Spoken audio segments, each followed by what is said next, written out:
This video runs 6 to 7 hours in length, and parts of it may seem boring and very basic for experienced traders.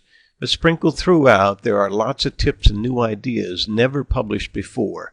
And if you skip around looking for interesting stuff, you will undoubtedly miss many important observations.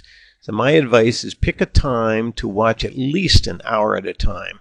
And note the time expired statistics on the bottom of your video viewer so you can pause and stop and grasp what's going on. And then you can pick it up later at those points if you have to take a break and not miss anything. While the first hour or two are very basic, you must relearn all these basic principles in sequence so you can become instinctive in your trading and reasoning and can instantly buy or sell at your calculated points. Waiting to see if your numbers work defeats the whole purpose. You must buy or sell at support or resistance and trust your stops to protect you in the 20% of the cases where your numbers may not work. The whole process of trading, as opposed to longer-term investing, implies quick reaction, and that can only be accomplished by training your subconscious mind to do things based on principles that have been shown to work over time. If you learn the techniques in this video, you should be able to build sound habits that will lead to success, and you should be able to sit down in front of any computer screen and trade any market on any time frame, no matter what kind of trading vehicle it is. My name is Michael S. Jenkins. I've been a trader for some 40 years now. And during that time, I was a portfolio manager in bank trust departments. I ran 3 different mutual funds that were very successful. I was in the top 10 in the world as a mutual fund manager. I ran an S&P hedge fund. I was the upstairs trader for several specialist firms, and I worked in day trading firms. I've also been licensed in all the various markets, and I've taught many of the greatest traders in the world today many of my methods. What I plan to teach in this video, though, is basic trading skills necessary to trade for a living. This has to do with determining what the trend is for any market, how to forecast probable target objectives as well, how to use various money management techniques to limit losses when they invariably occur. The basics of this video is to teach you basic principles of trading. Over the years, I've written many books on forecasting and technical analysis, but I find that many of the people who read the books often have a problem making basic money every day. If you are not at the point where you can take any kind of a trading vehicle and make your $500 or $1,000 every single day you trade, then you have a problem with basic trading skills. And that's what this video is about. Then you can always apply the advanced forecasting techniques and skills for adding leverage to your trading and other nuances. But until you get to the point where you can basically determine the trend on any time frame every day, all the time, instinctively, you're not going to make a lot of money. And that's what this video is all about. So I will be teaching the basic methods using bar charts. What I will not be teaching is simple crossover moving averages or oscillators or all the other standardized junk you see in so much software that others are teaching. But I want to teach you principles that you can trade any market any time. There will be quite a bit of tools that we'll have to learn in the first part of this video. Many of these will deal with angles and arcs and square roots and a whole bunch of things that you'll have to learn just as basic requirements. You won't need to use these at all times, but until you become familiar with them, you will have a difficulty in actually trading. Trading, after all, is an instinctual process. You must build habits, and these habits must be honed to a fine degree, so instinctively when you see a pattern, you know how to react to it and what to use. This video will help you do that. Once you know what you're doing, you will have the confidence to pull the trigger. And if you follow what I teach you here, you will probably eliminate 90% of your mistakes. And it is the mistakes that cost us money. It's not the gains. It has always been a small joke that the easiest way to make a small fortune in the stock market is to start with a large one. But it is the mistakes of trading too frequently, not knowing what you're doing, trading against the trend, not using stop losses, very simple things that get you in trouble. So what I plan to do here is show you basic skills that will always allow you to make money all the time. When we talk about trading, the first thing we want to do is we'll examine what it really consists of. And there are several elements of trading. The first thing we want to do, of course, is determine what the trend is. We often use angles to define what the trend is and also to define momentum. The steeper the angle, the stronger the move. These are the preferred vehicles we want to use. If you want to make a great deal of money, you want to find a stock that's going up at a great rate of speed.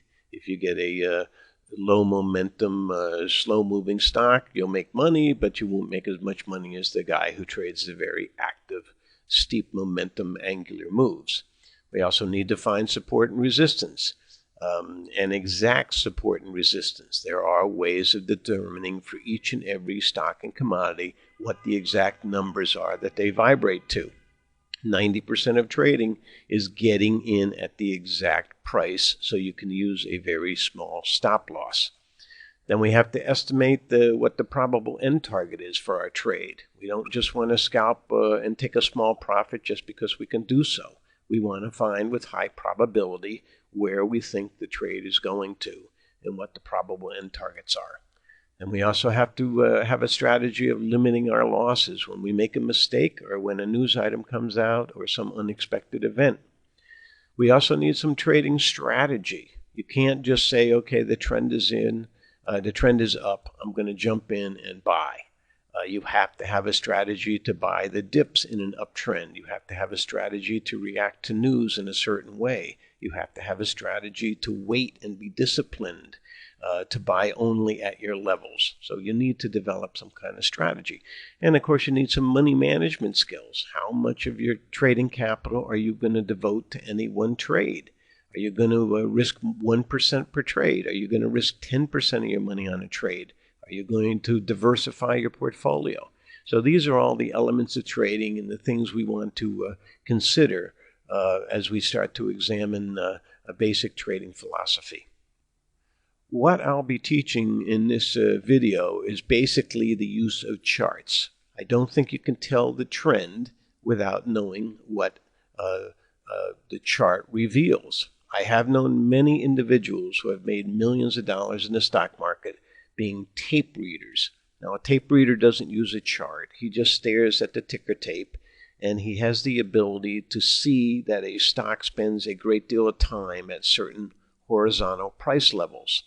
If you have a good memory and you can stare all day long and never leave the office, you can just study the tape and you can be successful.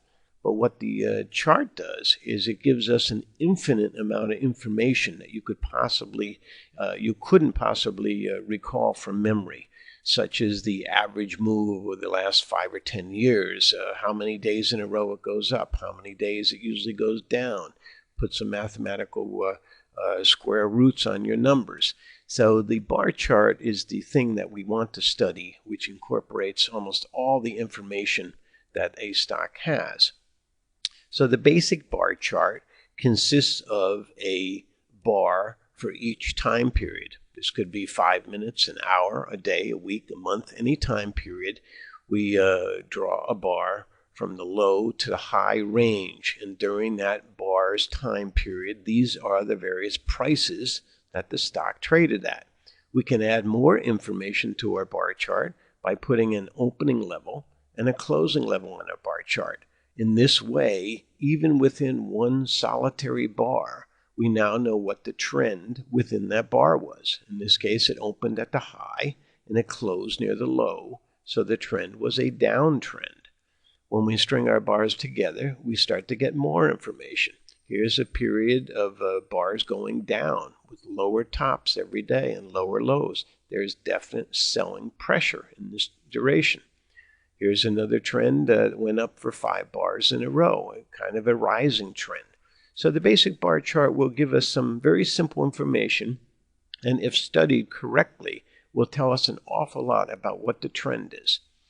We can look at more elaborate trends. Here's just a simple uptrend, a series of bars that are going up, and they're up because the higher bottoms here. As long as the bottoms are higher every day, we're in an uptrend. Here's a simple downtrend where the lows are getting lower almost every day and the highs are lower. And then this is what we call a swing trend. This is a swing uptrend. If we just drew a line from the low to the high, we can see it's going up. But it's a series of it goes up and then it comes down a little bit, and then it goes up and it comes down a little, goes up and down a little. So these are swings, and it's a swing uptrend because the swing down here is a higher bottom than the first one. And then the swing down over here is a higher bottom than here. The swing over here is a higher bottom than here. So this is a swing uptrend. Here's a swing downtrend. We are in a basic downtrend with a little counter rally that doesn't go as high as the first counter rally.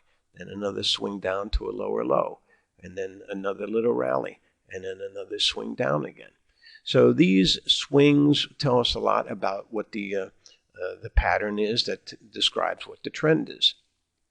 When we start to examine the basic trend, we see that the bars can be variable lengths, and one of the keys is the distance between the opening and closing levels on a bar. If you have a very wide bar, it shows a great deal of buying power or selling pressure.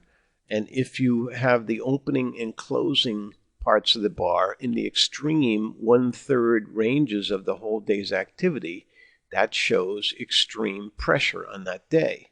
I know many great hedge fund traders their firms insist that if they have a stock or commodity that closes in the top quarter of a bar, they must carry the position overnight, because there is a very high probability, probably 80% or more, that a close in the top quarter of a bar will follow through in the same direction the next day, whether it be an uptrend or a downtrend.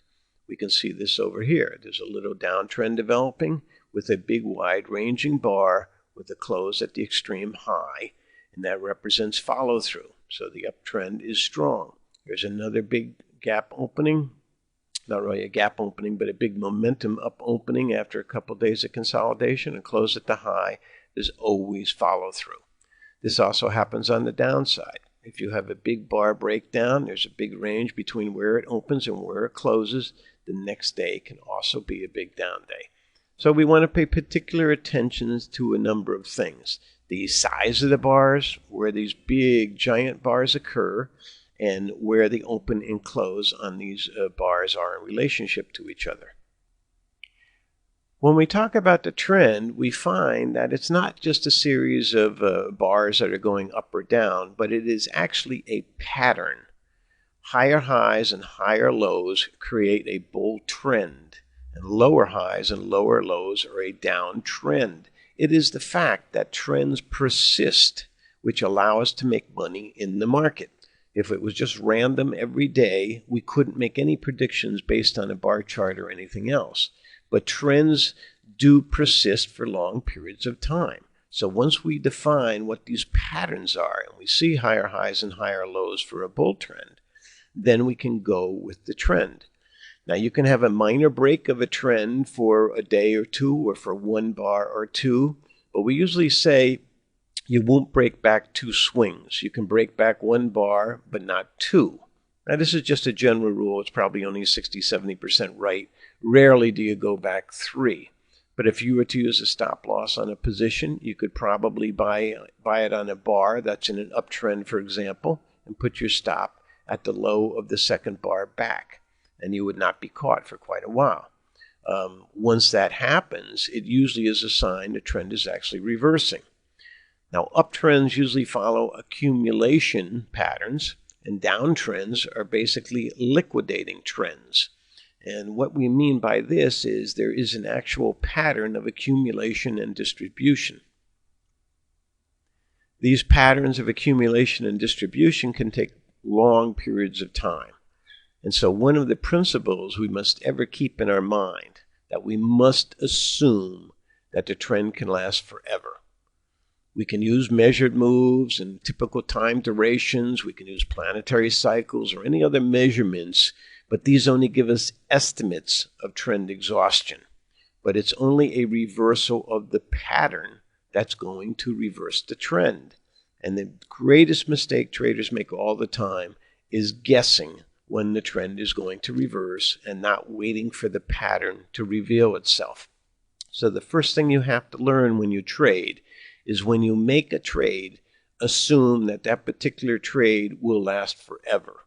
This allows you also to stay with the trend and let your profits run, and then you can cut your losses very quickly when it doesn't work. But to just jump in and jump out because you're afraid of the market or you think it's going to reverse and there's no sign of the pattern reversing, this is a major mistake. Also, a corollary of this is there can only be one final high in a bull market or one final low to a bear market.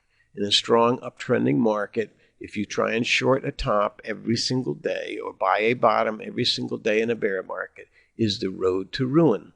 As a matter of fact, most mutual funds use a strategy of looking in the paper for stocks making new all-time highs.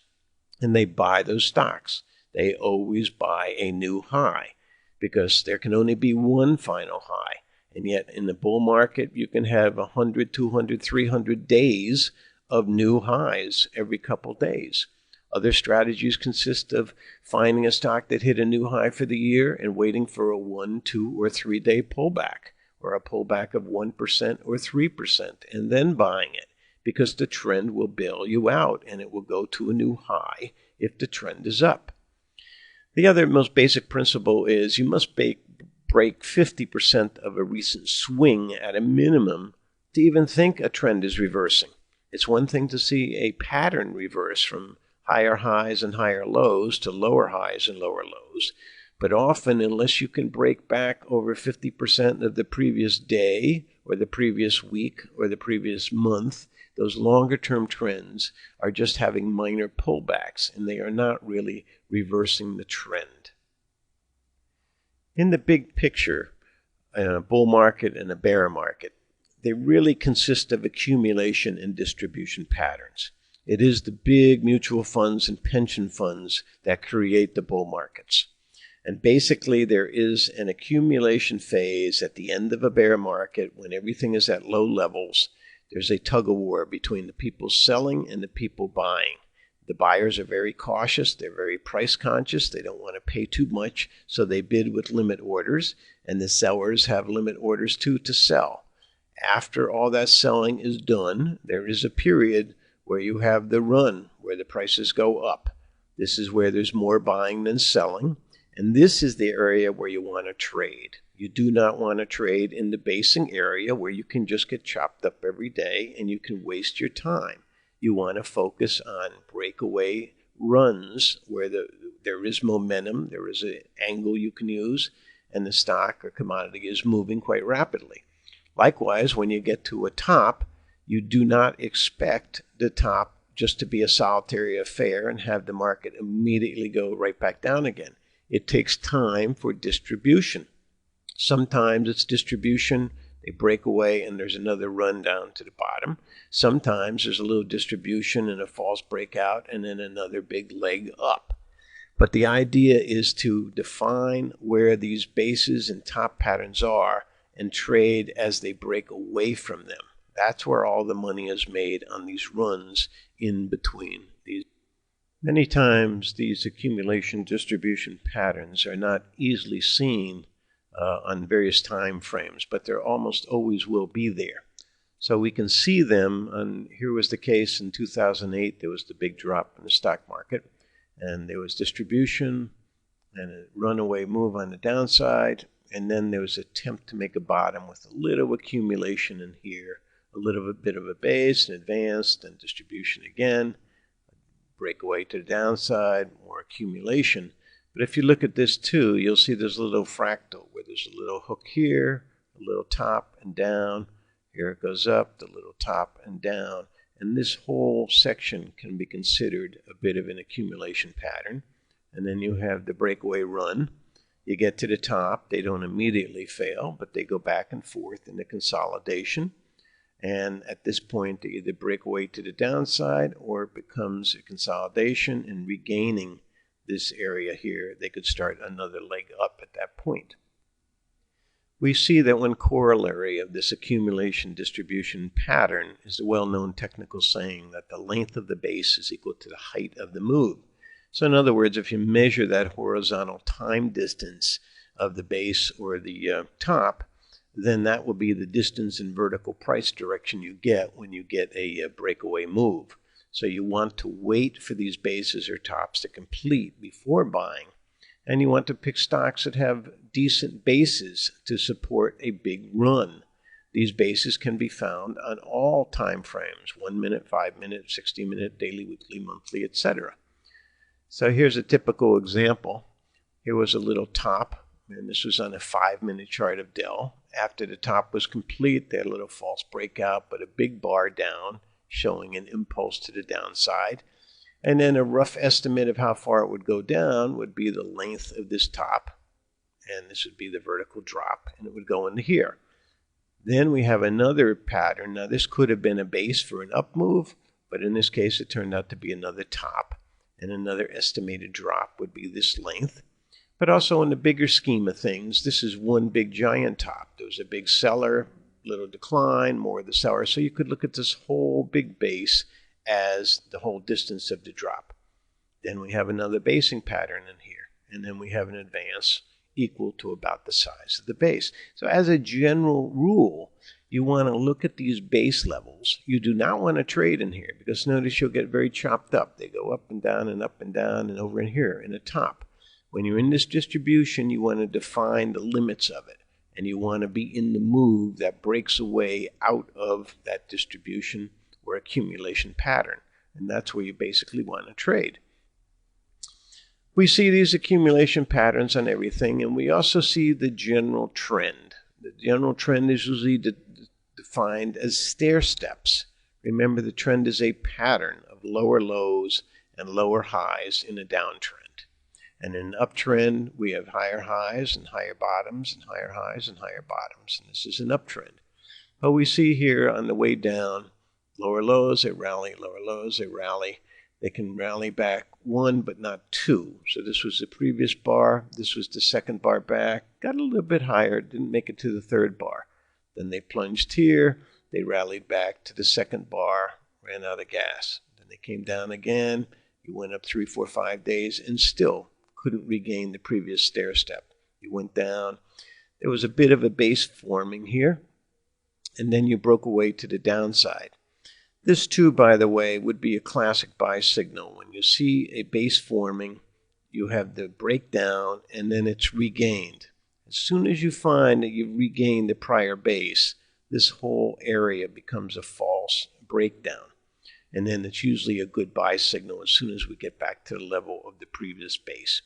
The other thing to note here is this area here with this steep angle with higher bottoms is something we have never seen before in the entire decline.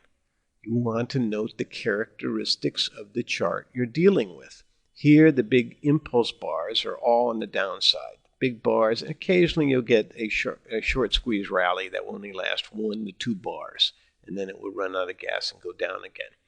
But the biggest rally we ever saw was over here, 5 or 6 bars up, but it didn't regain 2 to 3 stair steps back. Here we had kind of a choppy uptrending period, but each high was barely at the same level and didn't regain the last breakdown point over here. This is something completely different. This is a series where day after day after day after day, we had higher bottoms on all the bars and higher tops, and it didn't respect any of the resistance levels. Here was the last breakdown point. Here was another breakdown point. Here's another breakdown point. And they're pulling back just a tiny bit. So once you see this pattern, the pattern is now a bull trend, and a bull trend can last forever. So don't be confused about this is going to be the top and it's going to run out of gas when it hits it. This is now a pattern, and it is a bull pattern, and it can go a long ways. We can also see after the accumulation period is done, there is this runaway where there's also continued accumulation. A lot of big institutions, after they get their foot wet, they want to keep adding and marking up their positions. And a steep move like this with a very steep angle has a couple days down, makes a little bottom, then it goes over here and has 6 or 7 days down to a much higher level. Then you have a big run again, 6 or 7 days down, much higher level, higher level, higher level. So we can see the stair-step pattern where every single pullback is at a higher level. Eventually, after you go many months of that, if you have a strong enough momentum move, you'll go into a 1, 2, 3, 4, 5 wave pattern that's a sideways movement. This is almost always a consolidation rather than a top. And then you break out again and go up even further. So the general trend here is clearly up. It's going up along a steep momentum move. We have higher bottoms all the time. Each of the corrections are about the same magnitude, and none of the corrections break a previous stair step. So that's clearly a There are also bullish trends that are very volatile. If we note here, we go up with the big bars, we can see that there's gaps. They go up and then they plunge back down. They zoom up again, they plunge back down. But each of the little plunges results in a higher bottom. And then we have a big run up and a bigger correction down. And then we have a big run up and a bigger correction down. But the big corrections down also result in higher bottoms. So this is within a strong uptrend. And this is what also gets most traders in trouble. They usually see a gap in the market, like over in here, and by the time they see it on television or somebody recommends it, they jump in and they buy it right here at the high of the day. And then it goes 3, 4, 5 days all the way back down, and they lose money, and after 3 or 4 days, they give up because it's right back where it started from. No sooner than they sell out, then it gaps up again, and they're a little wary of it, so they give it a day or two, and it goes up, and they buy it again. Maybe they have a profit for 1 day, and then you go 7 or 8 days right back down to a loss, and they get out again. No sooner they get out, then you have a big gap. So note that most of the advances here are 2 or 3 day movements, and then there's often 4, 5, 6 day declines, almost back to where it started from, but never quite. So it's always a higher bottom. This is where your strategy comes in. When you identify a steep angular up move that's very choppy, you want to have a strategy to buy the dips after so many days down. And many of these days down, note, are only 50% corrections. From this low up to this high, it pulls back to about the midpoint. Then from this low to this top, pulls back to about the midpoint. Then from this big run up to this high, pulls back to the midpoint, maybe a little bit lower. And so these are the characteristics of these types of markets. Note, too, that every time you have a run to a higher high, it's much higher than the preceding high. However, when we get up in here, we've had a big run and we're barely above the preceding top. Actually, only had 1 or 2 bars up and it's back down. This may be a sign that this is really a double top, and this correction here may turn into another big correction, testing this level, and maybe even for the first time breaking down because you've had a full year of a big run. So we'll get into time limit durations and things to identify where some of these tops may exhaust themselves. But you want to watch for loss of momentum. Each top that is exceeded should be exceeded by the same amount it has in the past. In the bear trend, though, it's pure and simple liquidation. Here we have somebody selling. He can't get out. More people join him. They have to push it down. It rallies up to the previous low. Breaks down, rallies up to the previous high, previous low. Then you have a pure liquidating trend, goes to an extreme. Many of the sellers here decide not to sell, but to leave limit orders in permanently. It rallies back, hits their limit order, then they lower their limit prices, goes down, then it rallies up again, but the limit guy is still there. And so these are the lower lows and the lower highs of the bear market. And then occasionally you'll get a vicious short squeeze where maybe a big seller was around and the street knew about him, and it zooms up when he's done. But then again, all these lows over here become resistance. There's a rule that says future highs come from future lows. Past lows become future highs. And that's what happens here. There is resistance at the past lows, making a high over in here. So this is pure and simple bear market liquidation. And these are the type of stocks you want to sell short. On the rallies back to resistance, you go short and you cover on the dips. Now, often the trend is also determined by the pattern But the pattern can also be visibly seen in terms of waves. Now, I'm not really talking about Elliott waves here because that's a very specific type of pattern, and they have their ways of counting their waves. But in a general principle, usually an uptrend or a primary direction has 5 waves, sometimes 7, 9, or 13, but most of the time there'll be 5 waves in the primary direction. At the end of the 5 waves, there'll be a little correction movement, a 1, 2, 3, an ABC. These are counter trend movements. So the overall pattern would look something like this. You'd have a big impulse wave up, a little pullback, the third wave goes up, the fourth pulls back. At the end of 5 of these waves, or 3 big thrusts up with 2 little counter trends, you get a little ABC correction, and then you have another 5 waves up. So these are seen most of the time on all kinds of stock patterns. Here's a Microsoft daily with a little 1, 2, 3, 4, 5. Then you have a big ABC. Then you would expect another 1, 2, 3, 4, 5 if it was still an uptrend. Now you can't really use the waves counts too much as they're developing because they're very hard to see. You know, was this wave 1 or wave 1 here, or, you know, is this wave 3? We don't know too much about waves until we actually see them. But by the time we can count 1, 2, 3, 4, in this area, it's very useful. We at least know at this point we're in wave 5. We know wave 5 can often be a strong wave, but it's also a terminal top in most cases. So at the end of a wave 5, we do want to look for a reversal in trend, and we do want to look for kind of an ABC type of pattern before we jump in and start looking for another leg up. So counting the waves can be helpful in determining what our strategies are going to be. Rather than just buy every pullback, if we see 5 waves, we don't necessarily want to buy the first pullback here because it may go through a process of defining an ABC movement. The waves also break down into waves within waves. At the end of a bull trend, and let's assume this pattern had been going up for a year or so, and we had defined our 5th wave would be here, and we were looking for some kind of an ABC correction. Well, even within that ABC correction, there are often the little 1, 2, 3, 4, 5 ABCs. 1, 2, 3, 4, 5 ABCs. So these little wave counts of 5 showing the primary direction in this case is down, as with the A thing, and the counter wave movement, which is the B wave, is an ABC up. Then the primary direction, which is a down for the C wave, is a 1, 2, 3, 4, 5. So there are waves within waves, and these can be helpful at times, and they can also be used for forecasting purposes. In an idealized environment, which we rarely have, but we often do, we look at the movements in the market as being within parallel lines. And in that case, the wave 1 would be identical in size to the wave 3 and the wave 5 because they're defined by these parallel movements. And the wave 2 correction would be identical in size to wave 4. And so based on that idea, we can make a rough estimate as a projection of where our market might be going.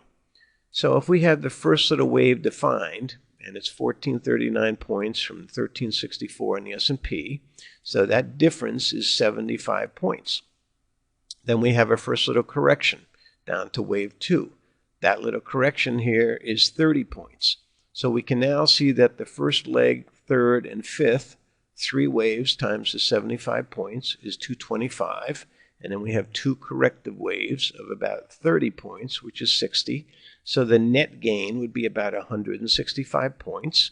We can take our low at 1364, add 165, and say, all right, theoretically, we might get up to 1529. So from a 1439 level, we make this forecast from about 1409, somewhere in here. We're going to 1529. And when we get there, we find out it was a pretty good forecast, either an ABC or a big bull market top. But it kind of keeps us in the trend through here with a basic forecast of where it might be going.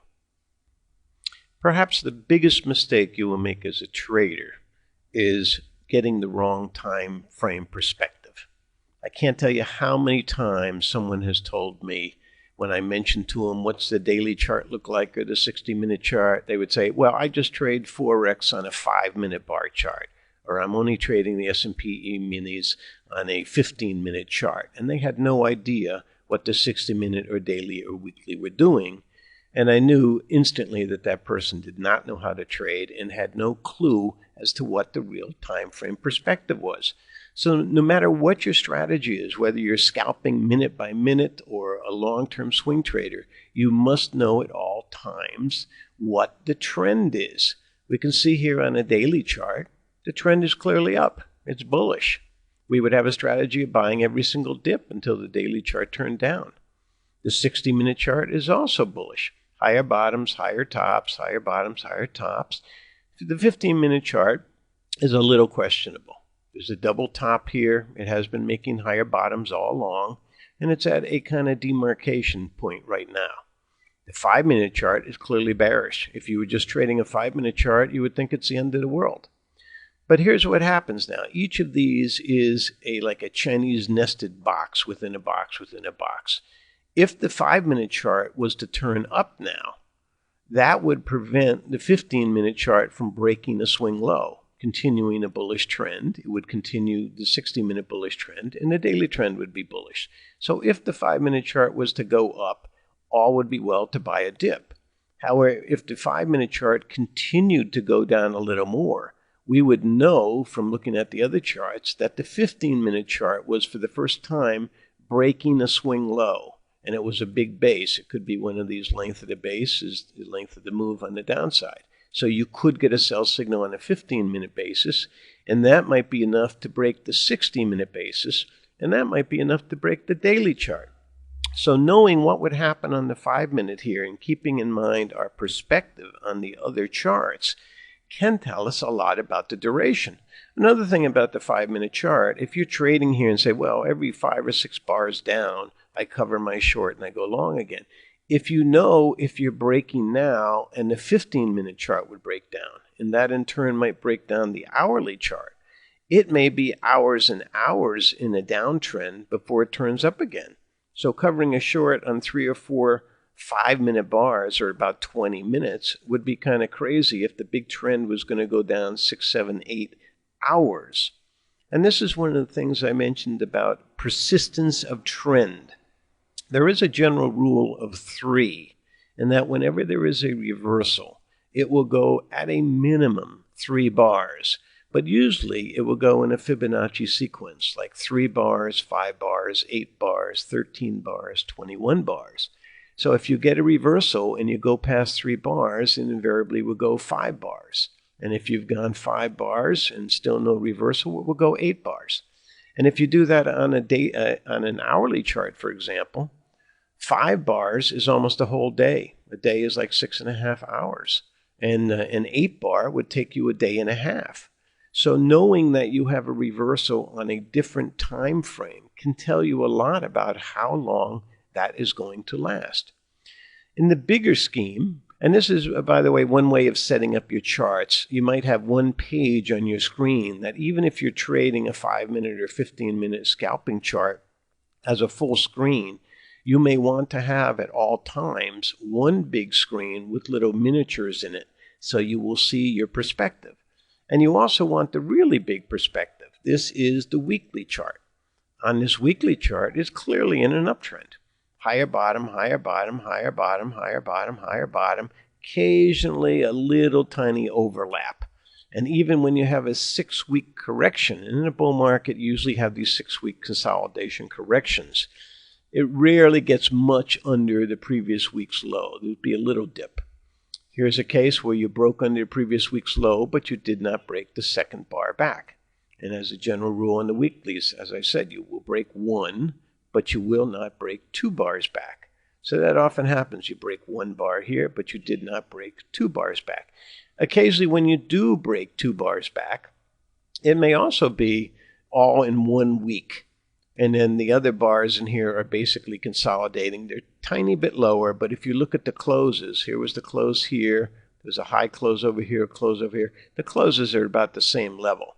So you really had a 3-week consolidation of this sudden breakdown. And we often find this in a bull trend. a powerful trend is indicated by this creeping higher bottoms. A weak trend is often a crash pattern. If you had a zigzag crash where they went down and up and down and up and down, that would be one thing. That would be very strong. Like this would be a stronger weekly decline. But a sharp one bar down that scares everybody is not a particularly bearish pattern. It is usually retraced almost immediately. So this is the long-term chart, and where it gets very tricky is in a period like this. If we take this period and blow this up a little bit, we can see I've inserted some theoretical daily bars within the weekly pattern. So even though the weekly pattern is still quite bullish in a bull market, on the daily pattern, you have a series of almost all 5 days of the week going down, down, down. And if you just looked at your hourly chart or your daily chart, you would be of the opinion that you were in a bear market and it was going down and you would want to short every single day, when in reality you were still in a strong bull market with no indication of a change. So always keeping these perspectives in mind is a very important part of trading. Some ways to do it are like this. If you only trade 15-minute charts, at a minimum what I would do is divide up your chart and put in the previous day's activity. So maybe draw a vertical line here. This tells you where you were yesterday. It shows you the low of yesterday and the high of yesterday. But I also like to keep track of the weekly chart. So the weekly would be 7 calendar days or 5 trading days backwards. I can instantly see, just put a vertical line 7 days back, and I can see what was the low on the weekly chart. It was yesterday. What was the high on the weekly chart? Well, in this range, the high would be up here. So at a glance now, even though I'm only using a 15-minute chart, I get much better perspective. If the market opens up here, I know there'll be big resistance up in this area. If it pulls down, there might be support at the close last night, but if it goes here, it might go to the midpoint of yesterday's trading activity. So there might be support here, and there was certainly big weekly support at the weekly range. So doing it this way is much better than not having these ranges on here at all.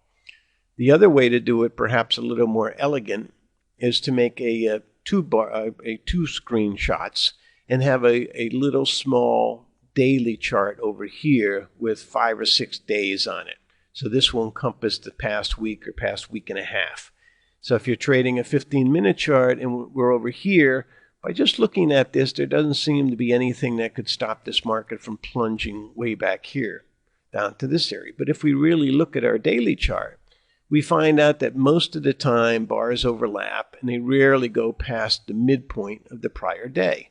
And so that would tell us that there's probably support if we got to this 129.60 area, which would be somewhere right over in here, rather than expecting them to go all the way down. If they did go down, we know at a glance, not only was yesterday's low 127, but there were several days in a row over here where there were tops at 129.30 or so, 128.30. And as we know that the old tops become future lows. So we would know at the 128.30 area, somewhere in here, this is really where those old tops were. But sometimes it's a lot easier seeing it on the daily chart with midpoints than just looking at your 15-minute chart. And these can be quite helpful to have one set up like that also on your screen. Now, I'm talking about the trend and where the support and resistance is. One of the most basic principles you always want to keep in the back of your head is the midpoint. Most markets have a tendency to regress towards the mean or to go to the 50% pullback. So if we have a little top here and a first little impulse wave down, it will go back about half the distance. Then if you have a bigger break, and I've highlighted here with a retracement tool, where all I've done is my lines retracement tool is I put the 50% level in so we can see from this top to this bottom, this is the 50% marker. And so it rallies up a little above it, a little below it, tries to get above it again and fails. So now I've taken this range from this top to my new low, and I find my 50% is right here. Bounces, hits it, tests the low again, goes a little above it, but it still just can't quite make the 50%. So we're dealing with a bear market that keeps only rallying to the 50% level of the last breakdown. Then we find a big breakdown all the way from the last big top here all the way to the bottom, and we go up towards the 50% of the big swing, and we see it doesn't really react. So this is the first sign at the 50% of the last major breakdown that maybe we're not in a downtrend. Even though we see by the pattern we're in an uptrend anyway, with higher bottoms all along here, we regain some stair steps. The fact that we've also gotten past the midpoint of the last major breakdown tells us there's a good chance we will have 100% retracement of that last breakdown, or at least the rule, old lows become future highs. One thing too about the midpoints is often you will find gaps at a midpoint, and the gaps can often reveal buying and selling pressures. So when we first broke down here, we went up, we came back, and we bounced around the midpoint and closed on it, and then we gapped down the next day. So the gap occurred right at the 50% of the swing. And then we had a big breakdown, and at the bottom, our last swing breakdown from here down into here, we see a big elongated bar right at that point. Now usually the gaps occur overnight. They won't occur during the trading day. During the trading day, when you get to one of these levels, you'll get a big runaway elongated bars. The elongated bars are the most powerful, and they always go with the primary direction. So when you see a big bar, you can forecast continued strength, and usually if it occurs at the 50% and it's a big bar, it will go to the 100% retracement. But at this point, not only did it get to 100%, it gapped right on through it because it was 50% of the big breakdown all the way from the top down to the bottom. So breaking through that gives you an indication that maybe we're going to have 100% retracement back to the high. However, sometimes you only get back to the low. Old lows become future highs, which are respected right here. And if it gets through that, sometimes they'll split the difference and go to the midpoint of that first swing down from the beginning of the bear market. And that's what happened in this case. And then you went into a 5-wave. It looks like a correction pattern. So the gaps are very important at the 50% levels. Also, you can't change a swing unless you break at least back 50%. So let's look at some of these swings. From this little bar chart here of an IBM daily, the first little top here I did in black, and the 50% of that black bar is right here. So in theory, the correction down could have gotten as low as this black bar. It didn't. It was much stronger, rallied up to a higher high. So now I put on the range from the low in red to this top here, and the 50% of that swing would have been here. So we had an exact 50% pullback for 2 days. Then we advanced again. I didn't put the range on this one, but on the final top over here, I put the range in green on, and we can see that the 50% of the entire move now from low to high is right here. Tried to get there, bounced off it, made a lower top. We start to probe here, but basically once we break it, the whole thing collapses. Now the trend is decisively down because we've broken 50% of the entire range, and we are starting to see lower highs and lower lows on the daily bar chart. So we want to keep track of all these 50% swings. It's also good to do it on all our time frames too. So we can look at our time frames here and say, well, this one looks fairly strong. It broke down, regained everything. Here on the 15-minute chart, we broke down and regained it. But getting a little more perspective, we see over here on the 60-minute hourly chart, it's a different circumstance. We broke down and we only failed at the 50% rally back. And what appears to be a breakout, this little pattern here, is this big guy and this guy here on the 5 and 15 minutes. So although they look like they're getting back, they may not be. They may be just hesitating at the 50% of the bigger chart. And it may be these old lows become future highs.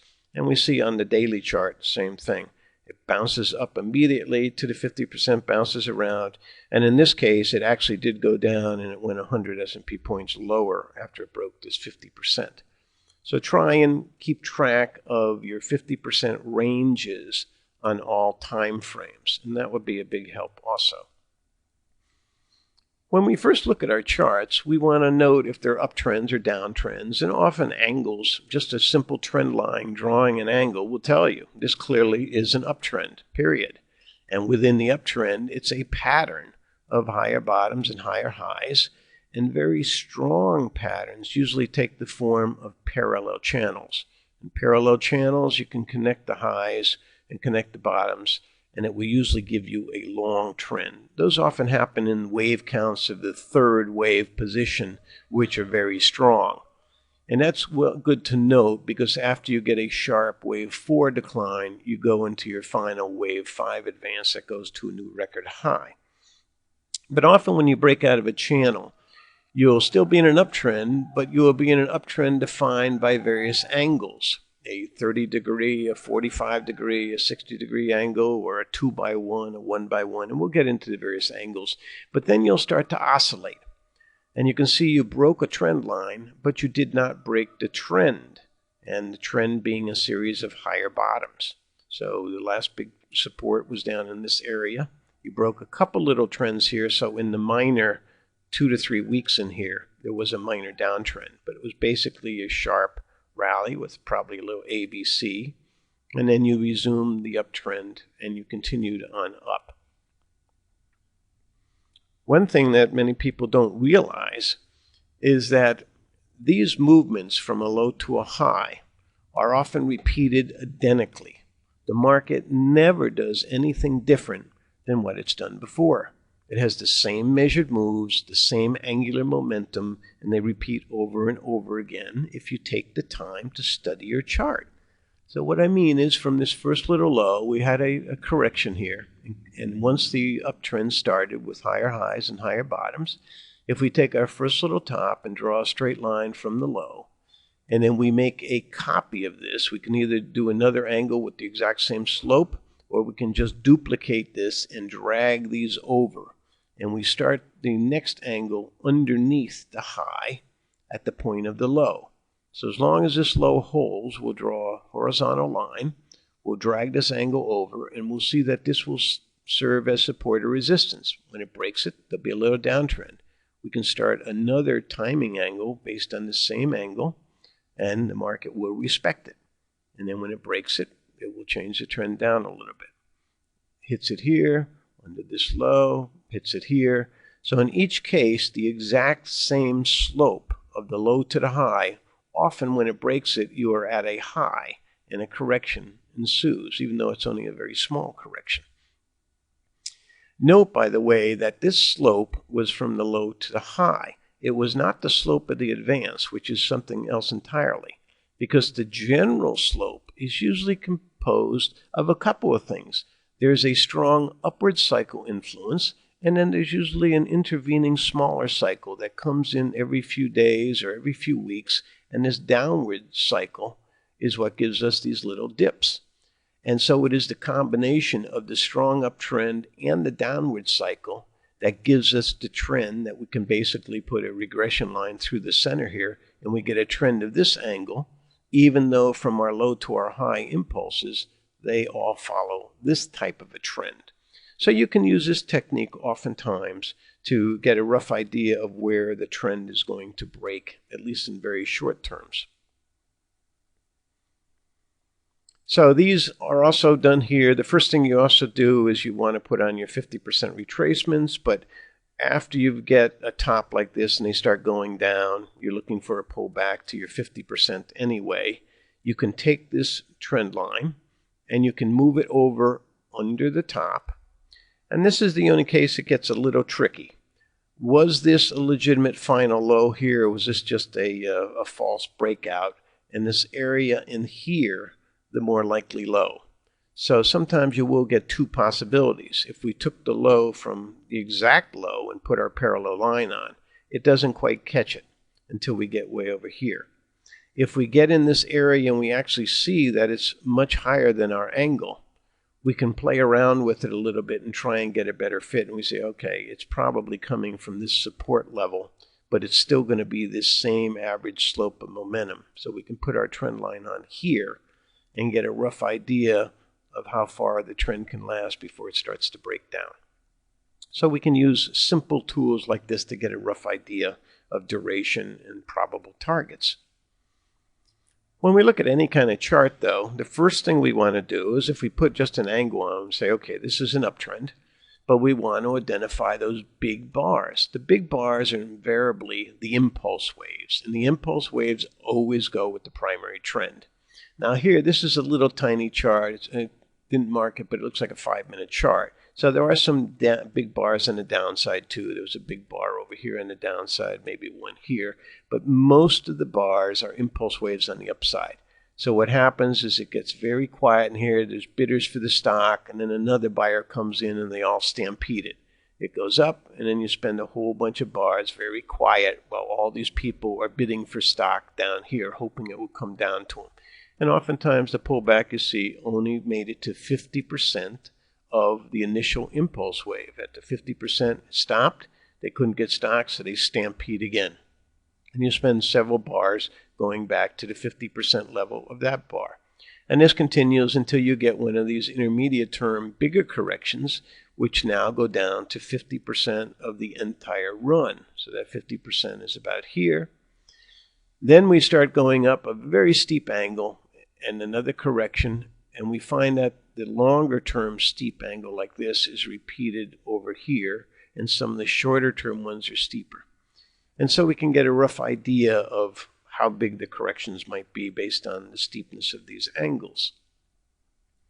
We can often see that sometimes a very steep angle will start an initial phase, you'll get a correction, the correction will go back maybe 50% of the initial impulse wave, and it will fall back to a less steep angle. Then the initial angle will kick in again, give you the same corrective type angle, and then it will get caught up with the original long-term trend. The other danger about using trend lines is this is another mistake almost every trader in the world makes all the time. They think that when a trend line breaks, the trend has changed, and that's not true at all. A trend line is just an average momentum moving average, basically. If you draw a trend line on it and the trend line is going up, the trend is up. And as I've said earlier, the trend can last forever. You can break a trend line many little times and get a higher swing bottom, and it can immediately go right back up to the same trend line again. And you can break to another higher bottom. One thing to note, though, you will get a little breakdown at these trend lines because everybody uses them. But one thing about it is they don't go very far, so you don't really want to go short an uptrend when it breaks a trend line. What you want to do is have a stop on your long so you can get stopped out and you can reposition at a lower level. If it doesn't go down enough and you haven't repositioned, you have to get back in at the horizontal placement where that trend line broke. So at this level horizontally, over here, you have to get back in your trade if it goes up there, because then the trend continues again.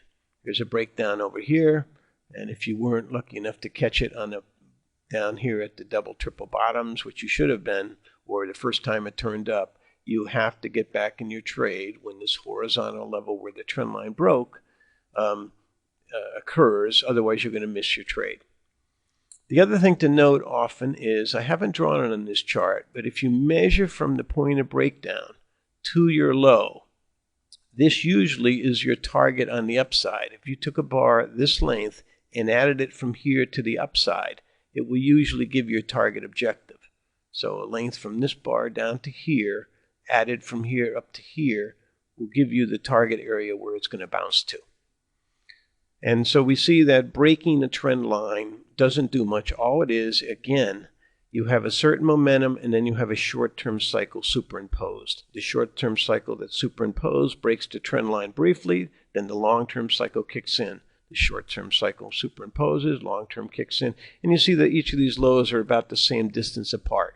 Maybe every 2 or 3 months you're going to have one of these short-term cycles. So that's all you're seeing, is a little down cycle within a bigger upper trend. So again, just because the trend line is broken, it doesn't mean you go short and expect the trend to reverse. The reversal of trend is a pattern, And while over in here, you could have lower lows and lower highs. And if you were trading a 5-minute chart, yes, you could scalp short on a 5-minute basis. But the overall trend on a bigger scheme of things is that you're still making higher bottoms, higher bottoms. And if you're a swing trader or a day trader or a weekly trader, this is just insignificant noise usually. Now, one of the most basic tools of all in trading is the use of angles. And there are many ways to draw trend lines and various angles, but we have to study the basics first so we understand why we use them.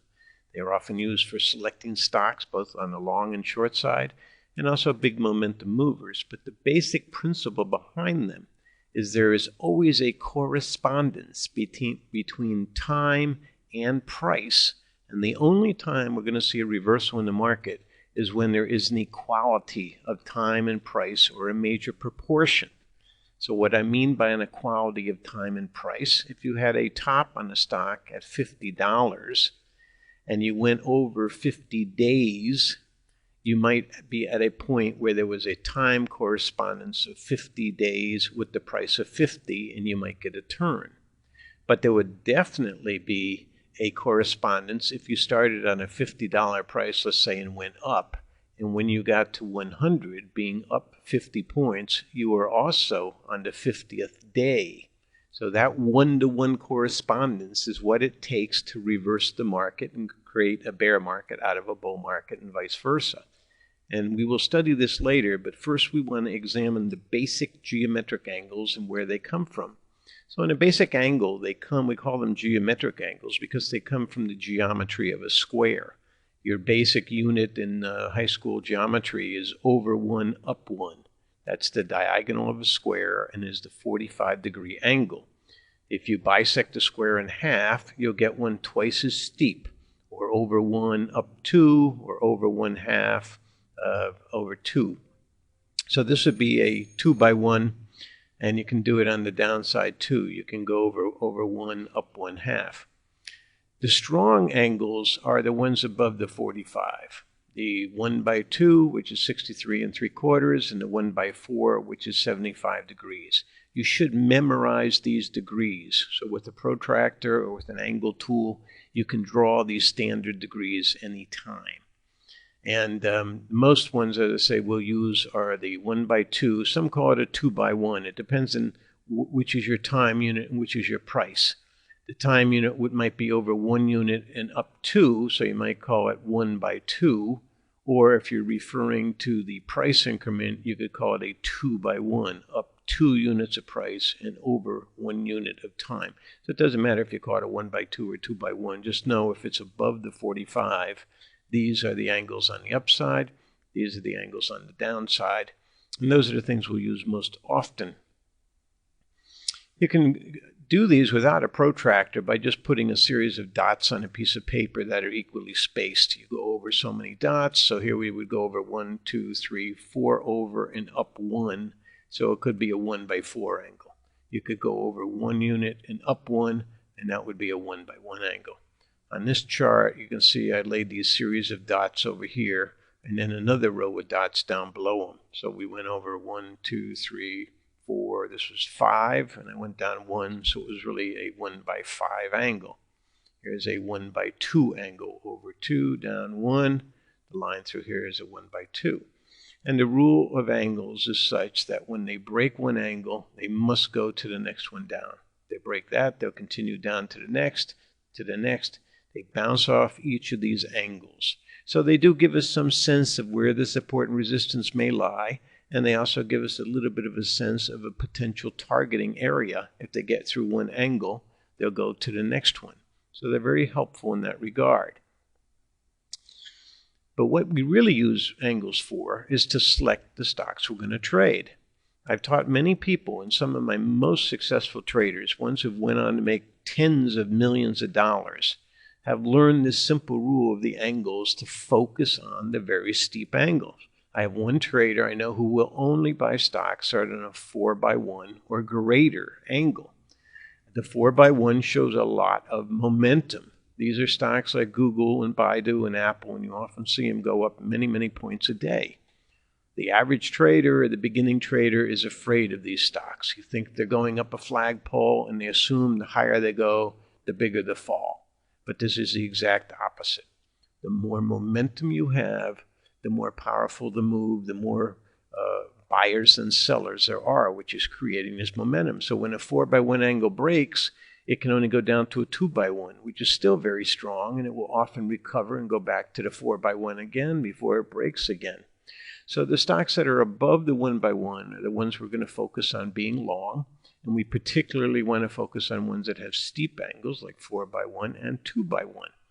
We do not short these stocks. These are stocks that when they break angles, we want to stop ourselves out of longs and look to buy a dip. The ones that we want to short look like this.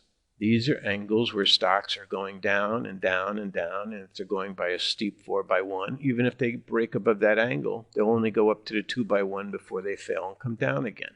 So these are stocks that we select for shorts. They're easy to see. You can draw a line on your paper and it is going down. You do not want to short the stocks that are going up. You want to stop yourself out of longs and buy dips. On these stocks, you want to cover your shorts when they rally and put the shorts on again when they get to resistance. So this is how we select our longs and our shorts. Here's an example on the Goldman Sachs chart in the top in the year 2000. This was when the bear trend started. And I put some angles on here. I put a little square grid on so we can see the steepness here. The first one was halfway through this first grid. There's 4 grids. So normally if the first angle was right on the grid, it would be a 4x1, which is what we see here.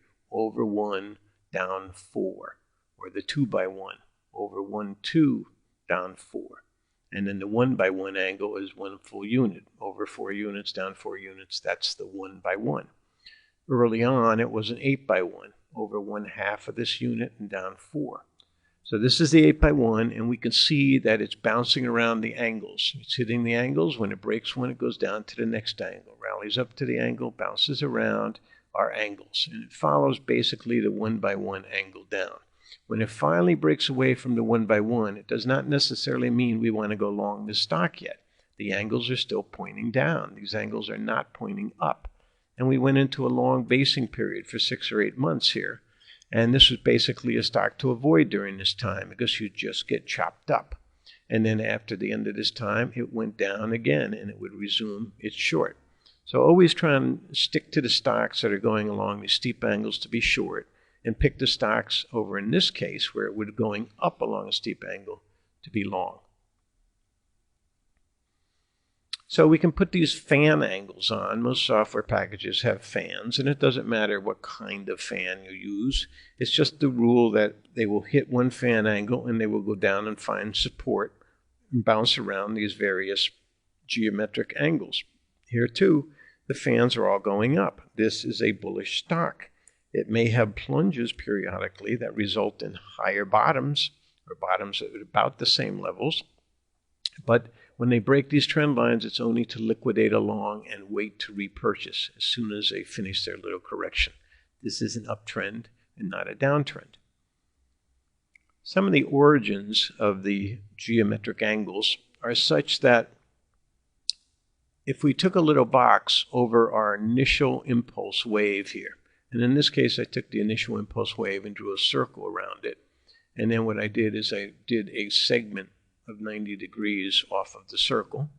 And so you can see the diagonal of this square is a 45, and half of that is a 2x1. And we can see, well, it looks like it's following this a little bit. This was like a midpoint. There's a little support here, but it's not perfect. And the problem is, just because we plot things straight up for the price and horizontally for the time, the stock doesn't know that. The stock is going along its own momentum move. So to get the correct measured move on a stock, we really want to adjust our angle to the axis of the movement. So what I've done here is I've taken the first impulse wave axis and drawn a line. I have my same circle going around it, but now I draw a 90-degree quadrant from the axis of the movement, make my square, and now my 1x1 primary angle hits perfectly. And my 2 by 1 also hits perfectly. And here's a half by 1 over here that hits perfectly. And the center of this little square, which is right here, gives me big horizontal support. So this is the correct way of making real 1 by 1, 2 by 1, 4 by 1 angles, although it's a little difficult and a little time consuming. So most traders don't do it except on daily charts or weekly charts where you're looking for long-term, accurately drawn angles. It's a little difficult if you're trading a 5-minute chart to keep drawing these type of figures. And so there are other ways and techniques we can use to do that. This same diagram, by the way, if we blow it up and put a second box on top of the first, we can see that as it escaped from the box here, it went to the center, and the final top over here was at the top corner over here, and some of these other angles that came up along here were also support and resistance. We'll often find we can use traditional angles, and the first thing I ever did when I started trading was buy a little plastic triangle, 2 of them actually. There's a 30-degree, 60-degree, and 90-degree plastic triangle, and a 45, 45, and 90 plastic triangle. And you can get these in any art supply stores for about $2 a piece. And I would just overlay them on my computer screen and use a draw line tool and just draw my angles in. So this is a classic 60-degree angle. Then here's a 45-degree angle and a 30-degree angle. And we can see they bounce around between these angles pretty well. I'm not trying to be too precise here. I'm just showing approximate declines, approximate support, places where they may stop to give you a rough idea. And again, note, this is an uptrend we're being described. The rate of momentum may change at times and then zoom up, but the trend is still up. These little plunges are nothing more than the short-term cycles being superimposed on a longer-term trend. When the short-term cycle dies out, the longer-term trend reasserts itself, and they try and go up along the 45-degree primary angle. You may ask in here too, why am I using all these different angles, 1 by 1, 2 by 1, 4 by 1, 30, 45? The thing is, individual stocks and commodities and futures and Forex will have their own angles that they have a tendency to gravitate to. And you must know the various possibilities you have. Once you find a set of angles that work on your stock or commodity, it will usually work for their entire life long, as long as you don't change your scales dramatically. So once you find one of these angular momentums that work, you want to stay with it for quite some time. But the traditional Gann square approach is the one I use most of the time because of the geometric relationship of time and price. And an easy way to draw them that I've found is to assume that your first leg up is a 4 by 1 angle. And this is an assumption I'm making. I don't know what this angle is, and I don't care what it is. But usually, in many cases, if you take the first leg up that's fairly strong, and you draw a little box around it and put the first 1/4 of the box on it, then the 2 by 1 angle will be right in the center. The 1 by 1 angle would go up through the end. Now, if you look at this, you'll say, well, this is really a rectangle. It's not a square. The truth is, because the scaling factor of our prices and our time can never be perfectly scaled, at least if we draw a grid in this fashion, we can draw a quick little grid that will be in proportion with our scales. In other words, if we have like a retracement tool that we put here at the top, 100%, and divide it into quarters, 3/4, 1/2, 1/4, we know this is 100% of the move. That's the scale. If we then can have boxes drawn in it, we can drag it out and make this the 1/4. Now we have a time and price grid where from the 4 by 1, they top out and they go down, and the low is exactly placed at the 2 by 1, and we're exactly at the 50% of the range, and it catches our 1 by 1 angle. So it's a perfect fit. The 4 by 3 angle is an oddball angle. Sometimes I use these, but they're not always that important. But the 1 by 1 over here is the most important, because after this one is broken, you usually end the bull market. Note also, too, that there is always a doubling. This first unit is 1 unit, and there's a doubling of the 1 unit to the 2 by 1. And then there's a doubling of these 2 units to the 4 by 1, which is a 1 by 1 angle. So there's always a doubling. If you don't have a little Gantt square or grid like this to draw your angles, most software products will have a cycle finder tool. So all you have to do is measure from, pop on a vertical line over your low, take your cycle finder tool and measure over to the first top. Then on the second top would be your 2x1 angle. Then you double that to the fourth angle, and that's where your 1x1 comes through. So we can see at this level of the top, we just draw our angles up through these various types. So you can do that with a cycle finder tool. If you don't have that, you may also have a speed resistance line tool. Now a speed resistance tool goes from a low to a high, and it drops a vertical shaft, and then it divides it into quarters and thirds and halves and things. I use the 1/4 and the half. I don't use the 3/4 point much. You see, this is an oddball angle that doesn't do much. But if I'm assuming the first angle is the 4x1, then the midpoint angle that comes through half of that distance is going to be my 2x1 angle. And if I divide it and take the 1/4 point, we get the 1x1, which is what we want. Remember the ratio of 1/4, 1/4, it means there will be 4 boxes to 1. So that's our 1x1 if we assume that the first angle is the 4x1 angle. So there's many ways to draw these various speed resistance tools that we can use. When we do this system and we set the very first impulse wave to the 4x1, we will often get very nice harmonics. But often the market will get away from our grid, and then we don't know what to do. These angles do continue on up into outer space, we can see, for long periods of time. If we notice this angle goes up over 1 and up 1/2, and the correction was along here, corrected over here. But what we can do then is, keeping in mind this principle of doubling, we can use this as a fractal or a square root of the whole move with something like this.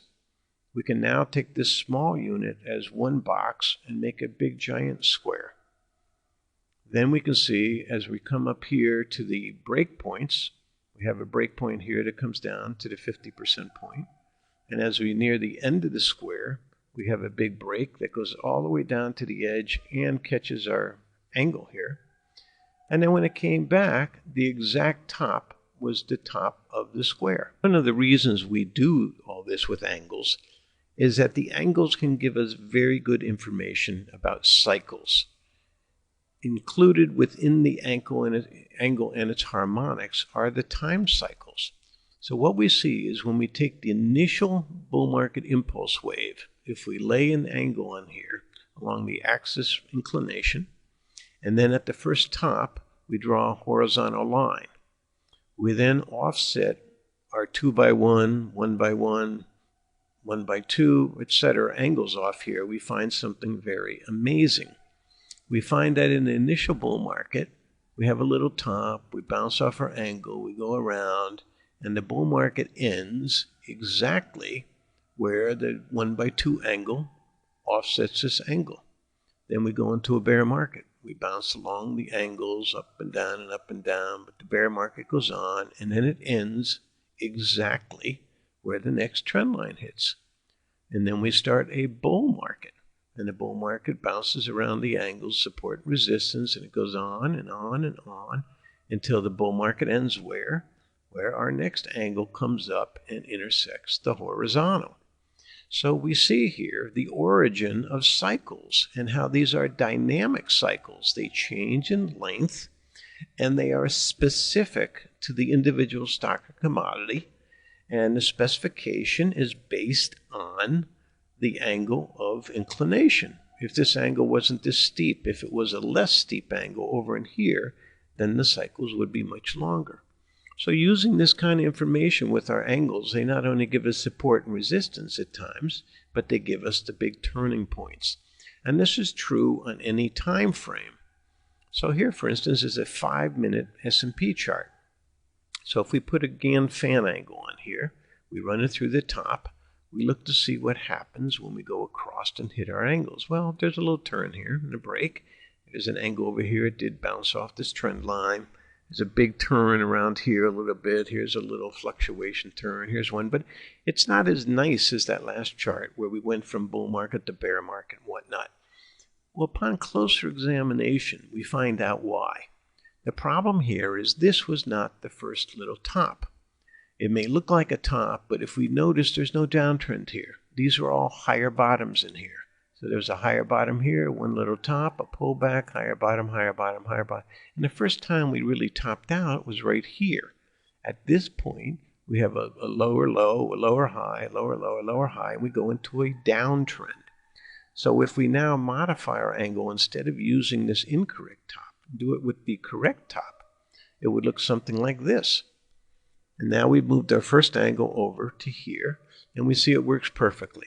The first correction goes down to our angle, but we're still in the bull market. The bull market continues to when it intersects the top with the next angle. Then we start a bear market. The bear market goes down and bounces around the angles. And where does the bear market end? It ends exactly where it should, where the next angle hits. Then we go into a bull phase again. The bull market goes on, and where does it end? It's going to end when the next angle hits right over here.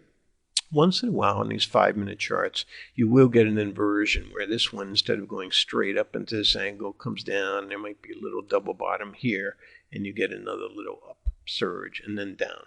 But by and large, it will usually follow the pattern, going up to a high here and then the bear market low over here.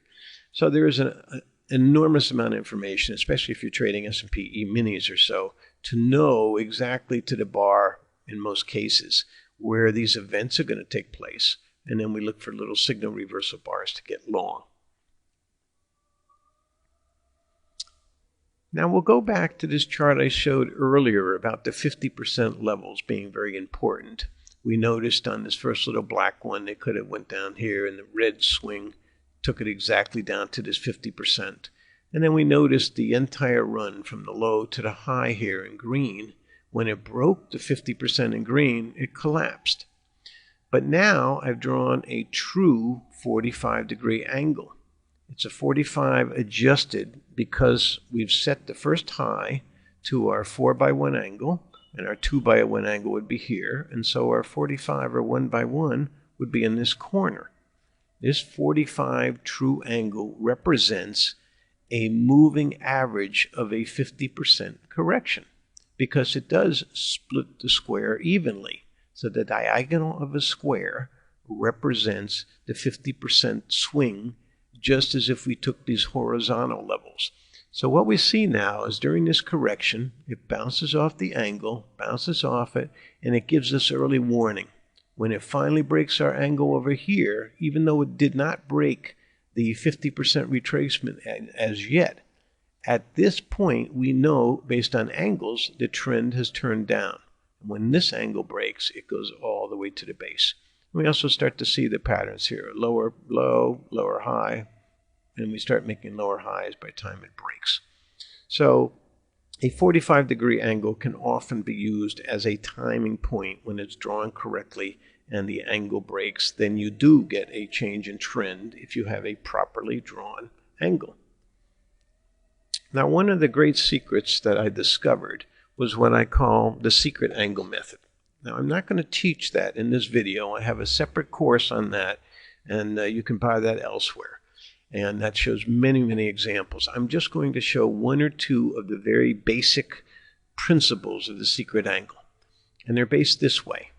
Because of the orientation of the axis, and we've seen how offset angles can spawn cycles, I discovered that the specific angle of your first run will create a series of harmonic resonant points. So in this case, it's about 65 degrees or so. And I found that the 50% of that angle, the angle itself, so 50% of that's like 32.5 or so over here. I then put on this angle that is 1/2 of the angle of the first leg. Then what I do is I put some retracement lines on. I go directly over the low. And what I'm looking for is this point right here. It is the point above the low at the 50% angle. And this angle here, this level, turns out to be a very strong secret level. If they ever exceed this, they will go to record highs. And usually if they're consolidating or bouncing around, they will stay within this range bracketed by the low and the high and 50% of this range. And we can see that to be true here. They go up to 50% of the range. It also hit the angle, respected it. They bounce around, they broke down. I did another very quick little one down here. This steep angle down here, I took 1/2 of that steep angle. I drew it here. I put on my maximum level it can go to in the future without changing the trend. It rallies up to the 50% of this distance. 50% levels here, resistance, respects the angle, bounces, goes through it, hits the high. Here's another quick example. Now these are all short-term charts. Notice 5 minutes, 15 minutes. It works on any time frame, even 1 minute. And the more accurately drawn and the better you start from. This is not a major low in history, but if you were to start from a major low every 2 or 3 weeks or so, you would get spectacular results as opposed to these results, which are good for a day or 3 days on 15-minute charts. So the first leg up we draw our angle. Then we find out what the degree the angle is, and we take 1/2 of that. And we draw an angle that is 1/2 the number of degrees this is. Then we take the range. And what we're looking for again is we're looking for this point horizontally. And we can see it's a secret number no one knows about but you and I. And it stops them dead every time. And when it goes under it, we know at this point, absolutely guaranteed, they will go back to this low and most likely take it out. In the meantime, if this was a bullish consolidation, they would go down to this 50% level and bounce around here, and when they get over into this area, they would turn up and go to a new high. But in this case, this was not a bullish trend, and so all it did is try to consolidate, and it broke down again. Here's a daily chart on Caterpillar. We take the last swing down, and what's good about this is in the first couple days after the low is made, let's say we're down over here. If you want a quick idea and you want to say, okay, I'm going to guess that the low is in, where can this thing go to? Well, all we have to do is measure the angle, take 1/2 of that angle, and draw another angle. Then we can put on our secret point over here, and we can take a retracement of this level. The 50% level is right here. So at a minimum, if it was going up, it would test this 50%. And it would probably go all the way up to test this, even if it was in a downtrend trading range. But getting through here, and it comes back one more time to the 50%, getting through this level here implies, with this kind of a structure, it will take out this top over here. So many of you too, you may not have software products that tell you what this angle is. I use many of them that do. I know TradeStation has an angle that tells you. I know Ensign does. I know Metastock does. I know Market Analyst does. And there's a number of other products that do. If you don't, you could even use a plastic protractor and overlay your chart to get a rough idea. If you're off by 1 degree or so, it's not going to make a big difference. Once you put your grid on, you can fudge it a little bit to trend fit your grid for an inaccurate angle. But it will give you a very good first look at where you're expecting the chart to go.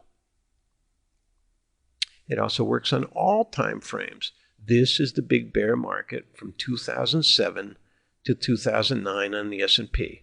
We put on that first trend line, we put on 1/2 that angle, and voila, final top of the bull move so far, at least as of this date. Now, having said that, if this was to come down and hold these double bottoms and turn up and go through here, that would imply a potential retracement to the high, or at least back to one of these other tops at a minimum. But that has not happened so far. So it remains to be seen if it would have to fall down here. Note too, in the meantime, if we subdivided this range even more into eighths, quarters, sixteenths, it's probably pulled back to the midpoint right in here between these ranges. So this is probably the 3-point level, and we can see some of these other pivots are coming in through there. Okay, well, so far we've talked about angles and momentum and the secret angle and some support and resistance areas. But now we want to know is how do we know when there actually is a reversal of trend, either when the market tops out and reverses or goes down and reverses. So let's get back to our basic, simple bar chart.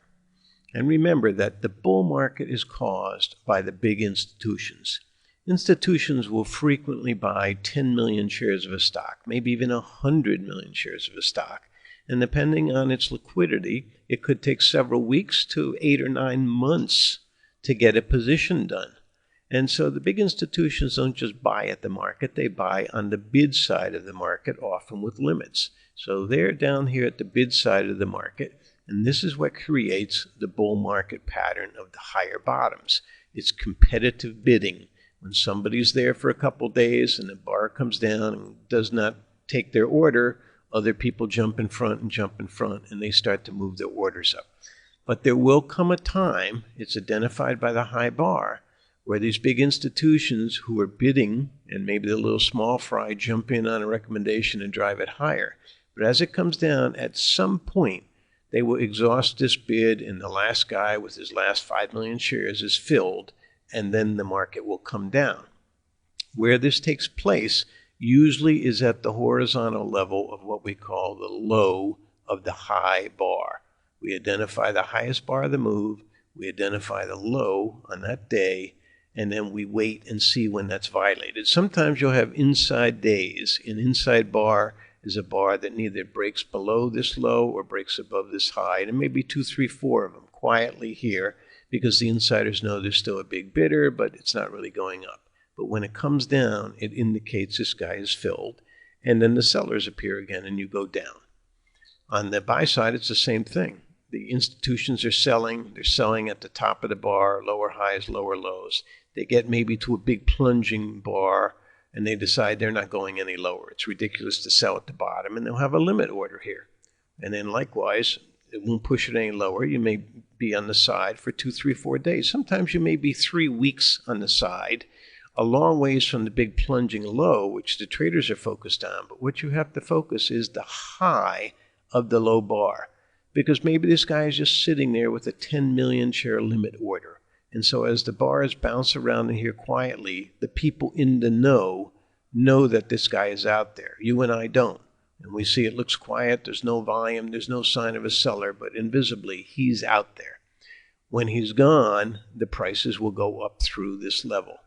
And so when you exceed the high of the low bar, you generate a buy signal. So these very simple little buy and sell signals occur all the time. We can see them. There's a little downtrend here. We've identified the low of the move. This is the high of that low day. And so as soon as it gets above it, you get a buy signal. If you were going on up, we've identified the high of the move. This is the low. Once you break under this low, you get a sell signal.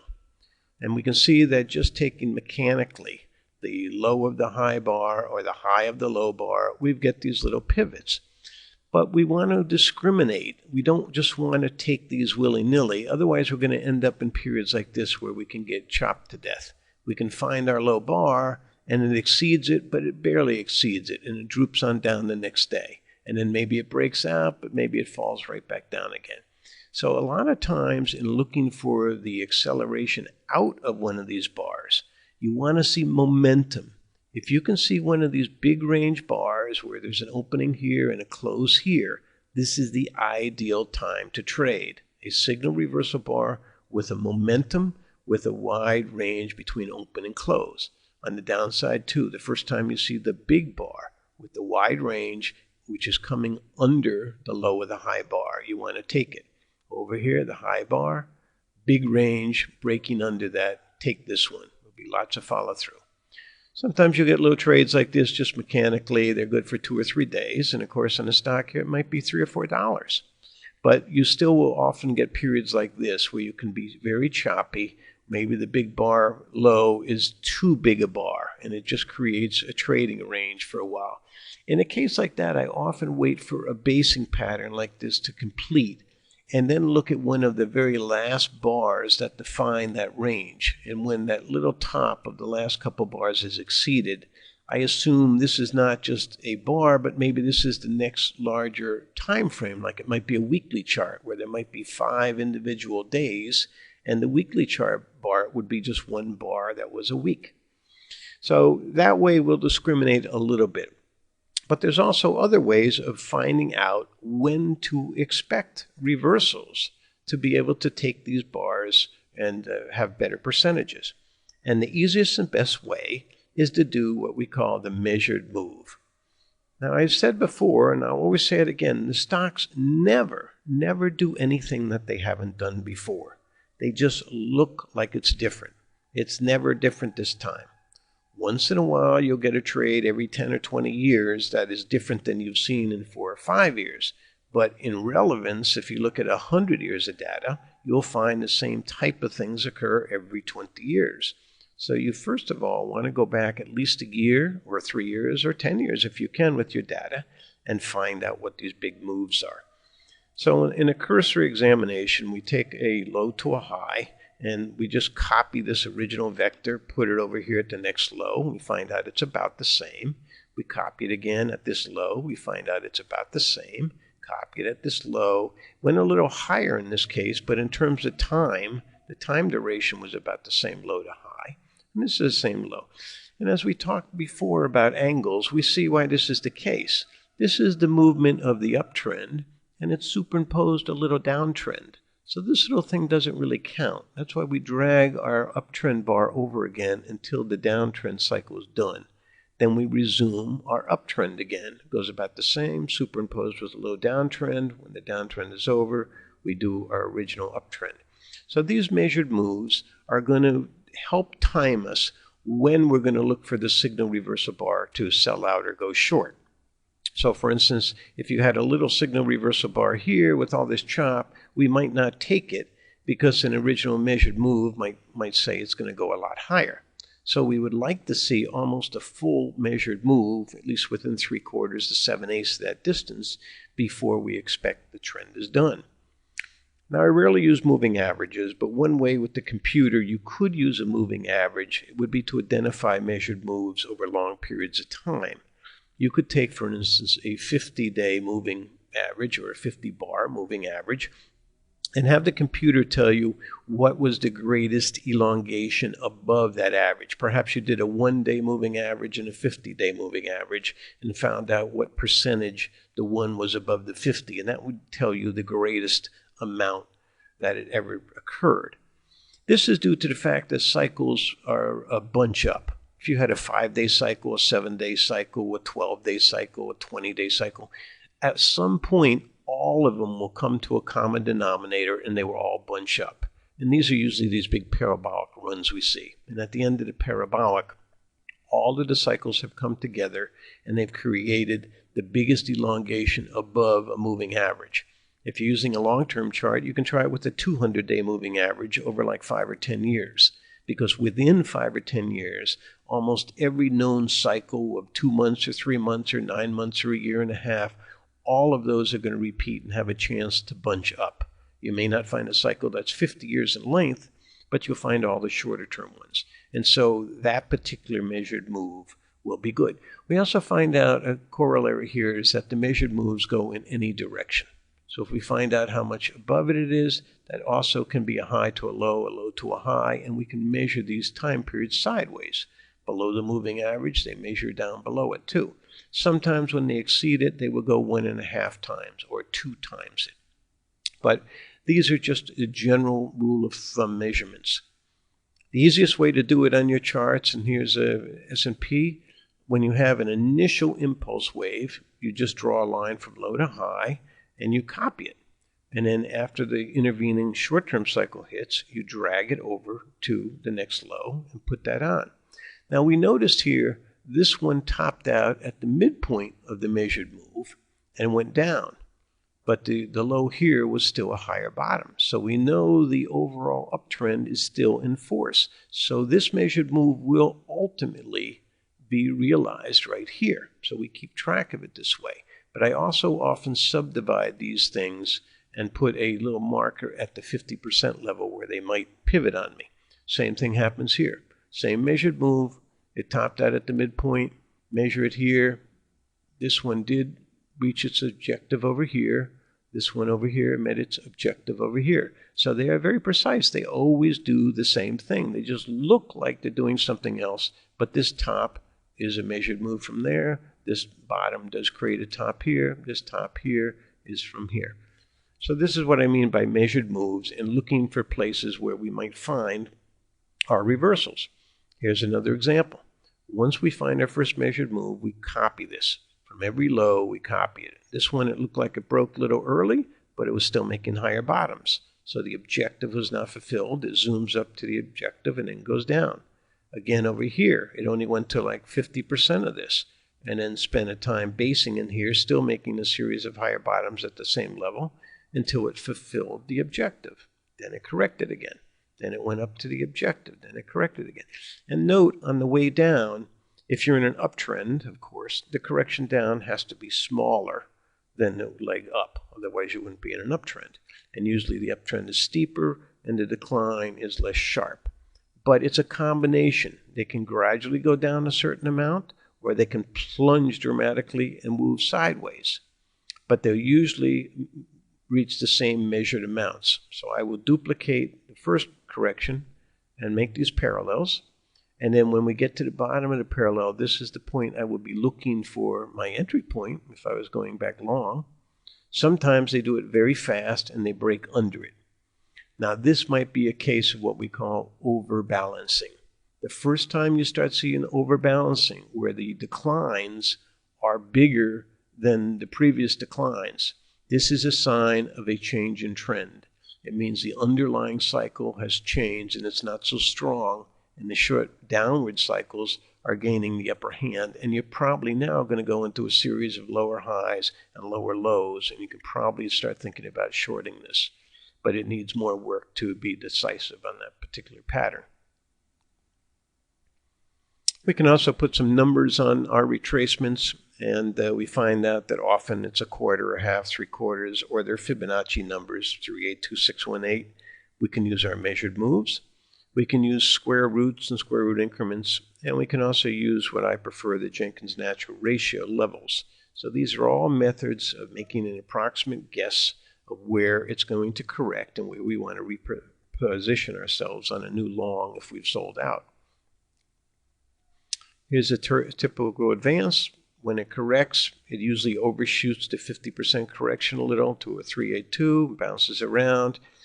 And the whole Fibonacci thing comes basically from this observed pattern that they usually gravitate around the 50% retracement, give or take this 11.8%. 11.8% above 50 or 11.8% below are the Fibonacci ratios, and those approximate where you're going to go to. If you had a big run like this, you would expect a correction approximately to the 50% level. But I have here the 0.382 and the 618 Fibonacci levels, and we can see that it does bounce around in those. I would also note that we basically want to be invested long, if we're a long-term trader, during the swing part and not during the correction phase. When you're in the down or correction phase and you're at your 50%, this is no place to really be invested. You can get chopped up quite a bit. You do, if you're going to be a long-term holder, you can buy with a stop in here. But ideally, as a trader, we want this period to be done. And as we start to break out again above this little parallel base in here, as we start to break out, this is where, as a swing trader, you'd be going long again and sitting tight for the next big move. That would probably be the same measured move as the first distance up. So this is a percentage correction. We also can have an angle correction. This is with a speed resistance line. From the high to the low, we can divide it into a half, and we see there's an angle here, an angle of 50% that's catching it. The horizontal of the 50% going across horizontally is this horizontal level, but the actual angle is climbing, and so is the 0.382 and 618. So these are growth rates of the angle retracements. Other type of angles can be offset angle corrections. You measure an angle of a prior decline, and then offset to that angle you put on your angles. What I used to do is with these plastic triangles I had, I would take a 45-degree triangle and lay it against this angle I drew with a trend line. And then I would take a trend line and just draw it along the plastic triangle I held over my computer screen. And that would give me a perfect offset 45-degree angle. And then I could offset a 60-degree angle, or from the 45 here, I could offset another 45-degree angle. The strongest angle of all, by the way, is the 90-degree quadrant. So from any major axis, low to high or high to low, the 90-degree will always give you your very, very long-term bull market definition line. When that 90-degree is ultimately broken, you are no longer in any kind of an uptrend and the whole thing will collapse. But in the meantime, they can bounce around these offset angles and you can get a correction here. And as we saw before with angles, when properly drawn, you can draw a horizontal here to this angle. We should get our high. Then we should go down into a bear market low. In this case, though, these are just offset angles, so it's not exactly the same as a 2x1 and 1x1 pattern. But when it intersects this angle here, we have a reversal too. So it can give you some time objectives also. Square roots also give us major support and resistance, in that if you had a $100 stock, the full square root is 10. So you could find support at 100 minus 10. On the S&P, we find at the 1200 level or thereabouts, the square root of 1200 is basically 34.5, or if we had 1296 was a recent top a year ago, that was the square of 36. So we would find that the S&P often has big corrections that run 34, 35, 36 points, and that would be one square root off the top. We can also take smaller divisions, and we can take a square root of our price and increment it.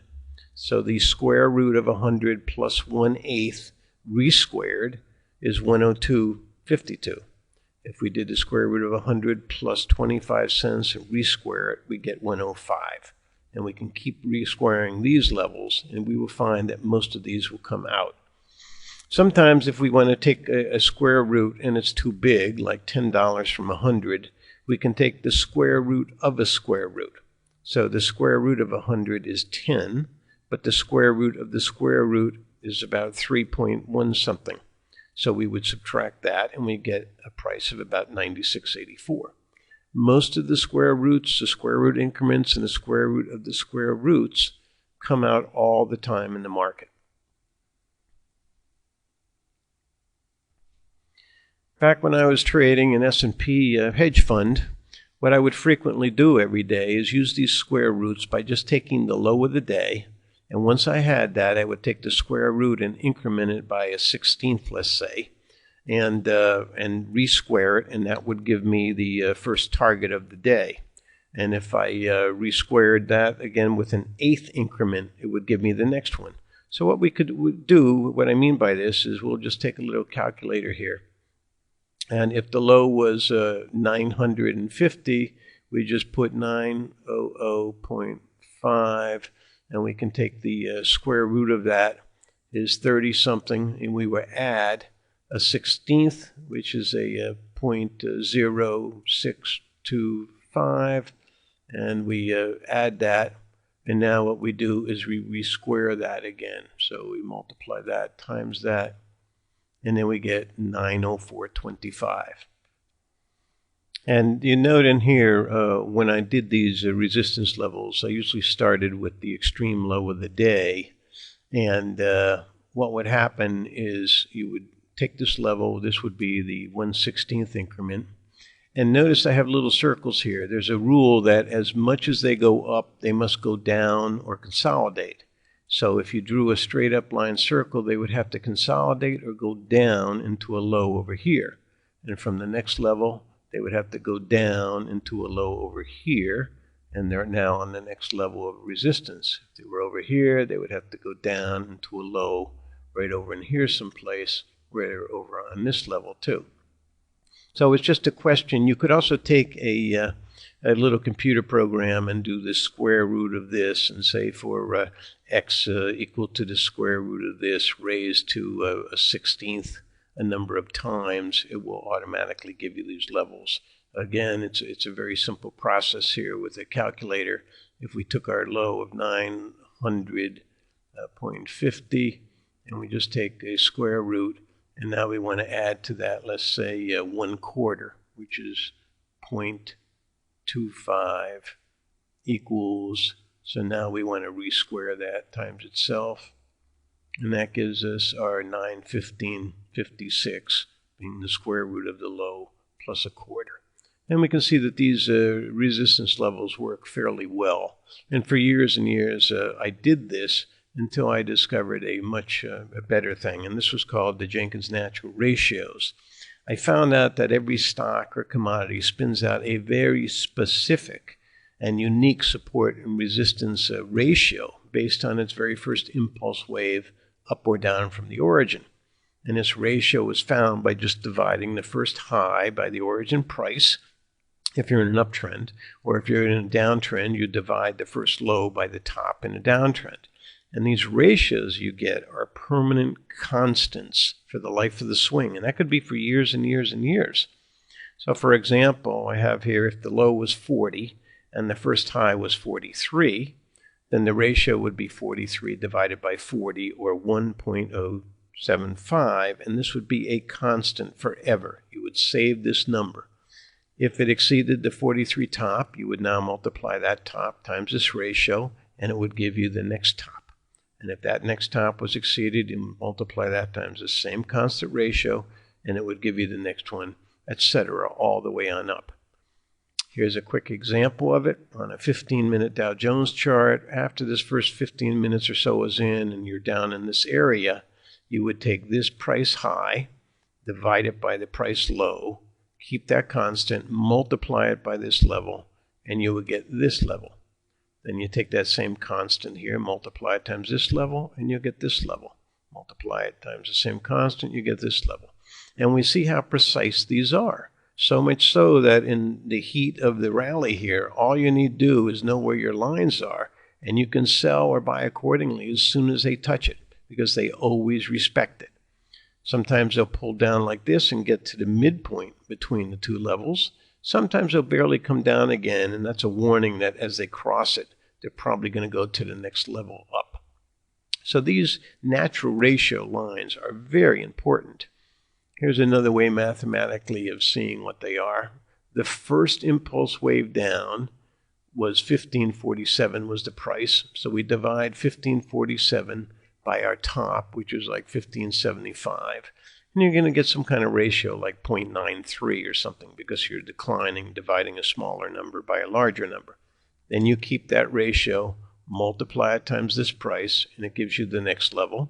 Multiply the same constant by this level and get the next one and the next one, and you keep doing this. And we see as they break down, they may hesitate or they may blow right on through, but these give you exact levels. And the most important thing in trading is entering or exiting a trade at the right price. If you can enter near this number that you've calculated right from this origin, you have all these numbers calculated. If you are waiting for them when they come here with the stop just below there, you can make a pretty good rally up into here. And notice some of these points, we're talking 20 S&P, 20, 30, 40 S&P points sometimes on these moves. And so, again, getting the right support and resistance numbers is all important. Now, in theory, what you want is a time and a price equivalent. So if the price impulse wave was the vertical distance, you would like to be able to take this and flip it around sideways to get a time cycle distance. And since each of these are contracting, getting smaller and smaller, one way of doing that is to draw a 45-degree angle. Now, this 45 is not an adjusted one. It is a pure 45 angle, because what we want to do is we just want to take this segment here and divide it into a square. So at this point, imagine there's a square. And what we've done now is we've taken this vertical distance and flipped it horizontally. So this is the time cycle amount coming out where that arrow is. And then as it comes down, now we have a bigger square, a square that's this wide and this wide over here. So now it's a much bigger time square. That comes out right over here. And then there's another level down, which is a bigger square over here, and that comes out right here. Sometimes we have much easier trades. It's both on the angle, which indicates a time cycle, and it's on the price. So we have to go long there with the stop just under that. And then it usually goes to our next target up. So we can use this 45 to give us several time cycle turns to be aware of also. Here again, as we mentioned earlier, you want to keep your perspective. The perspective here is on a weekly chart. If we take our first little rally in the bear market, in the bull market, out of a bear market, we take our first little top on a weekly basis and get the ratio, multiply it times the first top, we will get the secondary top. We multiply this same ratio by the secondary top, we will get the next top. We multiply the same ratio by that, we will get the next. And we can see on a weekly chart, it gives us very good numbers. And we can also use some just straight line offset angles. A 60-degree offset here kind of times where it hits the support. I've got another little 60-degree offset angle here, kind of times where it tops out and goes down to the midpoint between these two levels. Then a 45-degree goes up to the top, intersects. Then it goes down with a 45 offset, hits the low. So we can find out that not only do the natural ratio lines give us good indications of where our major swings are going to occur, but we can also use some offset angles to kind of forecast where they intersect these points. That might be where our big pivot turns are going to come from. These ratio lines work on any scale, 1-minute charts, even 5 minutes. This first little wiggle up to this top on a 5-minute basis, you take that price, divide by the low, get your ratio, then multiply it again. Now sometimes that's too big a ratio and you want smaller gradations. So what I do then is I take the square root of the ratio. So let's say if this ratio was 1.05, I could take a square root of 1.05 and get something that's like 1.024 or 2.5. It's not really a half of the 105. It's the square root of the 105. And then multiply that, and that's what I've done here. Here's the square root, here's the next square root ratio up, the next one. And we can see that even here from this first little wiggle, we're starting to get some nice little impulse waves. It hesitates here, it blows through, there's a gap. Goes right to that one, pulls back to this one, goes up to that one, runs out of steam here, kind of dies on the vine, plunges down, even at the top here. One thing to note is when we get up here and we see there is a loss of momentum, and it is on one of the exact calculated lines, and you have a simple trend line or something going up here. When that trend line is broken and it intersects right at the calculated line, it is usually a pretty good sale. So we get a lot more information of using these natural ratio lines. We can also, if we don't have anything else, or right at the low day, if we want to find out what the prices should be and we don't have to wait for that first leg up to find out, we can use a theoretical natural ratio line. Theoretical based on the past bear market swing. So we take the bear market high on the S&P here, it was 1576. And the final low, or what we assume in the first early days is going to be the final low, we take that ratio, which is 2.36, and to get it down to a smaller working number, you will note that most of the time the movements on the market is 2 to 3%, maybe 5%. So we want to get something down in that range. So we take the square root of this ratio, then the square root of that, the square root of that, the square root of that, until we get a ratio that's within our normal expectations, in this case about 5% moves. Now I'll keep this for the life of the bull market. All we have to do now is take this ratio times the low, and that's what it is. You can just take a computer and say for x equals 1 to 20, multiply 666 times this ratio raised to the x power. And that's what these levels are. And we can see that they do bounce around pretty closely to where these highs and lows are. And the big final highs and lows usually will be at these levels. So this is another way of getting nice increments. One of the early slides I showed you was that the slope of the low to the high was the same, and we moved these slopes over to make parallel lines. But what I didn't show you then that we can show now is after we had that first little top, we can project our next top by dividing this top by our bottom, getting a ratio, and in this case I'm using the square root of the ratio. Multiplying that times this top will give us this level. That turns out to be our next top, so we're hesitating at our level, and we have our trend line coming up, so it's not a surprise to us when it breaks here that it's going to go down. If it gets through here, it bases on this level, goes up. Here's the next level. Well, it blew right on through that, and it comes back and it rests on it. And even when it broke the trend line, it rests on it. So now we know it's probably going to approach the next level. When it gets there, it blows right on through, and we're watching for it on our next level where there's a trend line coming up, which clocks it right there. Then it pulls back almost to the level, gaps on through, still a lot of momentum, so it's probably going to go to this level. But we see in each case, this first impulse wave, in terms of a ratio, gives us all the support and resistance we ever need to know.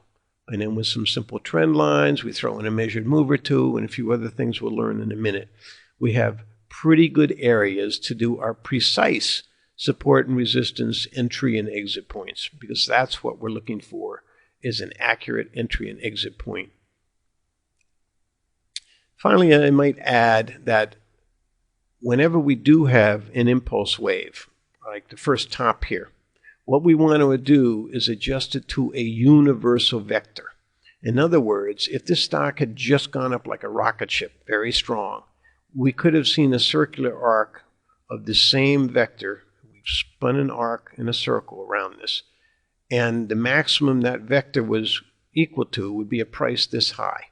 So I've just taken this momentum, I've converted it to a circle, moved it back here, so the theoretical maximum would be along this level. Knowing the theoretical maximum, I can make a time cycle out of it by turning it into a box. So this is a time cycle that is equal in time to the theoretical maximum price.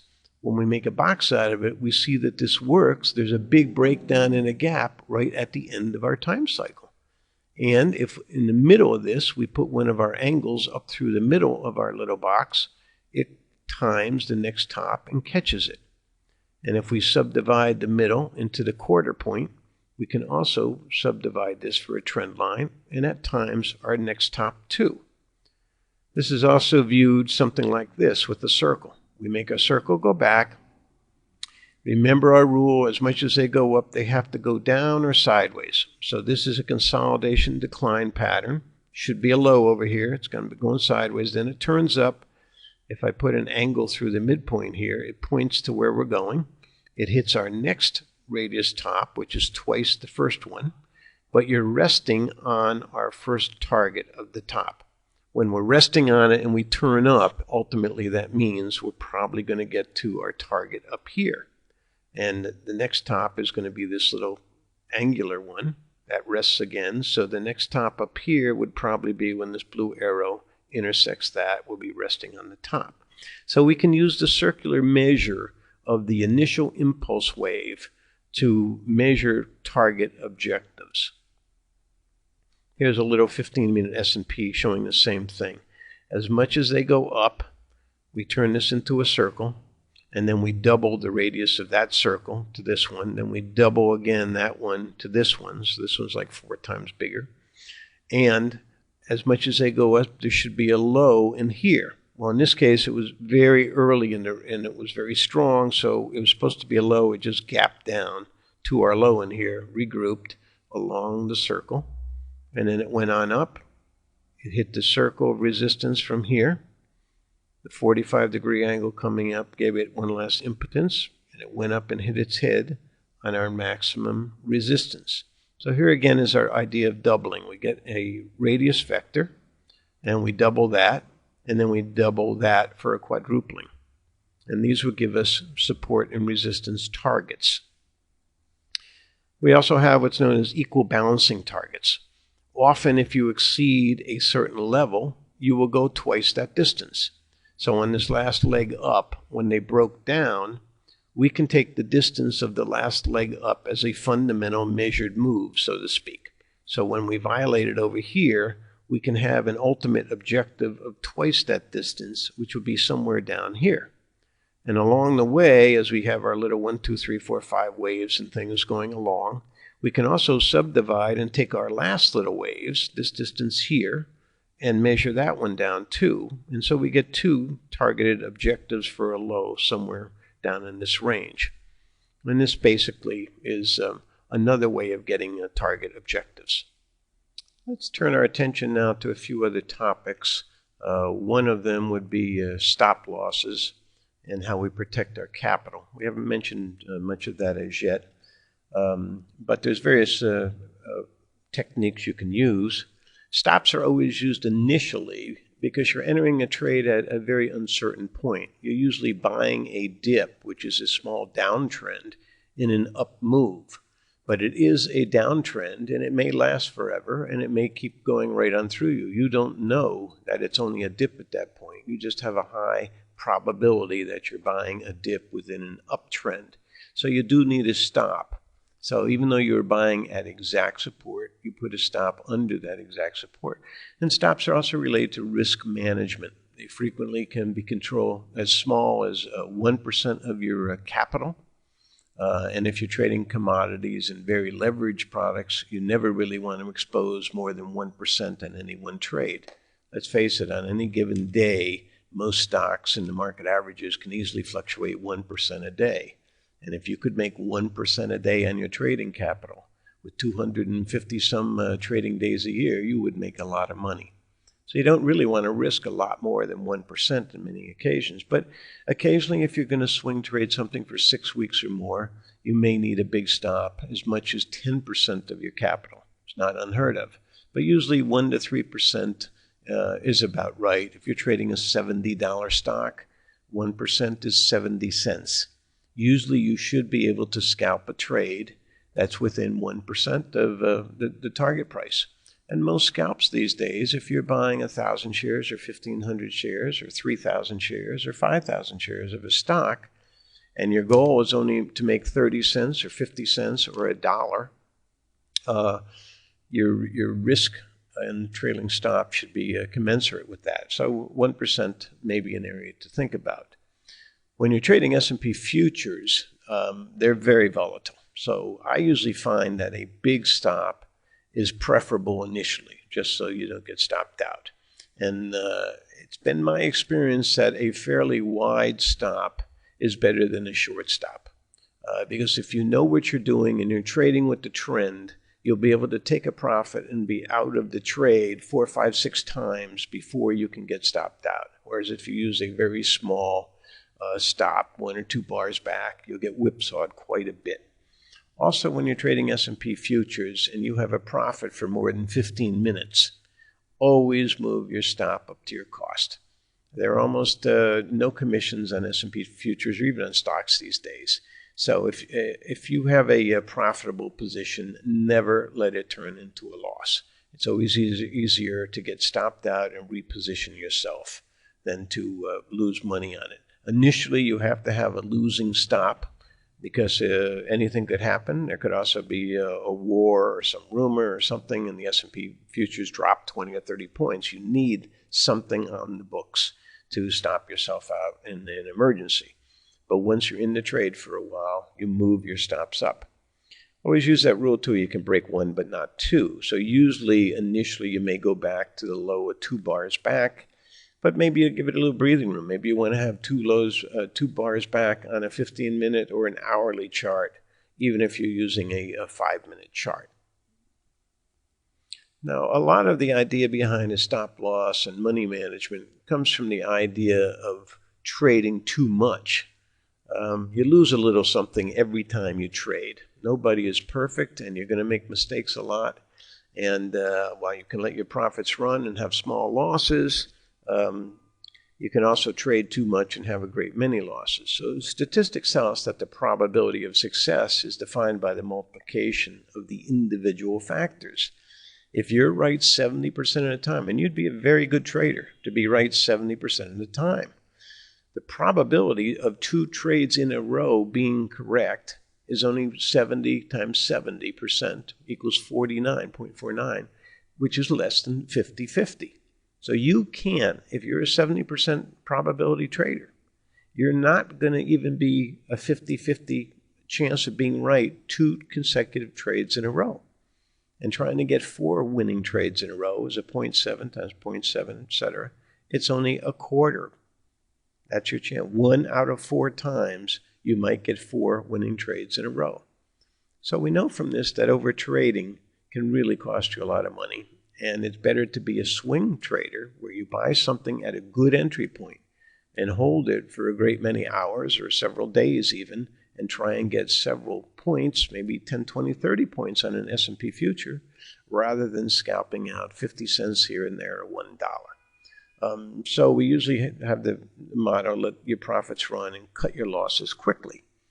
Now, I was surprised one time working in a day trading firm where we had a lot of statistics, and the guy giving us the statistical printouts on all our stuff had a little seminar to explain all these various factors that we had on our sheets every day.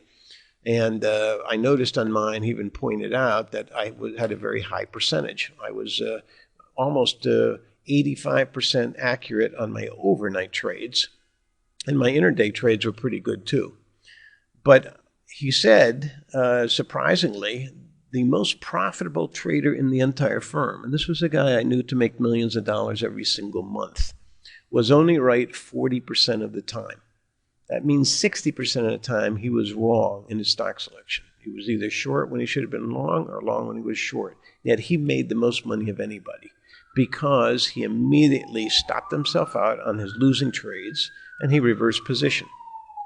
So that really is the key. Stop yourself out, cut your losses very, very quickly, and try and get with the trend.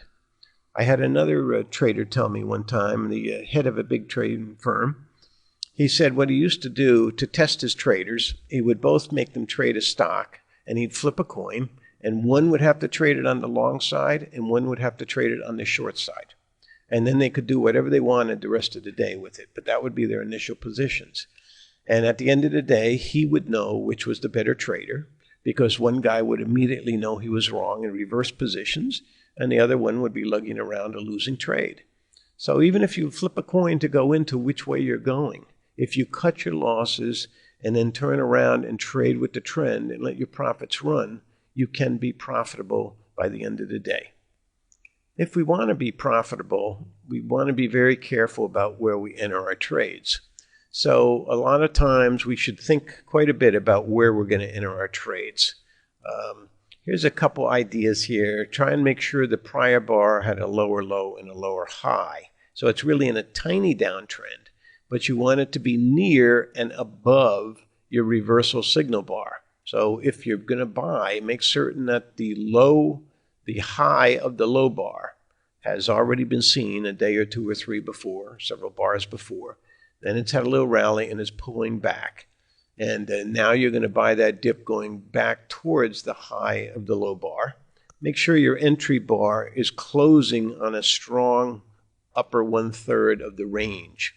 That way you're in a big momentum bar when you enter your trade, and you can use a stop at the low of that bar or even the midpoint of that bar, because a strong momentum bar will usually carry through the next day. If it doesn't, there's something wrong with it. If you had a reversal bar a couple bars back, look to see if you've had a couple consecutive wide range bars already. Sometimes if you wait too long for an angle or something to be broken out on the upside, you'll miss a trade. So usually if you see two big wide range bars, I just buy at the market with the stop at the midpoint of them. Also try and wait for a 45-degree angle or the adjusted 1x1 angle down from the high to be exceeded, to be certain that the reversal bar is not just a whipsaw bar that's going to go right back down again. This is not always needed, the waiting for the 45-degree angle down, because sometimes in a waterfall decline, you would have quite a significant advance before you even get back to the 45-degree angle off the top. But in many cases on short-term charts, 5 minutes, 15 minutes, it ties in or coincides often with the signal reversal bar. And always try and trade at your exact support and resistance numbers. Don't just let the market tell you what to do, especially on the opening every day. You may come into the morning thinking the market's going to be bullish, and it is, and immediately they jump up and they start to run. And being afraid that you're going to miss your move, you jump in and buy at the market, only to see 15, 20 minutes later, the market goes right back down, maybe even down on the day, to the number you had in mind originally, but you were afraid to wait because you were going to miss the trade. You have to wait. You have to trade at your own exact support and resistance levels, because that's the only place where you can define your risk with a very low tolerance and probably use a 1% stop. Let's look at a couple of charts to demonstrate some of these things to see what I mean. Here's a short-term 5-minute chart, and it's almost the ideal setup for a bond. Now we see we put on a 45-degree trending angle coming down from the top. And this is a true 45. Here's an actual degree. And we put on some retracements after we have identified the low bar of the move, and it started up. We can find out our high of the low bar is right in here. Now we wouldn't necessarily take that because we wouldn't know it was guaranteed to be the low bar. Maybe we'd go a little bit above it and go plunging right back down the next day. But once we saw it, we could put on our range. We would know where the 50% might be. And after a day or two up, or in this case a 5-minute bar or so, it would be a couple of bars up, and it would pull back and have a tendency to pull back and rest on the high of the low bar. And it could still be above the 45. So at this point, we want to think about our entry. So as soon as we see it repulse off of here at the high of the low bar, we know it's been a successful test. So here's the wide-ranging big bar, and as it closes towards the top of that, we'd like to get long here. And this we see there is another big ranging bar, and at that point we can put a stop in either at the 1/2 of that, or at the low of the extreme test so far. But at that point we have a very good chance that it's going to go higher. So that's on a short-term basis. On perhaps a longer-term basis, I say safe buys of swing trades. This would be if you're really looking to buy a stock or an index and hold it for 2 or 3 weeks, let's say. So we would have previously looked for measured moves of a certain amount. Once the measured move was about the same amount, and by the way here too, this is a test of the prior buy signal. See the high of the low bar? Usually when you have a test in an uptrend, you will go to the high of the previous low bar. Even over in here in this correction, we came down to the high of the low bar. These are all confirmations that you're still in an uptrend. This plunge here almost got to the high of the low bar. This plunge here got to the high of the low bar. So that's a very good confirmation that on the eventual pullbacks, you will get to the high of the low bars, and that's a place to look for another reversal. So down in here, we can identify the low bar, either this one or this little tiny one. We're looking to see how it goes up after that. We do, on the third bar here, have a wide-ranging bar and close at the extreme high. Now at this point, since there is a 45 coming down off the top, it may just hit its head right here, and it only barely got back to a previous breakdown level. So this would not really be a safe buy here because it could fail. But if it gets through the 45 at that point, you would have to go long, and then you could put a stop back under the 45. And here it goes on up, and if you had to stop here for a while, you might be in this trade for quite some time. Same thing happens on here. Once we identify the low bar, they creep a little bit, and this is kind of a danger sign usually that they barely overlap the high of the low bar. When they have no momentum and they overlap, it's very dangerous. You could still be in a big, powerful downtrend, and also the momentum of this downtrend takes a commensurate base of accumulation again to have enough energy to go up. And so there are angles, steep angles, maybe a 4x1 and a 2x1, and then the 45. Some of these steeper angles should be breaking before you get enough impulse wave to move up. So after several days, and by the way, that when these pulled back, they only came to the midpoint of our low bar. So that's at least a positive sign. It's creeping up. And then we get a big bar breakaway here. So you could be thinking about going long here, but again, it would be safer if you wait for them to actually break out above the 45. At any point after that, you could buy any dip as long as they didn't break back under the 45. And so this would be for long-term swing trades. Same thing is true at the top. After you've been going up and going up, you identify the high bar. The sell signal is coming in at the low of the high bar. But you want to make certain that it's not just going to go down for a day or two like it did over here and then go right back up again. So after it goes down, it bounces off the 45-degree angle from the last low. It comes up here and tests the low of the high bar, starts to break down. Then it breaks through the 45 on a wide-ranging bar. And as it breaks through there, the ideal place to go short really is down here or on the break of the 45. And at that point, you can have a stop right on your 45, and there should be follow-through when they should break down at that point. Let's look at a couple of shorter time frame examples here. Here's a daily chart of Dell, and we've been in a downtrend, and we see the last downtrend here goes down. I've just put a 45-degree angle on here just to keep us honest. And we've identified the low of the move, and here's the high of the low bar. And there's just a tiny little overlap for a while, and it keeps plunging down. So you really don't want to fool with this yet. It's too close to taking out these lows, but once we identify it, we get a bigger bar or two up away from it. Any kind of a pullback then that tests the high of the low bar and bounces off is where we want to look to go long. So we could be looking for a wide-ranging bar to go long in here, and because there was already a successful test, and you would have regained a prior high test right here. But since you're so close to the 45, you may even want to wait to see how it reacts to that 45. But certainly going through it, you would want to be long. And then at that point, you could have a trailing stop either at the last test successful low or just under your 45. Until you pick up, a week or two into the move, and then I would start raising my stop to each of the prior lows. And as a general rule, you'll follow this 45-degree angle. There'll be some little breakdowns along the way, and I wouldn't necessarily have my stop exactly on a 45, but just keeping you honest with the trend, that since the trend is up, there will be these normal measured move breakdowns like we saw here, and these can be adjusted for. And we'll also see that each swing, the 50% of that swing is about where they pull back to. So as long as there's not much more damage than that, and you're a long-term trader holding things for 6 weeks or so, you may want to stay in this position. But how do we know how far this thing can go from just that information?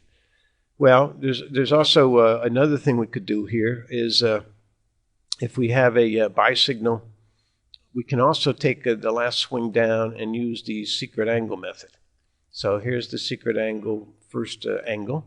And immediately upon seeing the high of the low bar exceeded at this point, we want to make an estimate of where it can go to. So we put in our 1/2 angle, and we divide that into segments. And so we find 50% of that is right here, and it can probably go to this level anyway.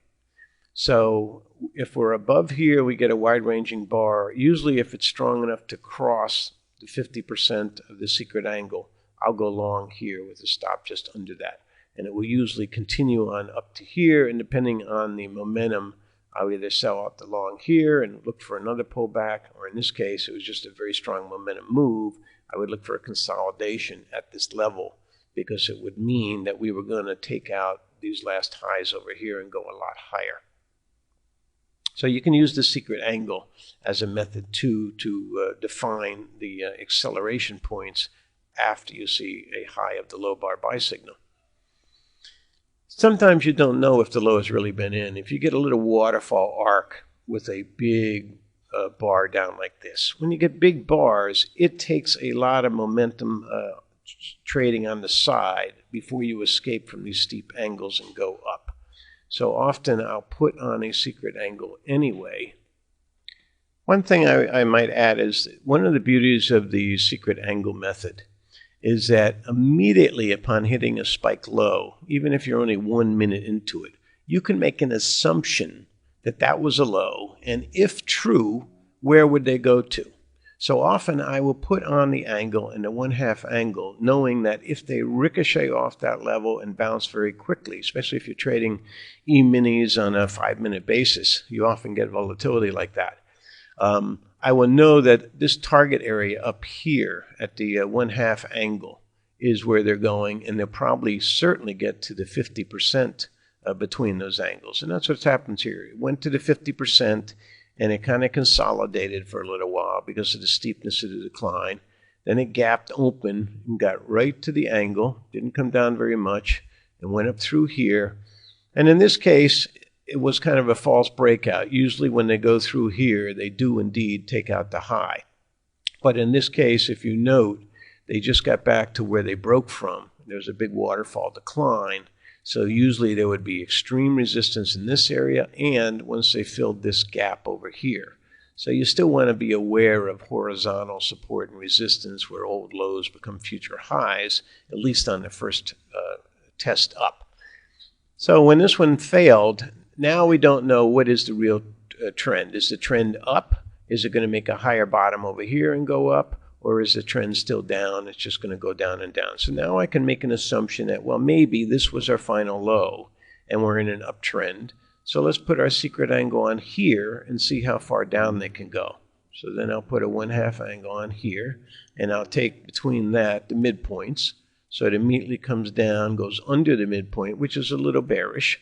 So that means it's going to test the angle, and it goes to the angle and breaks. But so far it holds the bullish trend line.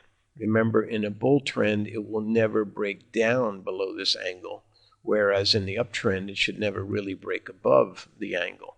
So at this point, we're still uncertain. But what we do know is, here's the 50% of the first angle, which is right here. It coincides with the 1/2 angle down the top is right here. And we're holding the bullish from the bottom. So should we get to this level again through here, I would definitely be going long and looking for him to go up into this area and probably have another leg up.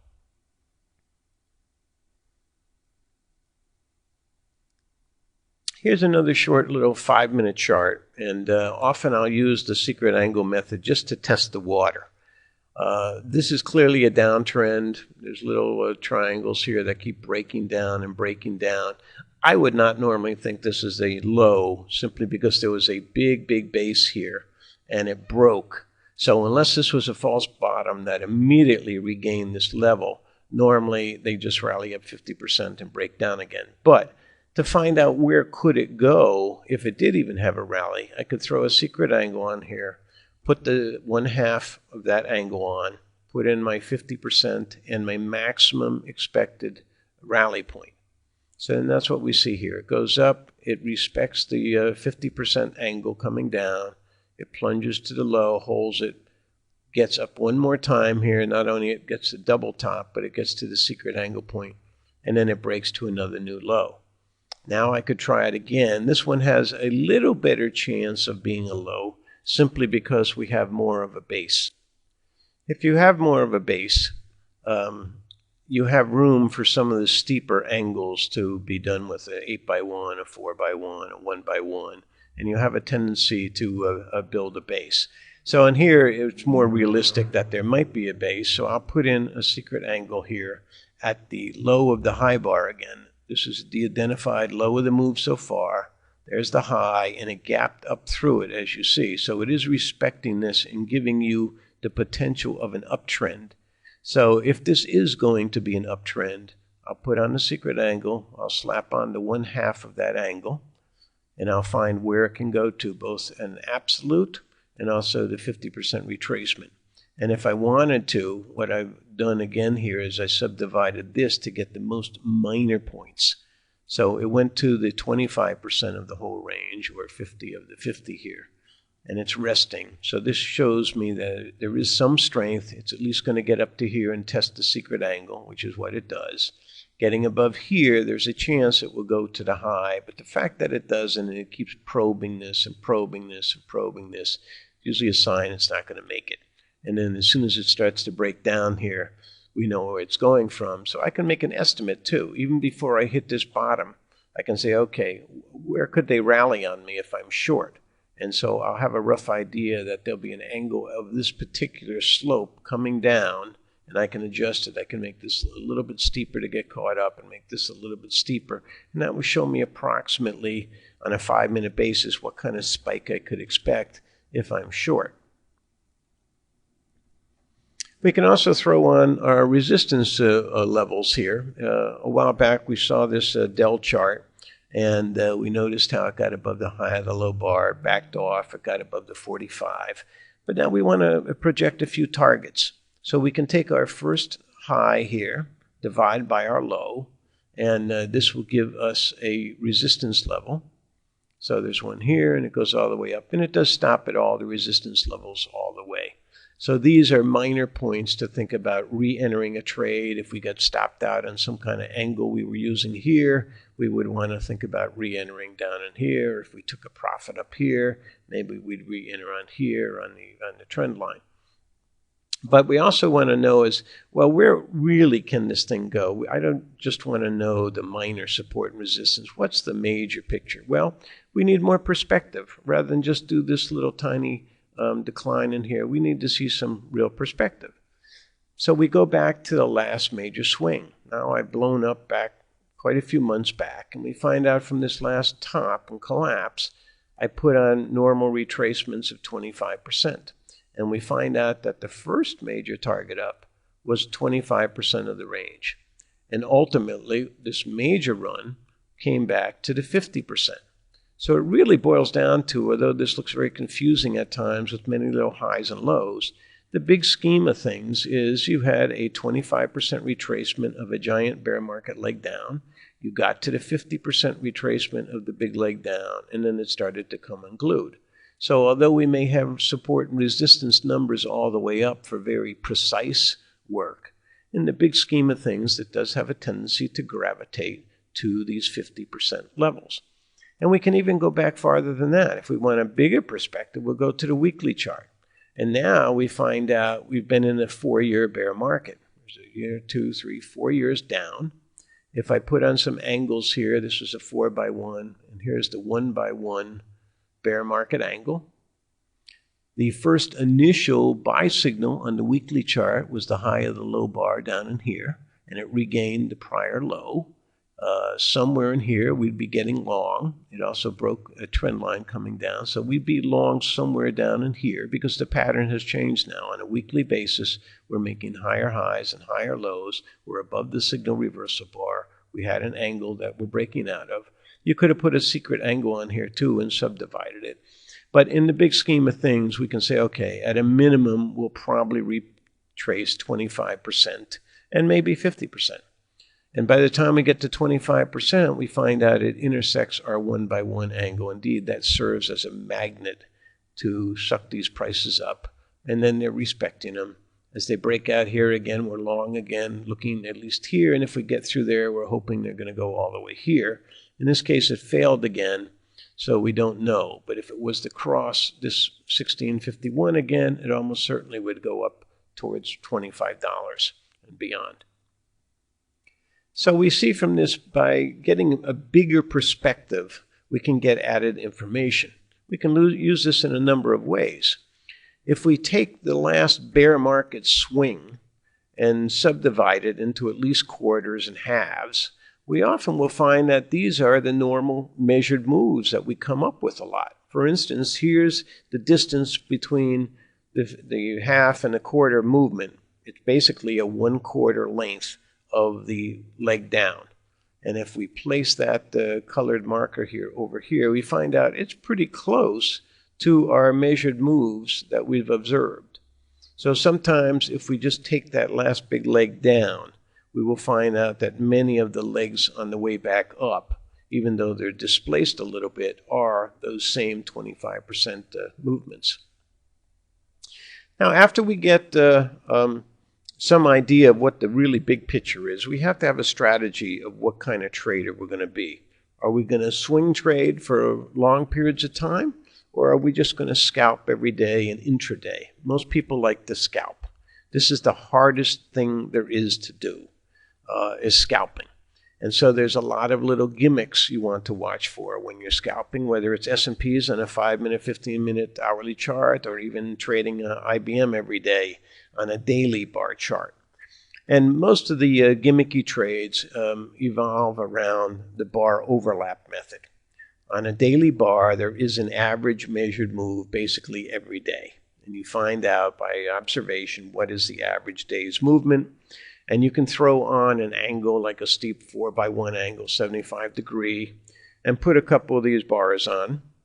And you can see, because of the mathematics of a steep angle advance, and these are the ones you want to trade, what would be your average overlap and how much would each bar pull back towards the preceding day. They'll at least pull back to the midpoint and maybe the 5/8 point. So they'll overlap a certain amount every day, and that's due to this. So on the overlap method, we would have a strategy basically every day, whether it's a bull trend or a bear trend. It doesn't necessarily matter. And this is where it gets very dangerous unless you're a professional trader and you know what you're doing. As I've emphasized earlier, you really only want to buy the dips in a bull market. So if you're up one day, you would wait for the overlap to approach the midpoint or the 5/8 point of the prior day. Then you would go long, and then it would turn back up again the next day or so. But you can also, if there's a big up opening and it opens up about your overlap distance, you can often day trade short here, let's say at 10 a.m. in the morning, knowing that there is almost always a regression towards the mean. And sometime during the day, they'll pull back, and they may actually go down on the day under yesterday's close, scare everybody out, and then you'll cover your short right here. So there is this regression towards the mean every day. The only time you run a risk of shorting the overlap is if it's a bar that's just going to gap and run. And in those cases, you have to be keenly aware of the momentum on the tape. If it's an everyday event and you're looking at the Dow Jones 30 and you find out that half of them are up and half are down and the biggest one is only up $1 and there's one down $1, then it's a normal everyday. And the normal everyday overlap can be shorted. But if you find out they open up here and every single stock is up $1 to $2, it's probably going to be a blowaway, and you have to cover that short immediately and get long it, because it's going to be no overlap whatsoever. The same size bar is going to be here, but it's going to be straight up. So these are the overlaps. You can also determine overlaps in a practical sense this way. Here's a weekly chart of Caterpillar. Take your draw line tool and just draw a copy of the previous day's bar. And that's what this red one is here. And then take it and drag it down and attach it to the middle of the bar. First, you have to make an assumption, are you going up or down? But in this case, we're going down. So I attached it to the center of the bar and down. And this will be a representative forecast of what our next day should look like. So this next day's bar here is forecasted by taking the previous day's size bar and attaching it to the center point and dragging it here. And we see we did capture probably 5/8 of the next day's activity. So the idea being is anytime they're within this purple range, if they opened up, we could go short. If they got down in this area, we would cover a short. And then the same thing. The next day, we take another length of that bar, we attach it. Another day, we attach it. Some days when they go into a flat, it doesn't work. But many times, this overlap would work. Also note over here, I've just put some parallels on the chart, connecting the highs, connecting the lows. And we can see quite clearly this idea of regression to the mean. From a bar one day here, the following day, it's higher, but it also regresses almost to the center of the previous day. And then after this day, it's also a point during that day where it will be at the middle of yesterday and higher. And then the next day was an outside day. It went both lower and higher, but it did regress to the middle. The next day here, it certainly regressed to the middle of that bar. This was a little bit stronger, didn't quite regress to the middle. This one certainly went through the middle. So what I'm basically saying here is don't be in a rush to do anything. If they open up one day and you want to be a buyer, don't chase them to buy in at 10 a.m. on an up opening after a big up day the day before. They will invariably top out, and by 10:30 or maybe even 11 o'clock, they could be down on the day under yesterday's close and be right at the ideal buy point. So you want to factor this in as a strategy of where you're going to buy some of these things. Now, these strategies are set up in the morning before the market even opens. So you want to make a couple of estimates. So let's assume that this is the current day at the close. We don't know this information yet over here. This is the next day, and so far we don't know. But what we do know is we know the low yesterday. This was the prior day. This was the low on a 15-minute chart. And the high yesterday, 1203. So we know the range was 15 S&P points. We can also calculate the midpoint, which is right here. And we'll project that out into the next day. And if we do a conservative overlap, say the bar is only a quarter, but many times that we've seen it might be a third or so. 1/4 of the range of the preceding day, 0.25 times that, is 375. So we could subtract that from the low. So if they went down on the day, they might overlap yesterday's low. And we get 1184. So this would be our estimate of what might happen. And indeed, that's exactly what happened. On the upside, we do the same thing. We make an estimate of our overlap, add it to yesterday's high, and we see we didn't quite close at the high. We pulled back and closed right here. Well, the next day, we gap open, we pull back, and we go up for a couple of hours, and we exceed yesterday's high, but we get into the overlap territory. Now, maybe this was not a quarter, maybe this high spike here was even a third. But now we're in the traditional overlap, and there will be a tendency to regress to the mean. So if there's not tremendous momentum where there's going to be a giant up bar, usually at the overlap from yesterday's high, we're going to fail.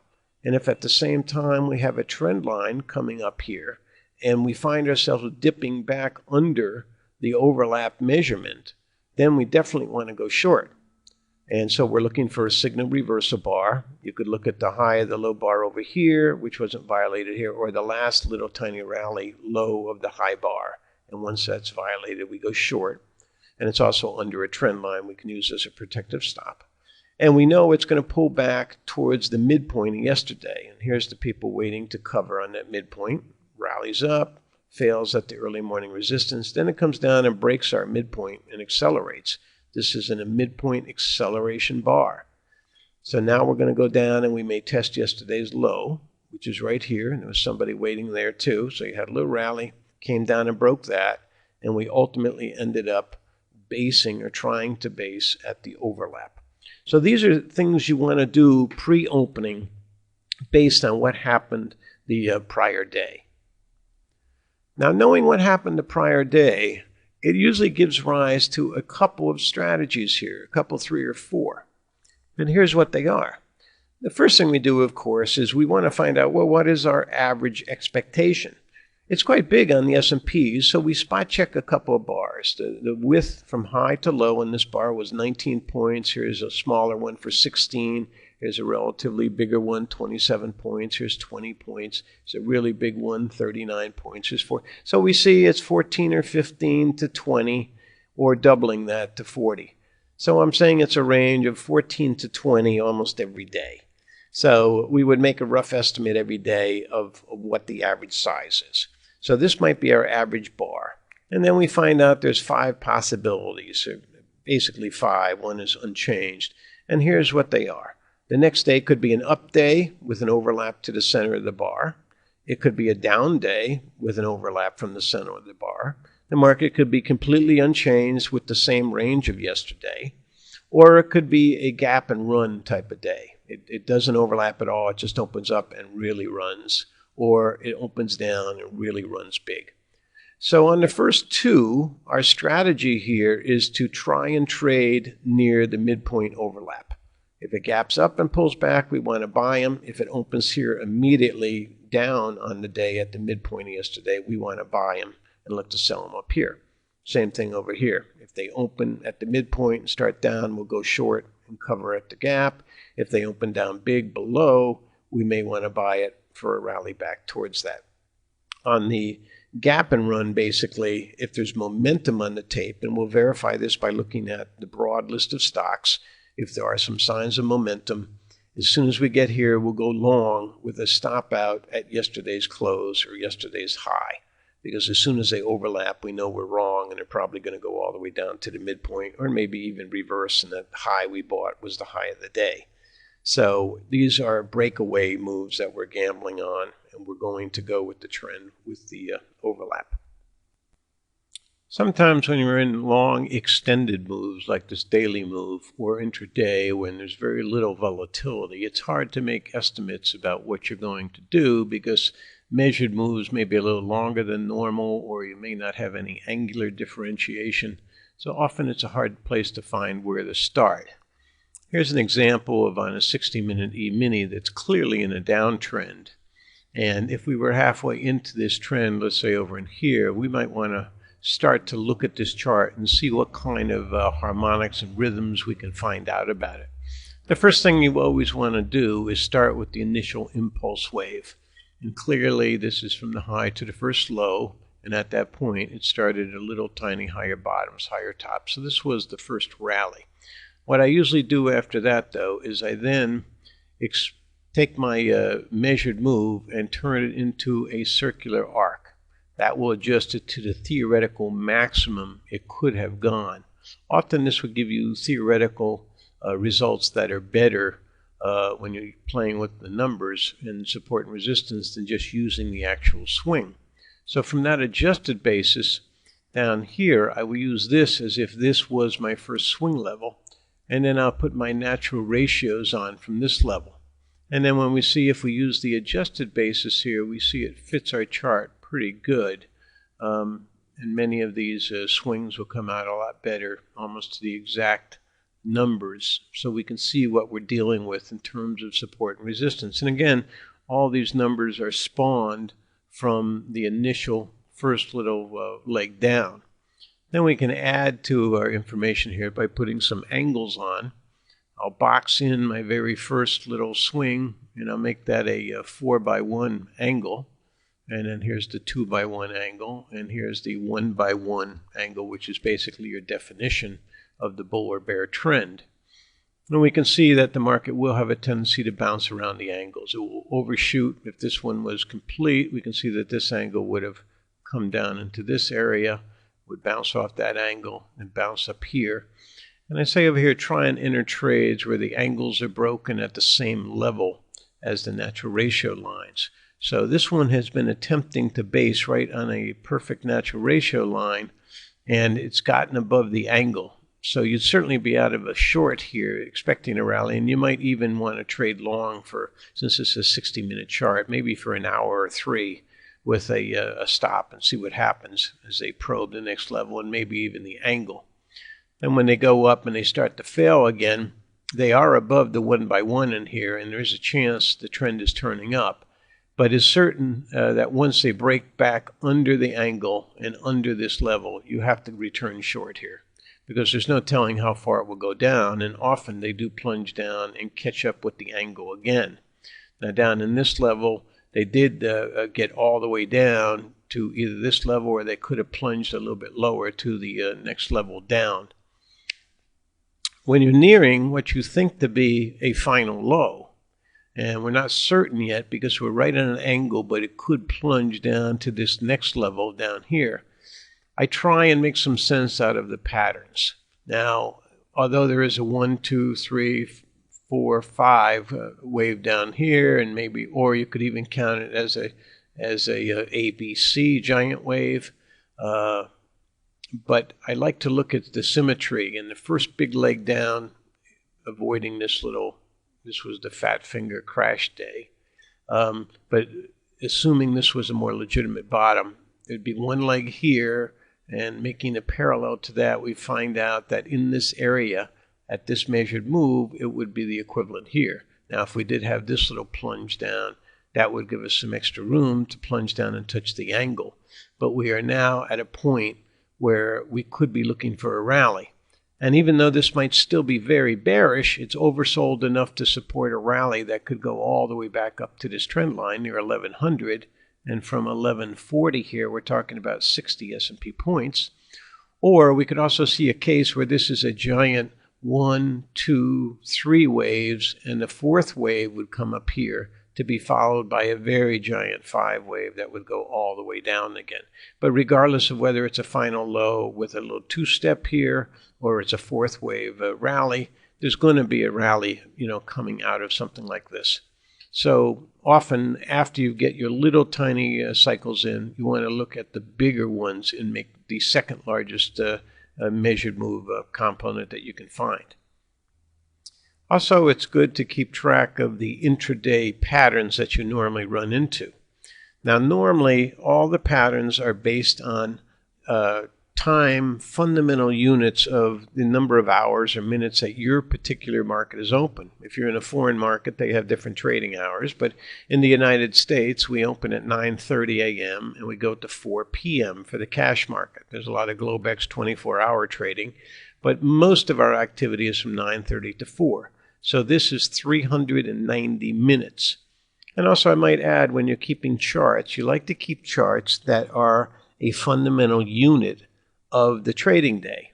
So the hourly chart used to be perfect, but no longer, because now we have, in 390 minutes, we have 6½ hours in the day. So the only real fundamental unit that goes into that is the half-hour chart. And you could also have 15-minute charts. But the half-hour chart is superior these days to the hourly chart.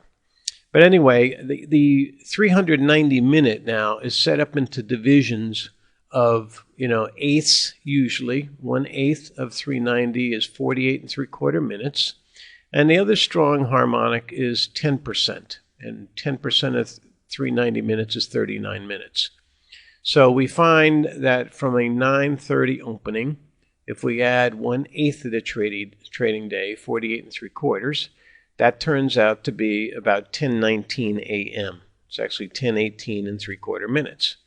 So we see a big turn every day at the 1/8 marker into the day. We also get a turn at the 10% marker, which is 39 minutes after the opening. And this is usually 9 minutes after 10 in the morning. Now remember, these counts are natural periods from the opening. A lot of times the opening is not significant. It doesn't gap up or down. It's a quiet opening. Maybe the big spike in the morning might occur at 5 minutes to 10 a.m. or 9:55. If it does at that point, you would want to move forward from that 9:55 big spike, your 1/8 in your quarters and your 10%. And that's where you would find your cyclic turns. So we keep track of these units. Here's a couple graphs of them. The 10% ones are these little arrows, and the 1/8 or 48¾ minutes are these wedge type things. And we can see that they fall fairly close to where the big turns in the market are, at least tradable turns if you're trading, this is a 1-minute Dow Jones futures. So if you note on a 1-minute chart, they're only off by a minute or so from fairly significant swings. When we get over here, and I said 50% of the trading day, this is the 40%, and from 40 to 50 is where the turn comes in. Here's the actual 50%, and here's the 50% on each of the 1/8 and the 1/10 cycles. And we can see right after that turning point was a most dramatic move of the whole day. And then the other little turns were in here. So this is based on these cycles coming from the first major high, earmarked over here. And here's another look at the harmonics in the same way, and they're labeled here 20%, 30%, 3/8.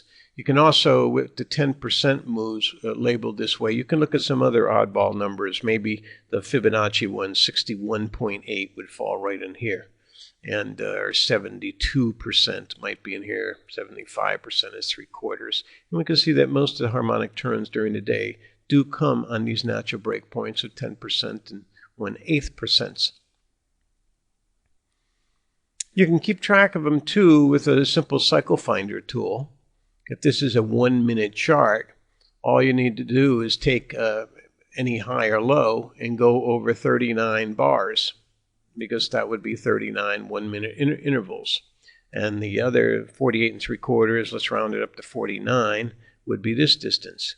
And here we can see that there's fairly good turns. They're off by a little bit here and there, but they at least give you warning of where potential turns for the trading day might be. What you can also do is once you measure out the 39 minutes on your chart, maybe on this one I should have colored it red or blue compared to this other one, you now have the ability to take this bar and just slide it around. So if you wanted to put it on this top right here, you could use these slider bars from here and see what would be 1/8 of the day or 10% of the day from any of these highs or lows. So sometimes I'll keep these slider bars on my chart, and as we go to the next day, I'll just keep sliding these things over, and they always remind me of one of the fundamental units during the trading day. This one, you see, the 10% gave me a high to a high, and the 1/8 was basically a cycle that gave me a high to a low. So often you'll see those kind of correlations when you're doing intraday charts. Now, some other principles to keep in mind about the day trading and the opening is that 80% of the time the extreme high or low for the entire day is made in the first eighth of the trading day. That's what I used to call the opening bulge rule, that everybody gets in, and usually there's buyers or sellers, whichever one is in predominance, will open the market down big or up big. And if there's follow through after that and they keep going, then that was the low of the day, if it opened up. If they open down big and reverse and go up, that could be a low of the day. If they open down, but then they go much further down, that would be the high of the day. The reason you get this extreme is that there are a lot of people in the know who have inside information on what's going on. If they know there's a big fund out there that's going to liquidate, the first thing they do is rush to the market on the open and try and get in front of them. You may not see evidence of this on the tape for a good hour, but the guys who know will be in there first with futures, and they'll get the options. And after a half hour or so of getting options and things under their belt, then they'll bring the big portfolio to market to either buy or to sell. And the rest of us will see what they have planned for us. So in terms of trading, knowing that it occurs by 10:19 every day in the first eighth, the rule of thumb is you look to see what has been the extreme range during the day at 10:19, and when they start to deviate from that, you go with that trend. If the low of the day has been made and they're going up after 10:19, so at 11 a.m. they're higher than they were at 10:19, it's going to be a bullish day and probably bullish all day long. Whereas if at 11 o'clock or 12 o'clock in the afternoon you're under where they were at 10:19, it's probably a bear market day and you want to short every rally all day long. And again, I say it's probably a bear market day because these people will be working an order surreptitiously, and you won't see it. They'll come in waves every half hour, every hour, and they'll do buying or selling. And it will leave footprints on the tape, but every couple of hours you'll see that it will be lower or higher than where it started off. Now, the 10% cycle often gives us a turn right after 10 a.m. And usually there's a straight line between the 10 after 10 turn and the 10:19 turn. This is often accentuated because of the delay in opening all the calendar spreads on the options. They start opening the options with the near strikes in the current month, and they go out all the way out a year or so in some of these options. And the big money needs to hedge their positions before they execute major arbitrage programs. If they have a $3 billion portfolio that they have to liquidate, they're going to spend that first half hour from 9:30 to 10 o'clock buying put options and shorting S&P futures. And they don't want you to see what they're doing, especially in the S&Ps. So what they'll do is they'll dive them down and then they'll buy them back. And then they'll dive them down again and they'll buy them back. And it's very easy to keep you guessing. If their objective is to be short 10,000 S&Ps in the first half hour, they'll sell 3,000 or 4,000 immediately down, several handles. And then they'll buy back 500 of those and jam the shorts and take it right up. And then they'll sell another 1,000, and then they'll buy 800 back, and then they'll sell 2,000, and they'll buy 600 back. And they can manipulate it such that in the first half hour, you don't really know what the trend is, and they'll end up being net short several thousand positions at a good average price. But after 10 o'clock, after the options open up, you will often see big blocks of options on the S&P futures, And on the indexes, the spider index, and you'll see if they're buying puts or they're buying calls. And then the market will start to diverge after 10:20 and go with the program in the proper direction. So oftentimes it's not wise to trade, especially S&P futures, in that first half hour or so when they're just trying to set a good average price. And they will run the stops all the time, knowing what the day traders are looking at, the angles, the support levels the day traders are looking at. And they have very big pockets. A lot of these big players can easily buy 20, 30, 40, 50,000 of the big S&P futures in a single day. And so they can go right through these levels and stop you out as much as they want. But once they have their position, they usually don't deviate from where they're going. And so the biggest choppy point to trade in is that first half hour or so. Most days they can also pivot in this 1 to 2 p.m. period. And this is because mutual funds often give you a couple times to get in and out during the day. One is on the opening. Another one is usually from 1 o'clock. There's a cutoff. And so whatever they receive by 1 o'clock, they either have to liquidate or put into the market. And so by 2 o'clock, it shows up, and most everybody knows. And sometimes they also have another cutoff at either 3 or 3:30. The 3:30 one is very important because there are a lot of ETFs around that are leverage ETFs that are 2 times the S&P or 4 times the S&P. And depending on what the S&P has done during that day, they are legally obligated to buy that many S&P futures in a multiple amount to be hedged against what their prospectus says they're supposed to do. So if they were fairly bullish and the market's been down all day, now they have to sell short 2 or 3 times as much as they normally would from 3:30 to 4. And this is what causes a lot of these big breaks in the last half hour or so. So be aware of those turns. Many good traders used to have a rule that they would never trade against the trend in the market at like 7 minutes after 3 p.m. or 10 minutes after 3 p.m. As you get into that last hour of trading, most of the big money knows what it has to do in the last hour, and the S&Ps will start to trend. Although more and more it's approaching 3:30 when they really see that cutoff now. Also assume that the futures always know what's going on. They really are a lot of crooks in the market. They all have inside information. The institutions are so big these days that they put out these big $3 and $5 billion programs for bids at 3 or 4 different firms. And they ask the firms to bid on them and give them a net contract price for buying or selling the entire portfolio. So several firms know it's coming to market.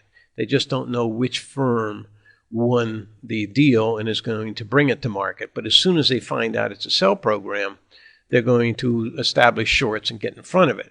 And that's why you often see the market take a dive and you don't really see any real selling of stocks. It's really quiet. There's no volume. But these guys know the program is going to hit in the next day and a half. And if it's a sizable one, they know it may take 3 full days to execute. And so they will always try and be on it until the last day. On the last day, only the guy who's executing the program knows if he's down to tag ends. And then there's always a little cat and mouse game where he does a little selling and walks away. The rest of the street thinks he might be done, and they rush in to buy, knowing that the program was out there and there's no reason for the market to be down. And if he's done, they want to go long, only to see him come back 10 minutes later with yet more for sale. And that's why you get these choppy probing bottoms after 2 or 3 days down. So they always know what's going on. And because they always know what's going on, if you have a strong up day and the S&P futures don't liquidate in the last hour and certainly in the last half hour of trading, or if you watch from 4 o'clock to 4:15 on the runoff, if there's no significant volume liquidation, it means they are going to buy them again on the opening. It's not a question of luck or a lucky guess. They have a program in their pocket, and they know how much they have, and they've saved some. And what they're going to do is open them up and get a higher price, and then they're going to liquidate their futures. And that's why you usually have a rule that you can't reverse the market one day by reversing the direction. So if a market closes strong and it opens down the next day, it doesn't usually reverse the strong close. They open down, they turn around, and they'll go up on the day later in the day. But when you can reverse a market is when you're going in the same direction. If you close strong and open strong, then they can sell out, reverse, go down on the day, and keep right on going. Same thing is true in a down day. If you have a big down day and you open up, that's just short covering. That doesn't reverse the downtrend. And after the short covering's done, they collapse and they go to a new low. But if you have a big down day and they open down even more, that may be the program finishing and they get everybody trapped short, and then they reverse and they go up and they keep going. So they can't reverse the trend by doing the opposite overnight. All they can reverse the trend is if they do the same thing. So if the S&Ps do not liquidate and they open higher, you have a potential reversal where they can go down that day. Because the inside information is so abundant these days and everybody knows what's going on, or at least all the big hedge funds know, options play a very important part of what's going on in the market. And often these days, there's a lot of market on close programs and markets that have programs that are going to execute all day long that the insiders know about. And certain stocks are key stocks in the indexes that they're going to manipulate all day long. So it's really important to punch up a screen that has listings of options on it on the stocks that you are trading in the first hour of trading. It will usually take until about 10 a.m. or so in the morning to get enough volume to see anything significant. So I usually every 15 minutes in the morning before I'm buying or selling stocks, I will punch up option screens on those individual stocks. And I'm particularly keen on looking at stocks that have 2,000 to 10,000 call options, and they're all up on the day. And then you have the same amount almost of put options that are down on the day. And then I want to see the stock up. So that means the puts and calls are front running the stock. There may be somebody who has to buy 3 million shares of stock that day, and he's only bought 100,000 on the opening. But by buying 2 to 10,000 calls and shorting 2 to 10,000 puts, the insiders who know and have the leverage know that he'll be out there all day long. And at the end of the day, the puts that they sold for $1 would be 50 cents, and the calls that they bought for $1 will be $1.50 or $2. So watch for the heavy volume in the call options in that first hour in particular. When you see it, always buy the most expensive options in terms of premium, because they reflect the inside criminal knowledge of the buyer selling working the floor. Don't look at a Black-Scholes model or average volatility in terms of what's expensive or not. And I don't mean buying a Google option for $40 or $50 meaning expensive. I mean, if you look at an option and it should be selling for about $1 on most days, and suddenly it's selling for $1.50. That extra premium means that somebody is so certain that he's guaranteed that that stock is going to explode that he's willing to pay a lot of extra money to get a lot of volume. Usually when you see that within 2 or 3 hours, that particular stock might be up $2 or $3. And it might go up $5 or $10 that very week if there's a big recommendation coming. So always look for options that have a lot of volume and pumped up premium. Also, I never buy more than 3 or 4 weeks at a time. If you're not good enough on your timing of the market and your trend lines and your knowledge of what's a trend and what isn't, you shouldn't be playing options at all. If you have to buy 4, 5, 6 months of premium, you're going to pay far too big a penalty. So you only want to buy short-term options. Ideally, I'd only buy options that were good for a week or a week and a half if I could all the time. But most of the time, you're going to find options that are, 2 weeks to 4 weeks left to run on the premium. And I'll try and buy them fairly close, maybe 1 strike above or 1 strike below on the puts. And those would be the type of options that I would buy. Now, what these really look like is here's a typical page of an option. And it's the letter X, which is U.S. Steel. And we see the last trade is 54.80. It's up $1.80 on the day already. And since it's at 54.80, we go down the strikes to see the 55 strike is the current strike. And we can see on the left side, these are call options. And these are all for the month. Then we can look over here at the put option page. And we can see that these are the puts on this side. So the first thing we want to see is the volume. But pops out at me is this huge amount of volume, 3,000 options, 4,000 options, 3,000 options. So the options are trading in size. They're up 50 cents on the day. The premium is all up on the day. And we look over on the puts, and here we have 1,100 puts trading down $1.25. Here's another 1,200 puts down 49 cents. Now here's a misnomer. It shows 1,100 traded, and it shows their net change $1. That just means they haven't traded before, and there's no outstanding interest. That means this is the first trade they put on this day, and somebody paid $1 for them. So that may be theoretical premium anyway. It's not a net change of $1. But we can see here that the puts are all down on the day on heavy volumes, and the calls are all up on the day on fairly heavy volumes. Now, the premium levels are not unusually big. You're at the 55 strike, and the calls going up are $1.78. And the puts going down are $1.97. The puts are actually a little more pricey than the calls, but after all, on the put side, you're 20 cents in the money already. So that's the difference. So they're about fairly valued, but the fact that you have the big money buying all the calls and the upstrikes too. They're buying the 60s here, and they're buying 65s, which are really a crapshoot. They're buying options here that are 8 cents. Because they know something. Maybe tomorrow it will be 25 or 50 cents. Maybe it will go to the 62.50 strike in a day or two. Don't know. But the fact that they're buying all these in volume and the fact that they're selling all the puts across the board usually is quite bullish. On this same day, this is what happened to the stock. This is like a 15-minute chart or so. And this is where the stock opened that day. It just gapped open. And for the first hour or so, it went straight up a couple of dollars. There was a little shakedown, and you notice it was a very sharp shakedown of only 3 or 4 bars. But it was enough to get out all these day traders who had been buying it and using a stop in here. It shook them out almost back to the opening, and they were frightened. But all the people who bought those puts and calls knew what was going on, and they immediately bought the stock, and it closed at the extreme high, up about $3 or $4 on the day. So that's what it looks like on a good day. A bad day would look something like this. Here's a day where the same stock, U.S. Steel, was down $1.23, and it's at 53.5 basically. So between the 50 and 55 would be the most popular puts and calls.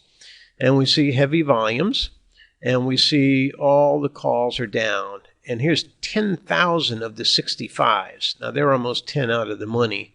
So this guy just wants to sell every single one he can short because he thinks they're totally worthless, and he's selling the 60s. He thinks they're worthless, and he's selling a good amount of the 55s too.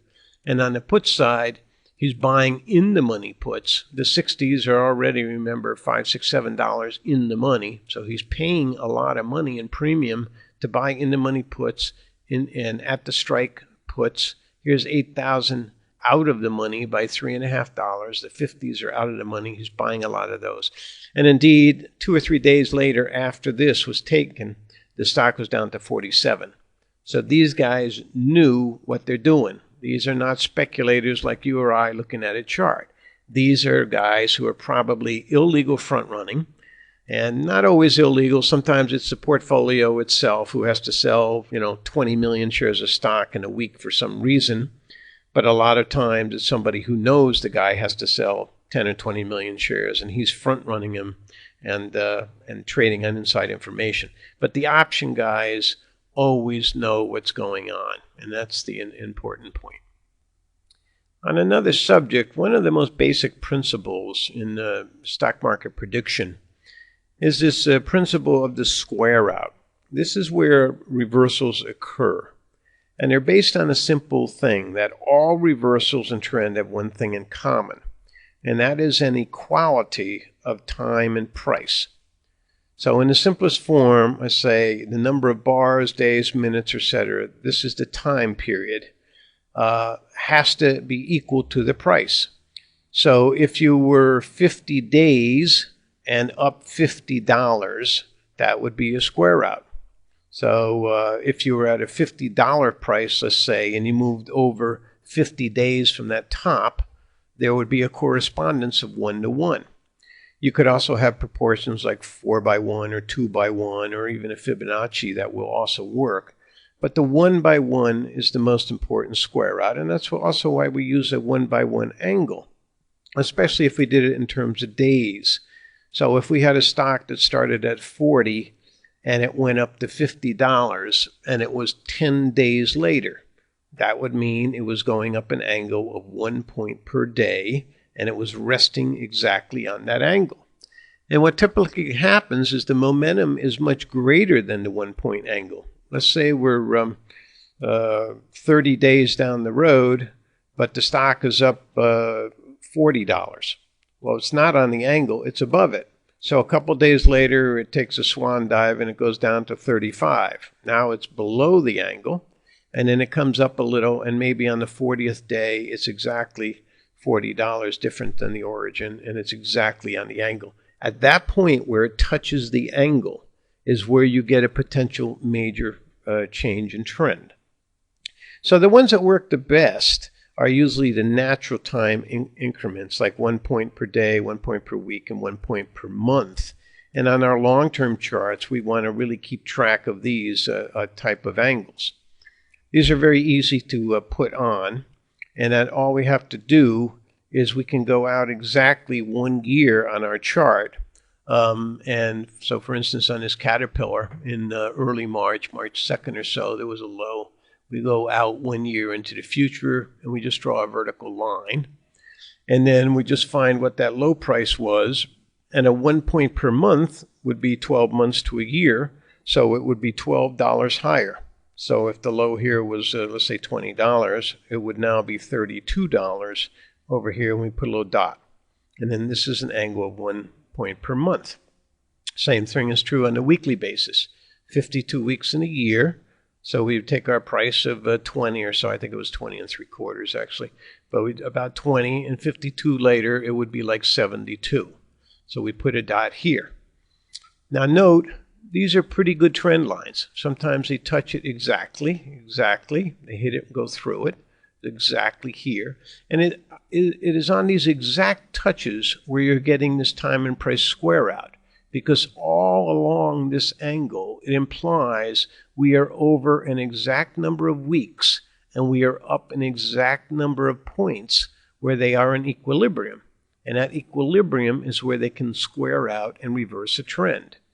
So oftentimes they won't square out and do much. They'll go 3 or 4 days right on it, and then they'll rocket off it.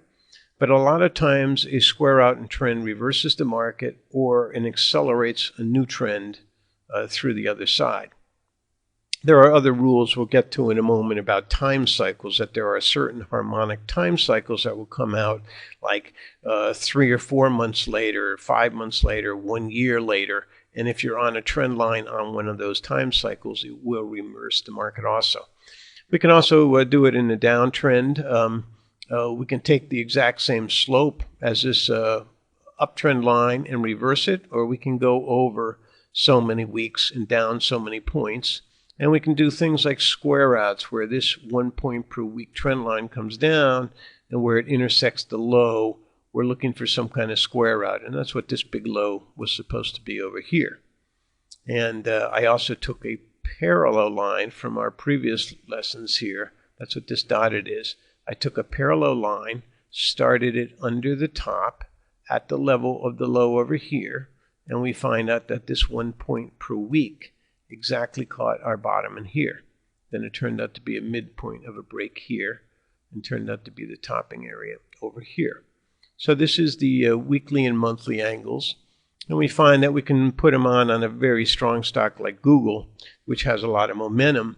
We may have to do multiple points per 1 per week, 2 per week, 3 per 4, 5, 6, 7, or 8 per week often. And again, it's only when they really hit the angle are they exactly squaring out. So here's an exact hit, and it changes the direction. Coming down here to an exact hit, it changes the direction. Goes on up here to an exact hit, changes the direction. Other times they won't change, they'll just creep along it. But most of the time when they hit one of these angles, there'll be a harmonic and a reversal. And it doesn't do it all the time.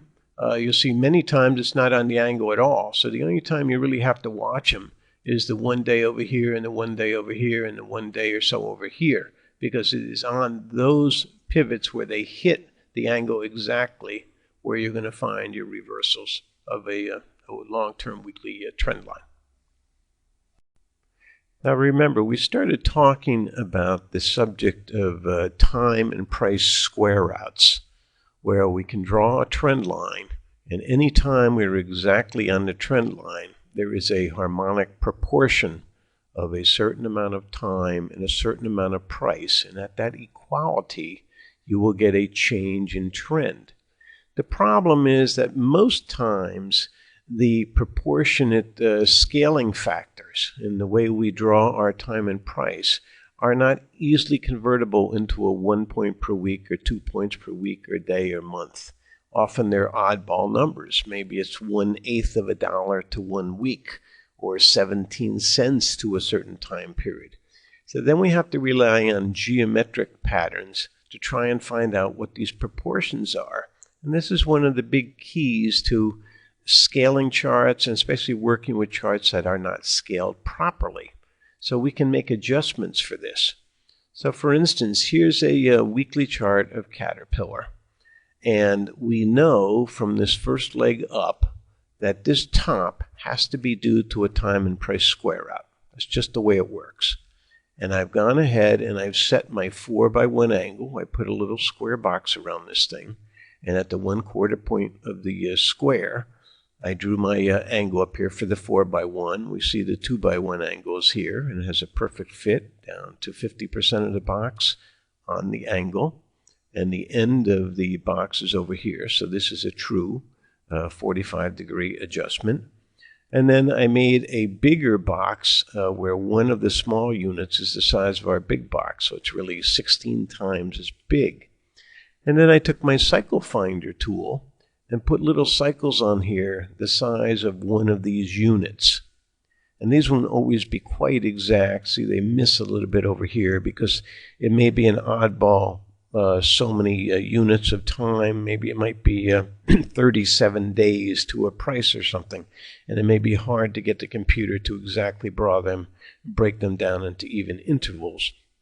You could do this using minutes or something very precisely if you used a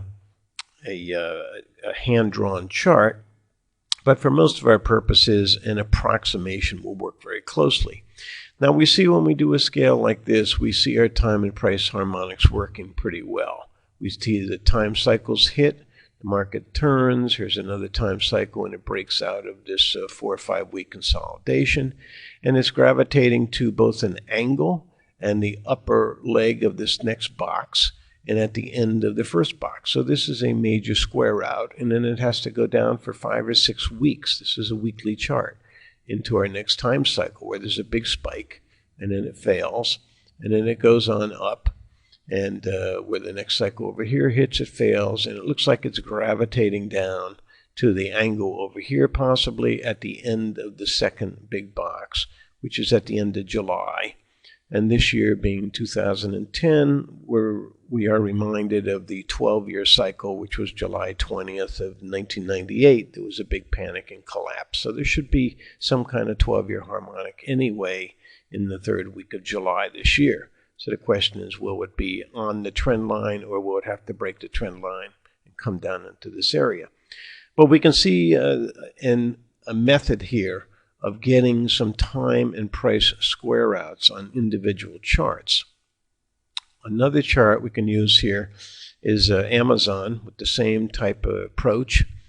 Here's our first weekly high swing, and we turn this into a 4x1 angle. So we have 4 boxes, and the time unit, see, it is a rectangle because a 1 unit up, basically the 1-to-1 correspondence, the 1 unit up here is this full time price mechanism. Even though I've divided it into 4 units, the 1 unit is here and the 1 unit is over here. So this is 1 unit of time and this is 1 unit of price. But because of the scaling factor, it looks like a rectangle. But on a 1-to-1 basis, this particular trend line squares out, and this is a squaring factor. So we see too that there's a big turn on our angle, on the 2x1 angle. And at the 1x1 angle that comes up through the corner of the square, there's also an angle and an intersection of our next box up, which times it perfectly. And this continues on up, and it times it over here too. We can also see at the center of this big box, there is a cycle turn, and the market's been drifting on down along our support angle, and it hits this time cycle, turns up, and from this low right here on an angle, it goes on up into the end of the box at an angle, pulls down to a time cycle, goes up here and explodes up, almost hits its head on the angle here, comes down. And again, the question is, will it break this trend line going into the end of the next square, or will it gravitate up into here? But we're beginning to see at a glance now how important our angles can be, that there are certain time periods where they like to gravitate to the angles at certain times. So this gives us a great deal of information of where the turning points could come from. And all this information was gathered from this initial swing being set to a time and a price unit, and setting it to a 4x1 angle, and setting up a grid system. So this can also be done on shorter term time frames. Here's a 60-minute E-mini with a big breakdown we've seen before. And in this case, I've taken the first plunging low, the actual low was here, and I've made a first little square around it. And then I made that first little square the square root of a much bigger square, 16 times size bigger, but 4 times bigger. And then what I did is I went over to the 4x1 here and put on some cycle finder bars to measure these things over. And here again, they'll be off a little bit because it's going to be very hard to get even integer numbers to tie in exactly with whatever fractional time period this is on an hourly basis. Maybe it's only 57 minutes or something as one unit, but we have set it up geometrically, so it will give us an approximate idea. Then we can put our angles down. Instead of the 4x1 angle here, I used a 2x1 and a 4x3, and then here's the 1x1 primary angle, and here's a 1x2 coming down over here. And we can see in the big picture, if we step back a little bit, the center of our box is an area here where the angles intersect, and it gravitated to the center. Then it breaks down, going to the 3/4 of the box over here. It overshot it a little bit first with momentum, bounced up, came down to an angle here. And the only question remains now, will it go down to the quarter of the box or rally up to here? Now usually the boxes represent a completion. So if we set it to this first little rally here, then probably at the end of this box it might complete the wave pattern. But sometimes they do complete early. So we'll find out at this vertical red line, the next turning point, if they're going to turn up and head to here, or if they're going to turn down and try and make a double or triple bottom. Now sometimes you may not have a tool like that little square, and maybe on your particular system you can't do it. In this particular chart package, they don't have a Gann square, but they do have a rectangle tool. So what I did, and this is a very compressed hourly chart to show you a complete hourly chart correction I wanted to use. The first little low here is set up with a rectangle. I take the little rectangle tool, often these things will draw a rectangle. After I had the rectangle set here, I duplicated it and made a parallel rectangle, dragged it over and set it right next to it. Then I duplicated that, dragged it over, set it next. So what we have here is 4 individual little rectangles that I made out of the first. So now we have our little box like in the previous slides that you could make individually if you had to. I want to do this because, remember, this is an oddball time and price. The price is this amount of distance down, and the time is this amount of distance over. So when I make 4 of these, I then want to make 4 of these going down. The best way to do that is to take a lines retracement type tool and set 25% of it to this low, and then 50%, 3/4. And this would be 4 of these boxes lined up. Just throw a vertical line at the end of this one. Then I can draw my 4x1 angle through the corner of the box, and where it intersects the big bottom down here should, in theory, be the end of my move. And often it's this little fractal crash coming out at the end of the tiny rectangle is often repeated with this little fractal crash coming out at this triangle. Now in this case we had another big break, and this one we did not. It held the lows perfectly, and the 1x1 bear market angle came down. It hit its here, and it hit its head right at the 50% and broke out and continued up until the next top was where the 50% angle came down and squared the whole distance. But we see here that these angles are working, the support and resistance levels are working, we're getting nice time cycles, all because we've taken a properly scaled, even though the scaling was an oddball proportion. It's not 1 point per hour or several points per hour. It could be an oddball thing like 17 points in 57 minutes. But whatever it is, this is how we can make it geometrically line up with angles that will give us time and price support. Let's now look at a chart and just go through my thought process of what I'm thinking about when I first see a chart. We'll examine some of the features and what you should be thinking about. This particular chart we see is a 60-minute E-mini chart. We see that the trend is down. This was the all-time high on the S&P back in the end of April. No matter what kind of angle you draw on this chart, it points clearly down, although there has been an attempt to rally recently, although we see the recent rally is about the same as a rally we recently saw. So in terms of waves, it may be a 1, 2, 3, 4, with a giant 5 coming up, or maybe it's just a two-step, 1, 2, 3 down to here, and then it goes up, and this is either an ABC with a break, or a 1, 2, 3, and after this fourth, it goes up. But if we look at the simple retracements, we'll see that if we just take the high, go down to the low, the midpoint of the big range is 1128. It's got a long ways to go just to get up to there to be remotely bullish. We could also subdivide that and take the most recent range, and we find out that the recent range is to here, and it could rally down or collapse back down to this level and still have a little minor support. We also know that in terms of the last top right here down to here, it never quite or just about made it to the 50% retracement right here. So that's overall pretty bearish that the last leg down was retraced exactly 50% where it ran out of gas. If it got through there, it could go up to the midpoint of the big level all the way down. We could also expand this a little bit and take a look at where the last buy and sell signals came from. The most recent little sell signal was right here at the top. This is the low of the high bar. It came down, bounced around. The last little buy signal was this little low here and the high of this bar. And even if we retrace that, we find out that all we did is get back 50%. So right now we're respecting the sell, which as you recall was 50% of the last range down. So we're still in a bearish trend at this 50% area. If it would turn up through here, it would at least go back to this top and maybe for the first time break out of that 50% and approach the 50% of the entire range. But as of now, there's no indication of that. Now, we did have a major buy signal down here. Here's the low of the high bar. It had a decent rally to the old tops. It failed and very quickly had another little buy signal that almost immediately regained this level, which is bullish.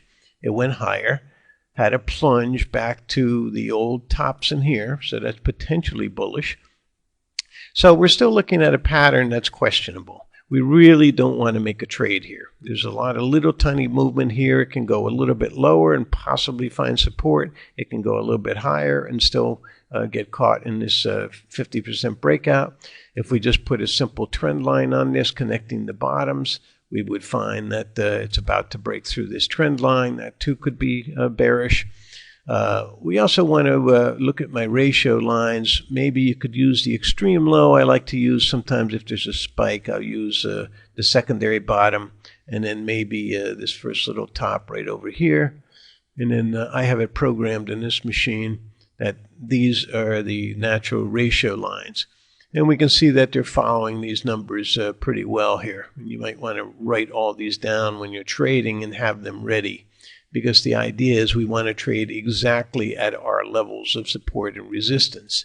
And these, you can see, are about 5 S&P points apart, and they hit them pretty precisely. So if we were deciding to make a trade in here, we would try and wait for a pullback onto one of these levels near a trend line, near the old highs, and preferably you would want to see it come down in this area and start to bounce up with a little signal reversal bar. And at that point, I'd be more encouraged that there was something to do with this particular chart.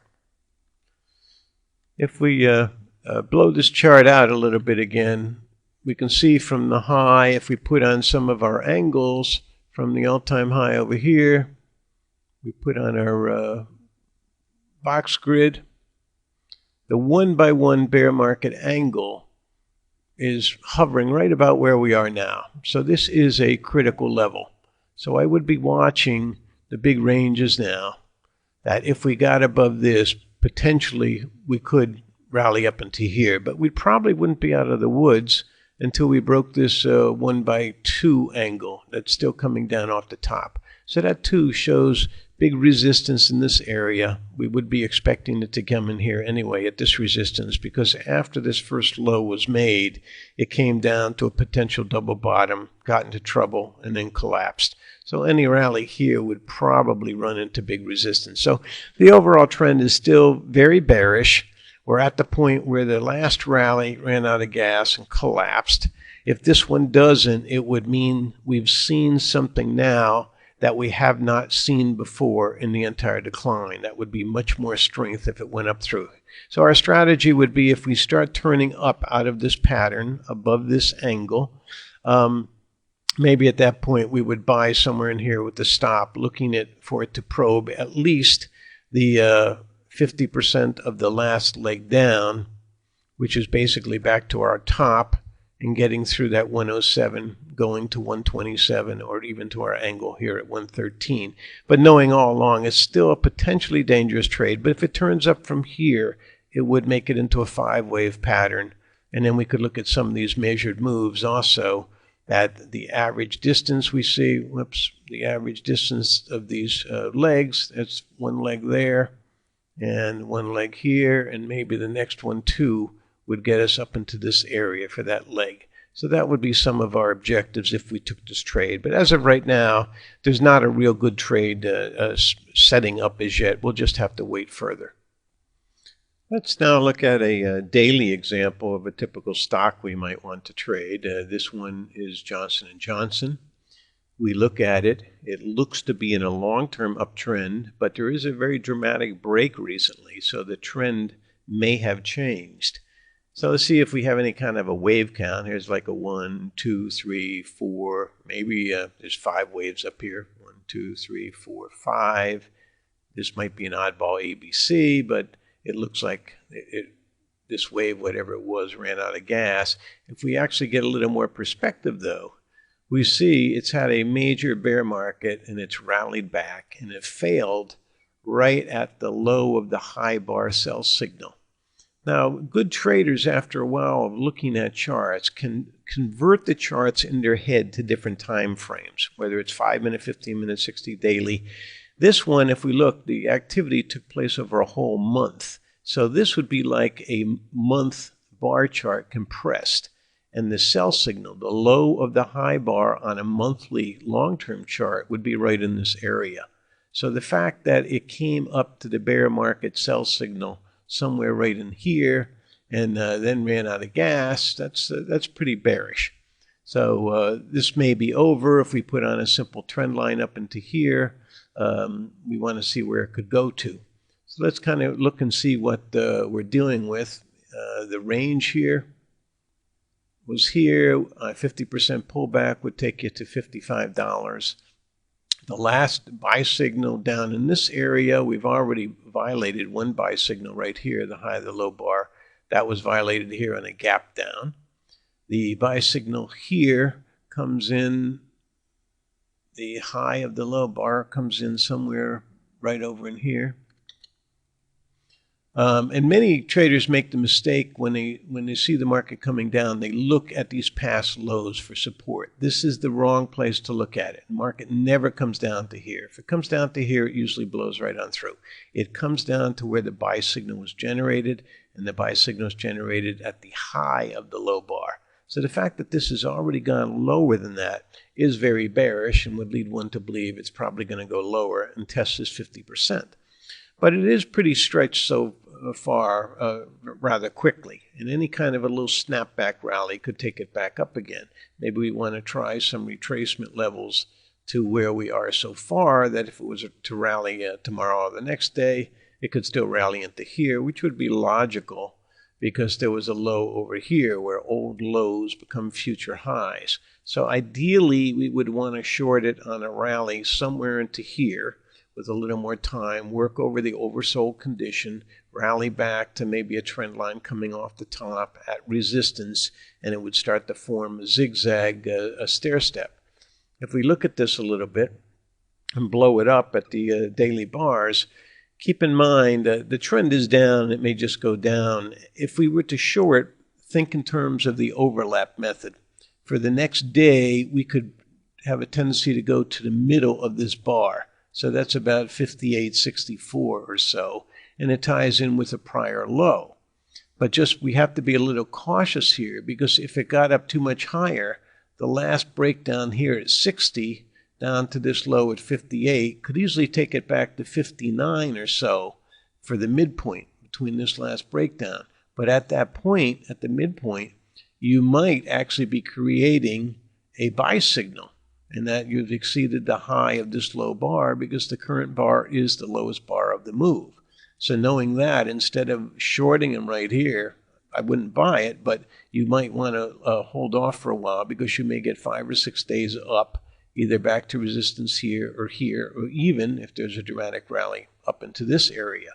So that's one thing to keep in mind. If you short it, while it is a short in a downtrend, if you short it here, do not let it get past the midpoint of the prior day, because it is very extended at this point. So it's probably a still questionable pattern, developing downtrend, probably a short on a rally, but not an ideal short at this point.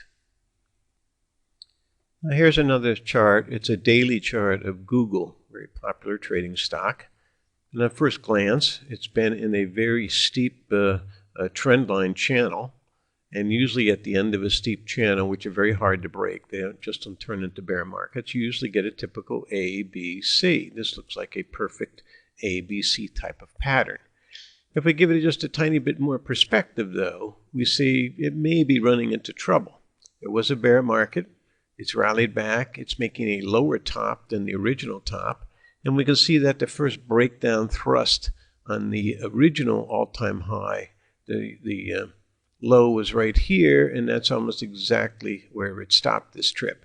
So it's possible that this is creating another top. On another way of looking at it, this looks like a mirror image foldback. And if you read my books, you'll see that they often fold back, that this leg up here is similar to this leg here, and this decline here in vertical distance is the same as this decline. And so you could still have one last giant rally on this one right over here and go back to that high again. But regardless of that, let's look at some other things on here. First thing we want to do is maybe throw on some of my natural ratio lines to see if there's any support or resistance here.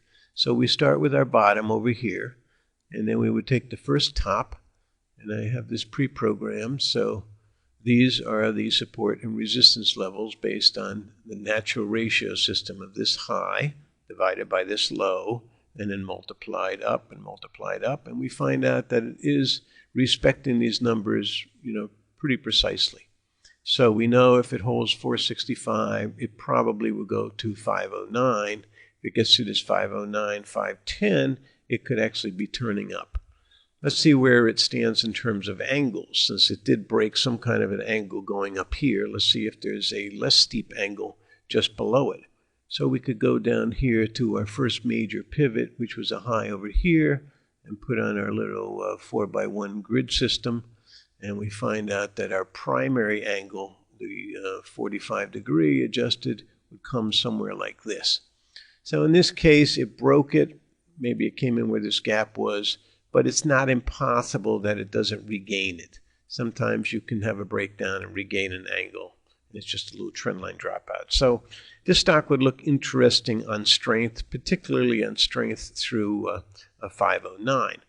Now, if we break it down and go down to maybe a smaller time scale, maybe we go to a 30-minute chart, and we take a view here and see what happens on the 30 minutes.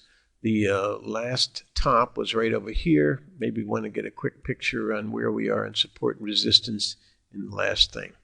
And here we see, okay, the last range from the last high to the low, the exact 50% is right where it was at 493. And that's why it failed. Also closed the gap that it had in the chart. Remember, the gaps often appear at 50% markers. So the fact that this one gapped on the way down, you could have used this level, doubled it on the doubling technique to forecast a low in this area. So again, if this one turns up, gets through 493, it would look interesting because then it could probe this 521, knowing that 509 was one of our natural ratio lines, and it would also be a previous double top. We would also look down here on the what we've seen and look at the average movement the stock has and the size of the bars. So normally, this is a real tradable stock. It looks like the decent moves are about this measured move right here. So that measured move is about the same. This measured move is about the same. That measured move is about the same. If there was a low somewhere over in here, we would at least get up into this area. And maybe from that area of 502, maybe on top of that, we'd have a pullback for a day or two or so. And we could get up past our 510, 5 or 11. So this stock looks very interesting. There's also the length of the base is equal to the height of the move. So we can find that we've got the pretty decent base going from here to here. And that might forecast a rally. Sometimes to measure a base, I'll use a circle. So if this was the beginning of the base that was regained, this would be the length of the base. And so this radius in a vertical direction would be our height of the move. So this could forecast a potential target up here at 530, although this would be our last top in here. There is a gap over in here. So that's possible from this area right here to the top of our circle at 530. So in essence, this could turn out to be a very good trade on strength. Crossing 493, I definitely take a shot. Maybe we could count some waves here. Maybe this is 1, 2, 3, 4, and there's a fifth wave coming up in here. Crossing 493, I'd take a shot and probably use a stop, maybe 1 point below that as a potential stop-out point. As mentioned a number of times, the best thing you want to do is have good perspective. So always start off with the biggest chart you have, the longest one, weekly, monthly, maybe 10, 15 years if you can. And ideally, you want to go back to the IPO date. Now, this is a weekly chart of Google. And it goes back to when it was first born, August 19th of 2004. If you run your dates and angles off the IPO first day of trading, you will always get great results. And you can keep clear of where the bull and bear markets are. So let's look at some of our fundamental truths, what we do with these long-term weeklies. And the first thing we want to do, as usual, is put on some angles. So if we use our grid method, we'll take our low here. And we'll take our 4x1 up to the first little top over in here. So we'll take that first top and try and line it up right there.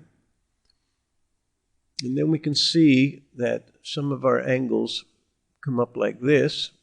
And we see that this is the primary 1x1 angle. And it seems to hold pretty well, defining the bull market. When it breaks through here, you're in a bear market. You come up with a bear market bounce. But since the chart is gotten away from this little one, we want to now expand this into a bigger size grid. So we'll make one that's 4 times bigger, using the first little grid now as one grid there. And we get something like this. And now we see at the end of the big grid, we have the final bull market high. And we can also see some angles on the bigger grid. Maybe if we put in a 1/2 angle that comes in like this, comes along here, and the market tries to catch it right here, and it caught it here, tops out here, comes down at this time cycle, tried to get down here, didn't have enough strength. And maybe this angle is off just a little bit, that it comes up through here, tops out over here, goes down to the angle. So we can see at a glance on a much bigger picture, we get a good idea of where the bull and bear markets are. We can also have some other angles that probably come in through here, and put one on over in this area, over in here, at the midpoint for a future reference for in the future what would happen. Probably this one down here is what caught the bear market low. If I can find the bottom in here. Yes. So that was the bear market low right over in here, was caught by the angle on the long-term weekly chart. We clear the screen here now. We can also, don't forget, we can get our ratio levels on a long-term basis also. If we take the IPO date, now I could use this little tiny ratio here, but clearly it had a big run all the way up into here. So if I take that low, if I can try and catch it, it may not be too precise. Click on that one and click on here. One thing good about the NSIN is it's totally programmable and it takes mouse clicks. So I can tell it in the background to take my second mouse click, divide by the first mouse click, and when I hit this number 1 here, it gives me all my ratio levels. And so it's automatically done for me. So here's the second mouse click divided by first. It sets up a ratio. That ratio is a constant. It's multiplied to this top to give me the next top, multiplied that to give me the next top, give me the next one. And we can also see, if we just do a retracement tool here, we can find out that in between here, if we use midpoints, we can find out that these levels in here were midpoints. Maybe from here into here, there's some other midpoints that come out perfectly. And I didn't continue up far enough on here, so what I could do is use this as a low and put my midpoint at the top one I have. And then I can see that, you see it's up around 765. It's a little off the screen there. So let's put it in right about here. Maybe I can shrink the screen now. So there it is. So now it was 787, and maybe we can take a midpoint on that. So we can put on a midpoint from there up into here and find that, okay, that was pretty close to where they are. So anyway, these natural ratios work on all time frames, on all levels, and even if they're done on the very first couple of weeks of a new bull market from an IPO date, they still give us very good levels all along the way to watch out for where things are going to occur. And since we do want to trade at the most precise levels that we can find, they're very good to have done early on in a move, and they'll last for years and years into the future. Let's talk for a minute about how to set up your screens and what you really want to look at. Now, most traders have multiple screens. Some have 4, some have 6, but you should have at least 2 dual screen setups. I mean, a big 24-inch monitor these days only costs $150. You should at least have 2 of them. And on one of them, you're going to have all your charts, maybe 4 little windows with your 5-minute, 15-minute, 60-minute daily, and maybe another one with some weeklies or monthlies, and all your charting. And on the other one, I like to have, as you're seeing here, the Dow Jones 30 on one side. And then I'll have another on the right side of that screen. I might have another listing of the top 50 go-go names, the Amazons and Googles and Baidus and the things that are very active. And I'll also list probably the top 10 ETFs, so I can see what industrial groups are moving. Are they buying drillers? Or are they buying banks? Do they have a sell program in chemicals or cyclicals? So those will give me some idea of what groups are moving. You can't really trade individual stocks these days without knowing what the individual group ETF is doing. You can't really be short Schlumberger if the chart pattern looks bad, but they have a drill or buy program that day. It's just not going to work. But if they have a drill or buy program and you want to go long Schlumberger, it's a much easier trade on that particular day. This particular screen I have set up of the Dow Jones, on the right-hand column is the net gain on that morning. And what I always do is I will sort that column. And almost all the software allows you to click at the top and it will sort these things alphabetically or by biggest gainers, biggest losers. What I'll do is at 10 o'clock in the morning after the opening for about a half hour, I'll sort it. If it's an up day like this day, I'll sort on the biggest gainers. And I can see at a glance with Boeing and Caterpillar and 3M up there in the top 3 or 4 that they're emphasizing a lot of cyclicals. And I'll try and get a theme for what's going up. Although unusually at the bottom we see an Exxon and Alcoa down, so it's not all cyclicals. It may be a particular ETF at work. But what happens too, as I've mentioned before, you can't reverse a trend going in the same direction. So if yesterday was an up day and they open up today at 10 a.m. and I see all these stocks up, it might just be a trap, and in an hour all these stocks are right back down again. So what I usually do is do an initial sort. I'll spend several minutes glancing at this chart every few seconds, trying to see the relative position of the individual groups out of the 30 stocks.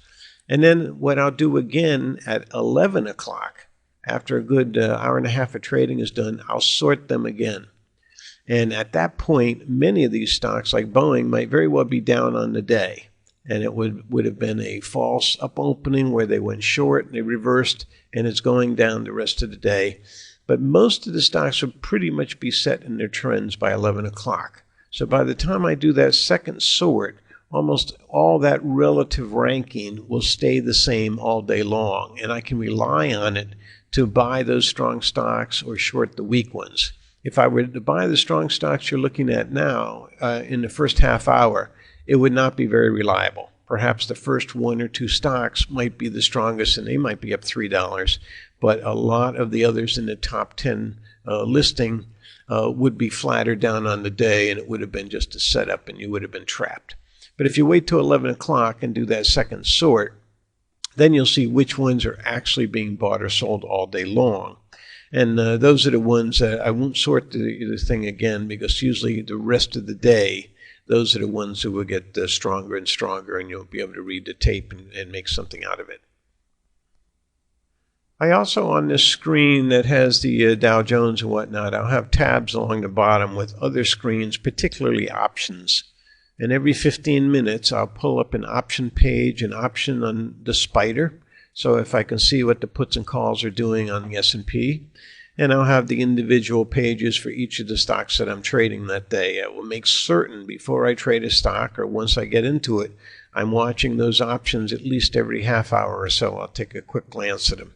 Because as soon as you see big block activity in the options pages, you know there's some kind of arbitrage going on, there's some big program, and it definitely is going to affect your stock. So I will be looking at the option screens throughout the day. I'll be looking at some statistics like the trend, advanced declines, but basically price tells the whole story. And if you've noticed so far in this little video, I haven't shown much of volume. I do use volume once in a while, but it's not that important. You can have a price go up on very light volume in a bear market, and it can go up for weeks and weeks and weeks on light volume. And you can have heavy volume stocks go up, and you can have heavy volume stocks go down. What's important is the trend and the pattern of the trend. Where volume is good and where I occasionally look at it is when there's a long base, or if you're trading S&Ps and you've gone 45 minutes to an hour and a half in a very dull flat. Then if you put some volume figures at the bottom of your chart, when you see the big volume spikes, you know the big money is coming into the market and you'll break out of that flat. But basically during the average day, the volume differentials won't be that great to get a real indication. The other time I use volume is right on the close, especially with the S&Ps. As mentioned previously, you want to see if they're going to exit their positions in that last hour. If the people who've been bulling the market all day long still have a huge S&P position and there's no volume and they're not selling out, they're going to carry the program over into the next day. But after 3 o'clock, if you see the S&Ps start to come down in kind of a steep angle decline for at least 15 to 45 minutes, and there's significant volume, it means they're getting out before the close. Even if they have one last buy program that closes them up at the high of the day, to see the volume bars for 15, 20 minutes where they're getting out is an indication the program will be done today. They'll be flat tomorrow, and then they might be capable of going short the next morning. We also should spend a second talking about money management and stop discipline, especially on E-minis in particular. A lot of traders are trading E-minis all the time, and you can really lose a lot of money very quickly if you don't know what you're doing.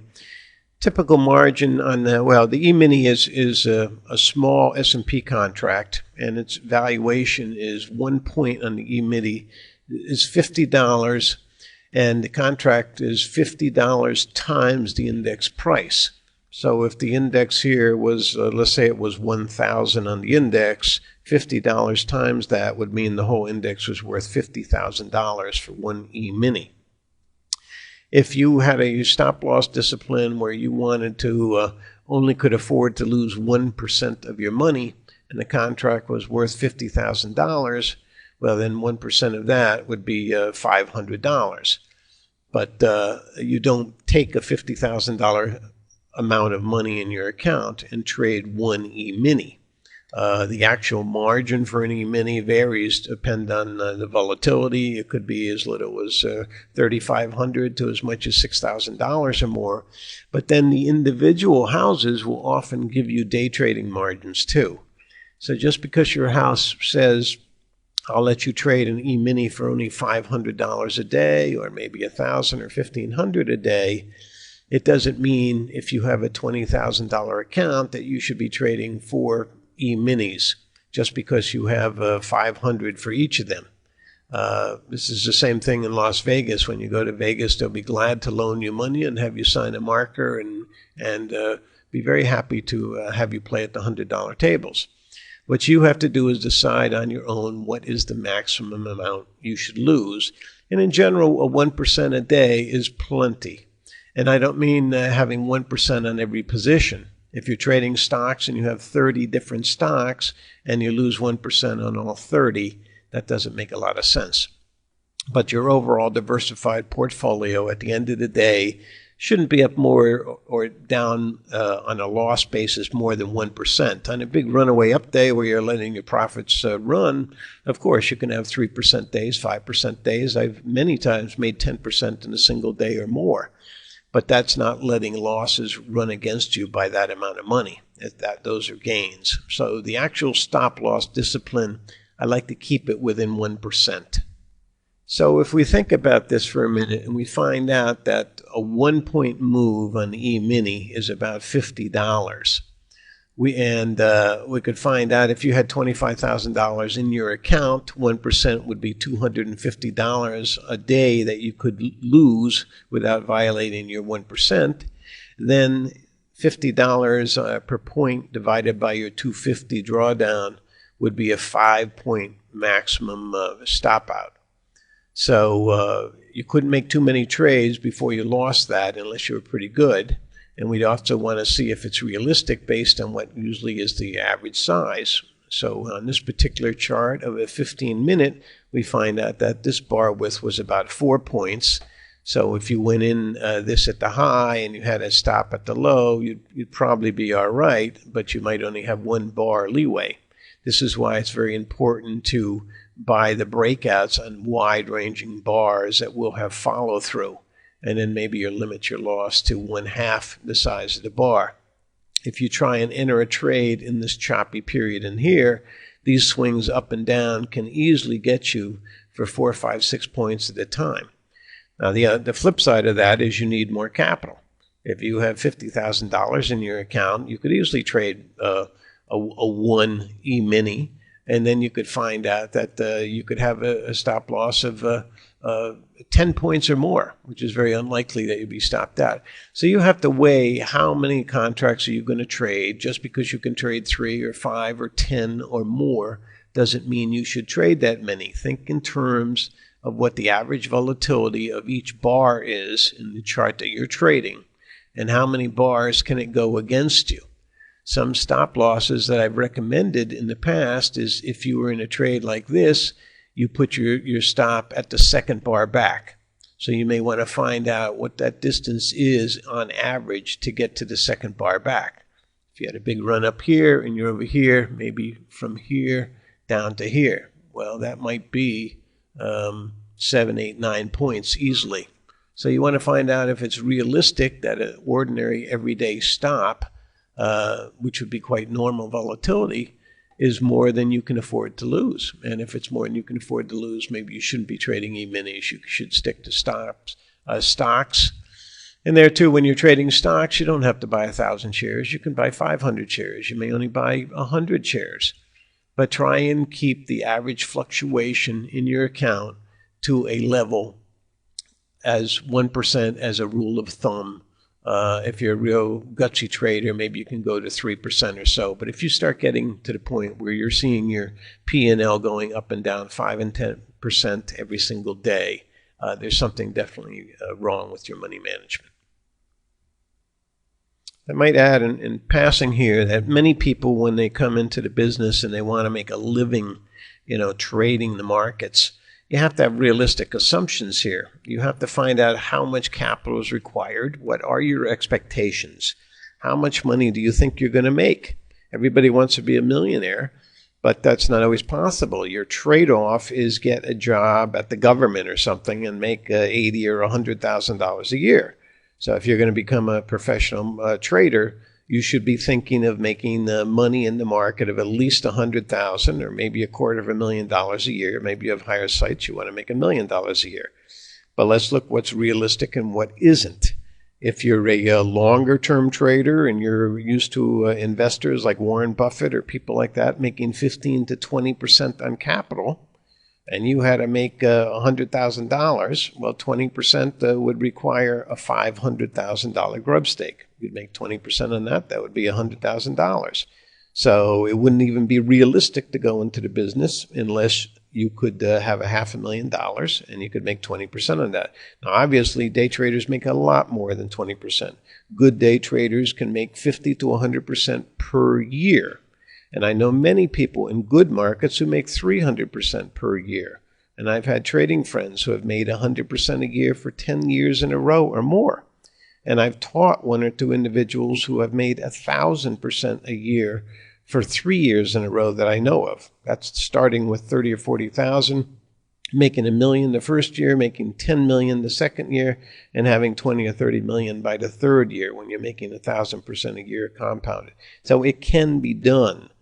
But by and large, you ought to use a realistic expectation that you're going to make, let's say, 30 or 40 or 50% on your money, and find out what that equates to. If you need to make $100,000, you'd better have $200,000, $300,000. And you can also use leverage. If you're trading stocks, you get 4 to 1 margin. So your $200,000, let's say, might give you $800,000 in buying power. But don't forget, when you're using that leverage, it does eat up your stops just as well. So if you're using a 1% stop and you got leverage of 4 to 1 and you lose it on the whole amount, you're really losing 4% a day. So you may want to factor that in, how much leverage you're going to use and what is realistic to expect before you really get into the business. If you are a professional trader, you should be profitable every single month. Now, there will be times, there will be a month or two a year where you have lost money, but you should not lose very much money. In my lifetime, and I've been 40 years in the business now, most of the contracts I've ever had with the big trading firms were just handshakes. And although later in the last decade, with the growth of the day trading firms, they will give you a little paragraph type thing to sign. But most of them will throw you out the door if you ever lose as much as 10% of your money. So most of the time, you will never have a drawdown as much as 10%, or you'll be fired on the spot. And you should be able to make 1 to 3% every month on average all the time. On the good months, which might be 2 or 3 months a year, you'll probably have months where you'll make 20 or 30% during that month. You'll often have 10% you'll make in a month. So overall, over the course of the year, maybe you'll have 1 or 2 months where you're flat. You'll have one losing month. So that really only gives you 7 months to make your money. If you average anywhere from 3 to 10% on those months, that's where you get your 40 to 70% return every year. So that's really what you're thinking about. But you don't want to lose money on a monthly basis. You want to look at a month as if it was a week as if it was a month.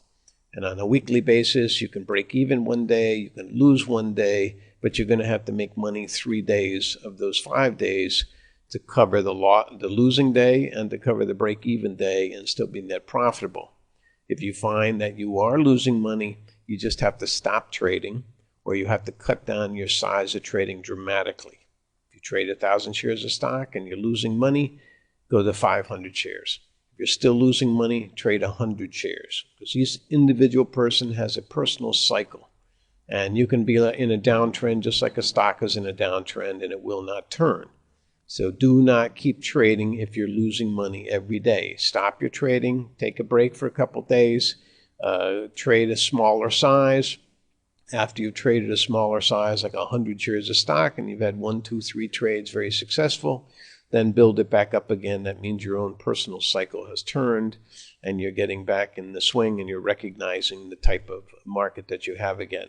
So try and build up good habits. Don't just throw away your money. There's nothing that says you have to trade every single day all the time. Don't forget the difference between gambling is what they do in Las Vegas and speculation is that in gambling the odds are set against you. The house sets the odds. Even in blackjack, it's going to be 51-49, with you having 49%. But in speculation, you get to set the odds. You get to decide what you're going to trade, when you're going to trade it, how much money you're going to lose, what your stop out's going to be, how much leverage you're going to use, how far you're going to let your profits run, how fast you're going to cut your losses.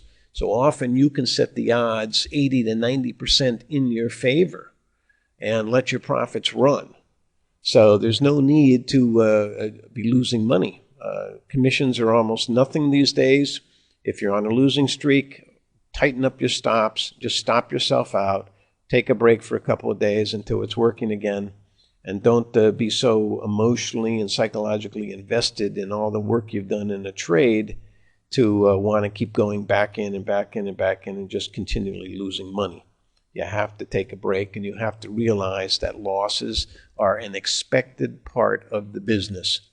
The problem with being a professional trader is a lot like getting on a diet.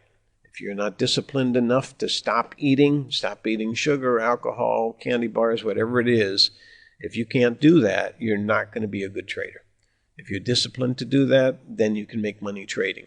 But a trader has to be disciplined to know when he's doing things wrong and when to stop doing it. And taking a loss is the most common thing you're going to do. You don't have to pride yourself on being 90% right. I mentioned earlier the most successful trader I've met who was making millions of dollars a month, and he really only had a line of credit a little more than that. So he was almost doubling his money every single month. Of course, this was a very good time period around the year 2000 when there was a lot of internet stocks operative. But he only had a success rate of between 38 to 40%. He was basically wrong 60% of the time. But he stopped himself out immediately. He reversed directions, and he let his profits run. So he could get 3, 4, 5, 10 points on a go-go stock. And as soon as it went against him, he got out very quickly and lost a point or two. So if you can do that, if you have the discipline to take a loss and not have it bother you and get right back in trading again, then you can be very successful as a trader. Much of the profit potential of trading stocks or S&P futures results from finding the right exit point. And often if you miss that exit point, it takes away substantially from your gains. So these daily reversals that we see every 3 days or 5 days or so in the markets are very important to set up probabilities of where they might occur. The primary rule of thumb is that a market cannot reverse its direction by opening in the opposite direction. In other words, if we look down here at these theoretical up days, the arrow shows what the previous day was. This one is going up strongly. And we have a case here where the market opened up. This end of the arrow is the opening price. It opens higher, and you have an overlap. This is the overlap we've seen on our bars, and then there's a regression towards the mean. This type of day can reverse the trend.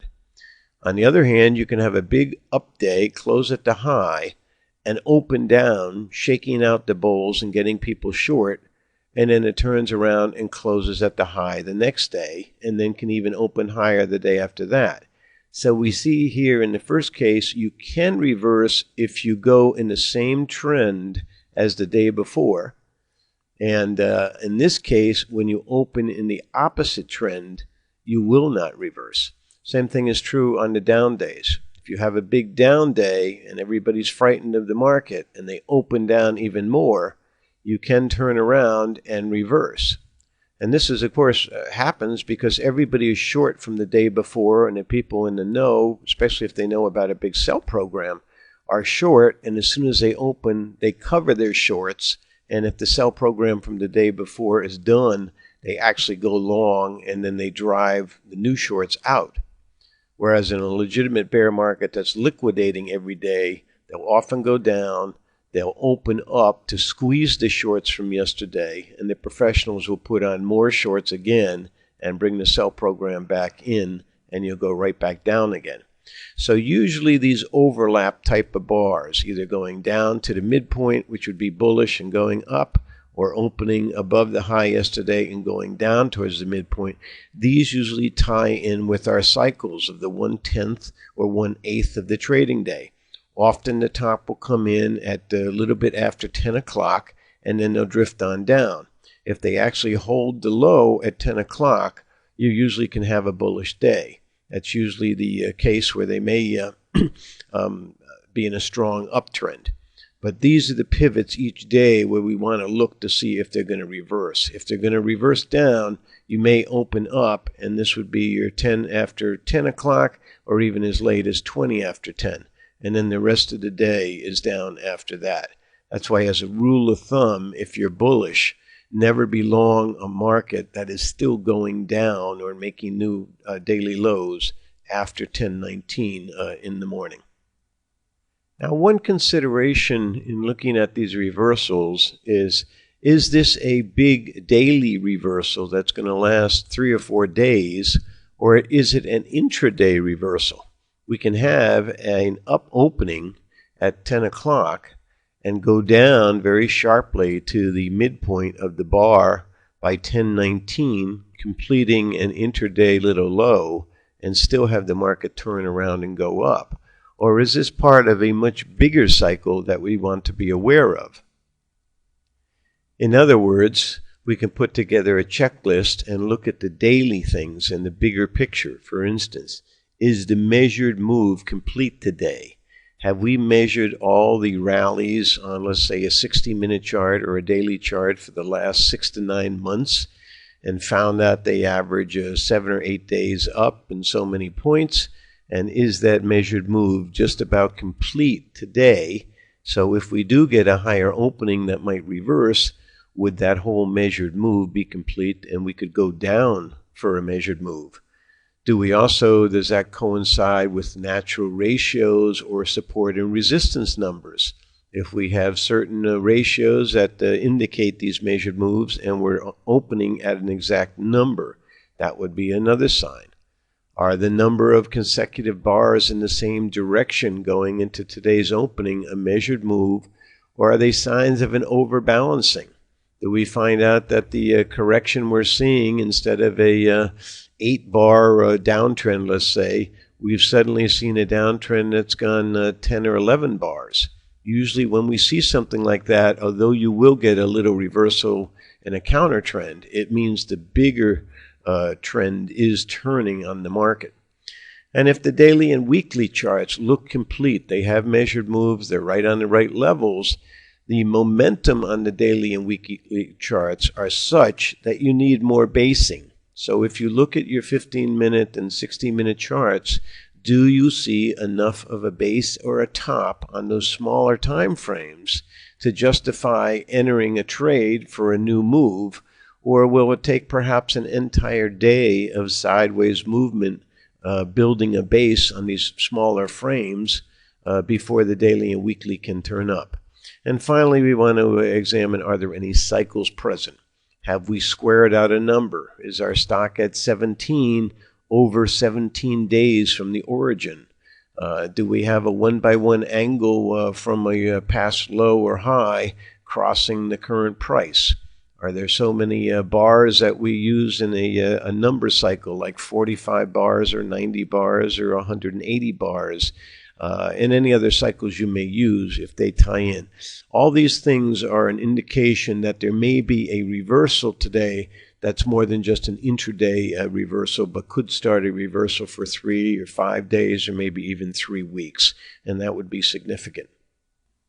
I'd like to return now again to the very basics of trading, because the bar chart has so many things incorporated in it that you don't need a lot of fancy things. You don't need moving averages and oscillators and angles and everything else to make a living trading if you know the basic fundamentals of reading a chart. And you should be able to practice just by taking a bunch of charts in a chart book or on your computer screen and practice reading them on different time frames. So let's go through this chart for a minute or two and look at some observations we could make about it and how we could trade it without a great deal of difficulty. This is a 15-minute E-mini, and we can see we're starting off, it's in a downtrend, lower lows, lower highs, a couple of big bar spikes in the downside. And then we identify the lowest bar, and the fact it got above it afterwards would be a buy signal. The high of the low bar is right here.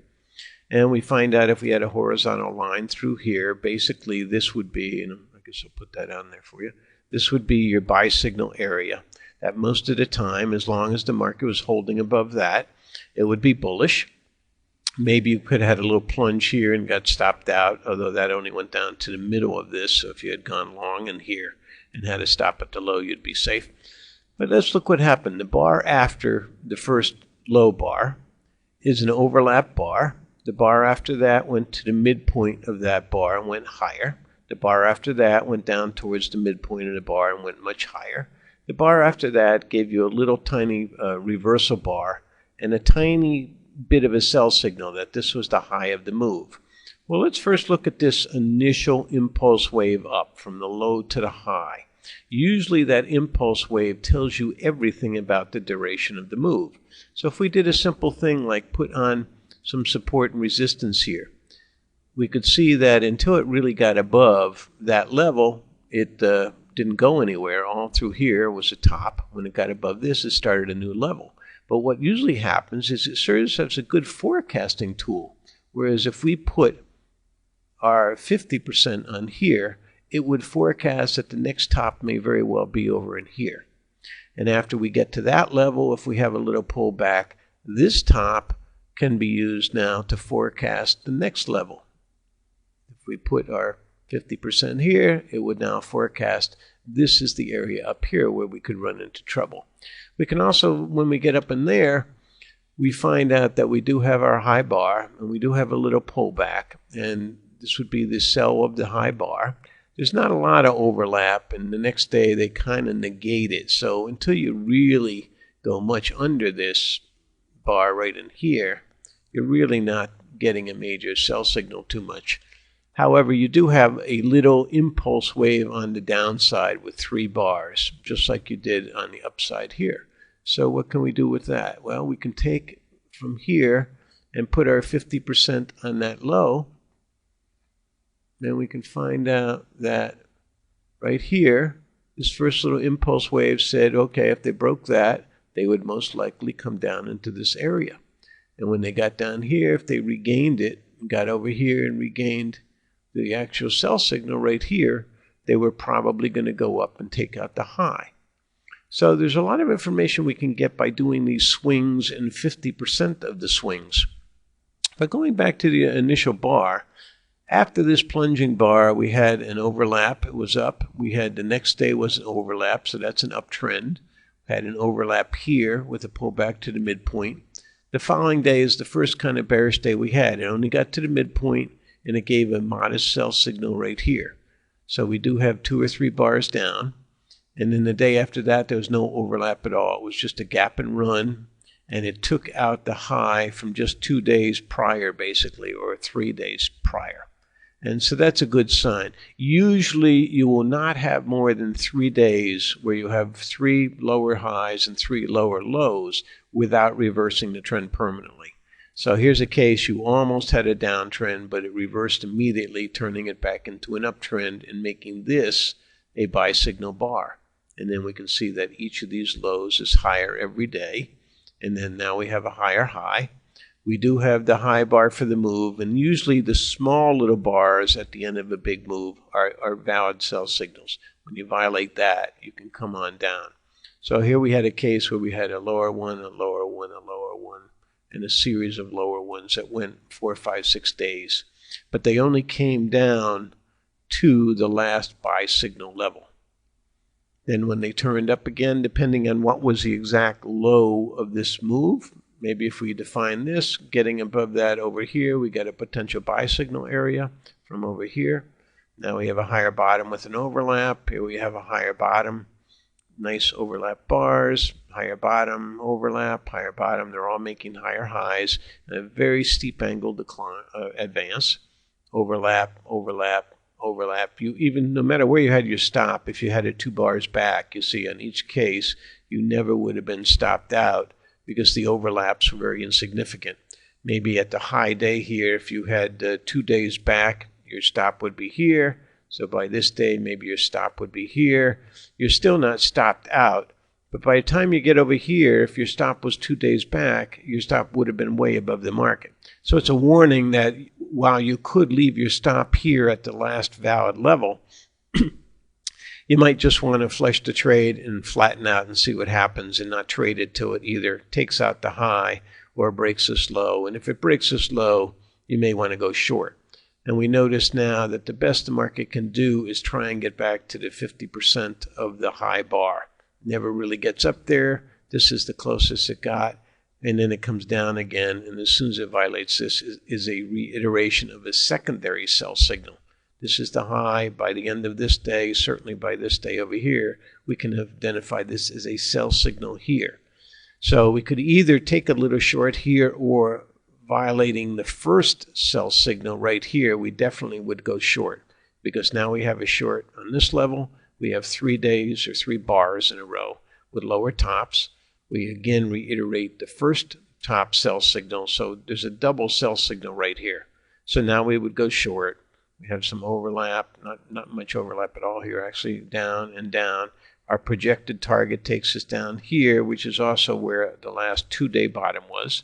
Don't really have a buy signal yet, although the next day we can identify this as a buy signal. So perhaps we would cover our little short in here. We would also probably want to go back and look at some of our retracements in here, maybe from the last leg up. Where would that have taken us? Well, it didn't quite take us down to the 50% retracement. Maybe there was a retracement of this range. Not quite either. So this is still in no man's land. It could still get down to this area.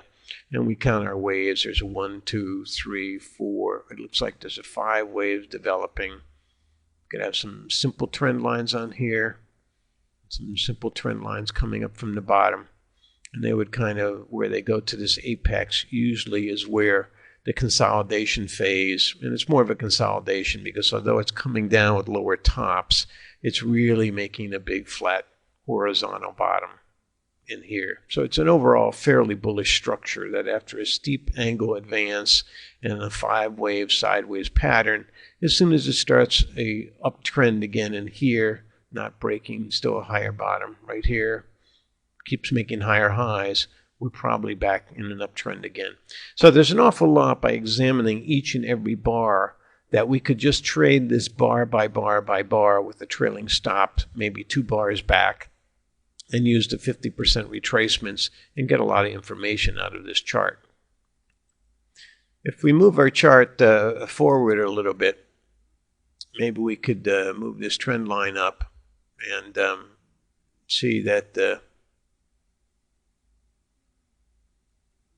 it's following this trend line up all along through here. It did break out through here and get a new top area. And we see that once we got above that level, of course, it would have been long in here anyway. And it pulls back. It finds support on here. But now you've got 1, 2, 3, 4, almost 5 bars in a row where they did break out, but they're in a tight, narrow range. And the fact that they break under the range after that, giving you the high of the low bar sell signal, this is beginning to look like it was a false breakout. And then you get a very big bar down, a wide-ranging bar where it opens here, closes at the extreme low. So there is a short somewhere in here, which would probably get stopped out on as it tries to rally back. But it rallies back to the midpoint here. Then as soon as we can identify this, the high of the move again, when this bar takes out, it reiterates another sell signal, and it's under the first top. So that's beginning to look like this whole thing right here is one big topping distribution pattern. And the length of the base is the height of the move and vice versa. So maybe now we can probably from here over to here predict that we could get a move almost down to this level here on the decline coming out of that. And as we start to see the bars are getting bigger elongated bars means that's an impulse wave. So we definitely want to be short all the rallies in here. They only come back to the middle of the prior day basically. There's a big rally back. It comes only back to the middle of the bar. We want to keep shorting it and keep shorting it until we get down to a decent signal reversal bar. Now here you do have a little tiny buy signal, but notice there's absolutely no momentum here. And it really didn't even get up to the middle of this bar with this. So I don't know if you'd really take this on a actual basis. If it was a big bar that was coming up to here, I'd immediately cover and get out of the way. But a feeble little rally here, if I was still in here, I would not cover this yet. And then over in here, we have some inside days. So we still have some problems here that this is defining where a big seller came in. And it hasn't taken out the low, but the guy is still here apparently. He's working it, and then finally he's finished up. So we break out here, and then the bulls come back in. So there's a lot of things you can tell by just looking at these bars like this, and I would encourage you to spend a lot of time reading the actual bars to see what kind of information you can get out of them. Let's go back for a minute now and examine the bar chart under a microscope. You may notice in all these things I don't really have moving averages on my charts. While moving averages work and often can give you buy and sell signals, one of the defects of the moving average is it's relative only to the recent volatility. Once the market changes, all your setups will change. It's much more important to focus on the actual bars themselves because they contain all the information. And you'll be able to see all the information you'd ever get off a moving average and much more just by concentrating on the bars. Now, if you remember, the high of the low bar is the buy signal.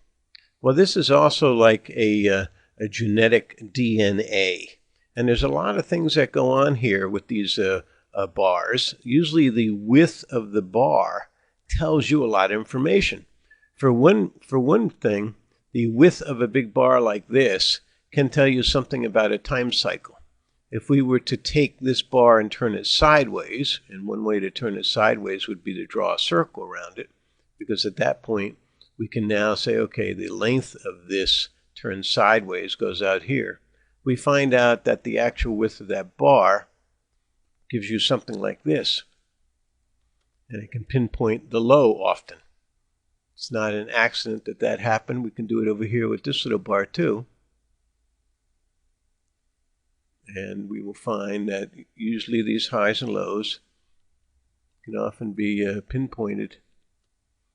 This is off by maybe a bar, but a lot of the accuracy will depend on the accuracy of the individual bar. If you have a big giant spike, sometimes the big spike will throw you off a little bit. So we could take this one here. And this one might give us a prediction of how far we were going to be in this trade if we were long. So maybe we would find out that this would be until the 21st of June. It might be good for 2 or 3 weeks. Now, it's still possible it goes back down to a low in that time period, but it will say this is the amount of time this thing usually will spin out. We can also notice that these are also good for forecasting levels. If we took this high and took our retracement tool, and this time I put quarter gradations on it, but if we put on, here's the 50% measured this, so this is the length of the bar. This is exactly double the bar. So it often will tell us that the length of the bar in multiples is the distance we're going to travel. And on a bigger scheme of things, maybe we have it something like this. Here's 3 lengths of that bar from right here all the way over to there. And that's almost a perfect projection. So let's try another one over here. If we went over on this bar at the high, pulled it down to 1/4. Here's the pivot on 2/4, the pivot on 3/4. Not quite as exact. Maybe the bar was off a little bit, but you can still see that it does pretty well. Let's try it again over here on this last little high bar right here. And this one too. Now, if I continued this on, I could probably get bigger turns. Maybe on this first 50-cent one that doubled, maybe I could go up here now and do something like this and move down to that 50% one with my first quarter gradation, and then we see that it is a multiple. So all of these little signal reversal bars here are multiples of various highs and lows. Try one more over here. So here's the quarter point, and it's pretty close to where you're going. So the DNA basically is within this bar. Now, if you remembered before, I did the Jenkins natural ratio lines by taking a low to the first high. Well, you could do something very similar by just taking these various increments here and multiplying them. And that's what we'll try next. Let me just clear this screen for a second. So now we'll go down to one of these buy signal bars. And because this one took off right here, and we didn't have a first top to do our ratios, what we can do is we can make the bar itself into a ratio, because all the information must be encoded in that first bar. So if I click on the first little low, and I click on the high, and now in the background, remember I'm taking a ratio, it's going to divide that top by the bottom, and it will do it automatically for me. And then we see that we are indeed catching a lot of these turns. They seem to be bouncing between my grid pretty well. Final top here. So all of these harmonics here really can be obtained springing out of this initial bar. And you could write these down on, this is a daily chart of Caterpillar, but don't forget you can do all these same techniques on a weekly and monthly. Now, turning the bars sideways and whatnot, when you get down to 15 minutes and 5 minutes, it gets a little sloppy. But it can be done, and I do it when I'm scalping a trade. In particular, the multiple measurements. And if we take those multiple measurements, they give us good target prices. So let's clear the screen again. I'll show you what I mean. What you can always do is, if you don't want to use a retracement tool or something, you can actually do these multiples like this. Just draw again what the length of your bar is, basically, and then just put that on top of it for a potential target if you're scalping. And you can do some measured moves and things of that nature to get a rough idea that if you were scalping a 15 or 20 minute chart, where would you want to take profit? Well, your minimum profit should be the width of this bar. That would be the size here. So if you bought down here anywhere, or even on this next bar, it's probably going to be at least 1, if not 2 or 3 of these bars distance before you want to even think about taking profit. So initially, you could have a big stop at the low here or at the midpoint of this bar. Then as we get up here, you move it to here, and then start measuring your bars up. When you find out you're in this area here, at a minimum, you may take a profit, but we see that you really continue on up from there all the way into here, And in this case, it just exploded, but at least you might be able to get a profit all the way up in here and then put a stop in at that point. It also gives an idea of where a big trailing stop could be. A trailing stop could be the width of the initial bar. So if you bought here and suddenly you're up over in here someplace, wherever it ends the day, you could put your bar and say, okay, my trailing stop would now be down here. And at the end of this bar up here, I'll have a trailing stop over here, which would stop you out fairly close to the high. So my point is basically study your bar chart, study each individual bar, get a feel for the magnitude of the bar, what they look like, where the spikes are, turn the bars sideways for time cycles. And these could be multiple cycles. Even though I did one circle, you could do 2 or 3 or 4 circles to get multiple time frames. But all the information you're ever going to need in trading is found within the bar chart if you look close enough. Starting with the big picture analysis using a weekly or even a monthly chart, we can use this idea that the DNA of the reversal bar at the bottom contains the information. We can even do it mechanically, something like this. We can take the high and the low and find out the range, and then just plot these individual ranges all the way on up for our support and resistance. And also, I put this glyph up here to show you how you can turn these things sideways. So you could turn this sideways to get some time cycles. We can also see the last leg down. If you took this bar right here and probably took this out into a square, you would probably get a target right down in here. But we can take this low bar, get our resistance on the way up, and we can turn it sideways to get some time cycles. And then we might see something on that would look like this to also give us our angles. If we turn our bar sideways, like I have in green here, I can then put one green bar over and draw an angle up through it. And I can do on the second level up one bar over. And so that would be like a 2x1 or the 4x1 usually if we set it to the very first top. And then this would be a 2x1. And then what I've done here is I've extended 2 bars. There's a bar there and there's a little green bar over here. And this one in this particular scale works much better as the 1x1. And we can see too, when it breaks it here, it did turn the trend down. So that's one of our primary angles. We can test the primary angle along the way, incidentally, by looking at these intersections of the angle with the horizontal support and resistance. And we see around here we have a low. The next level up gives us another big turning point low over here.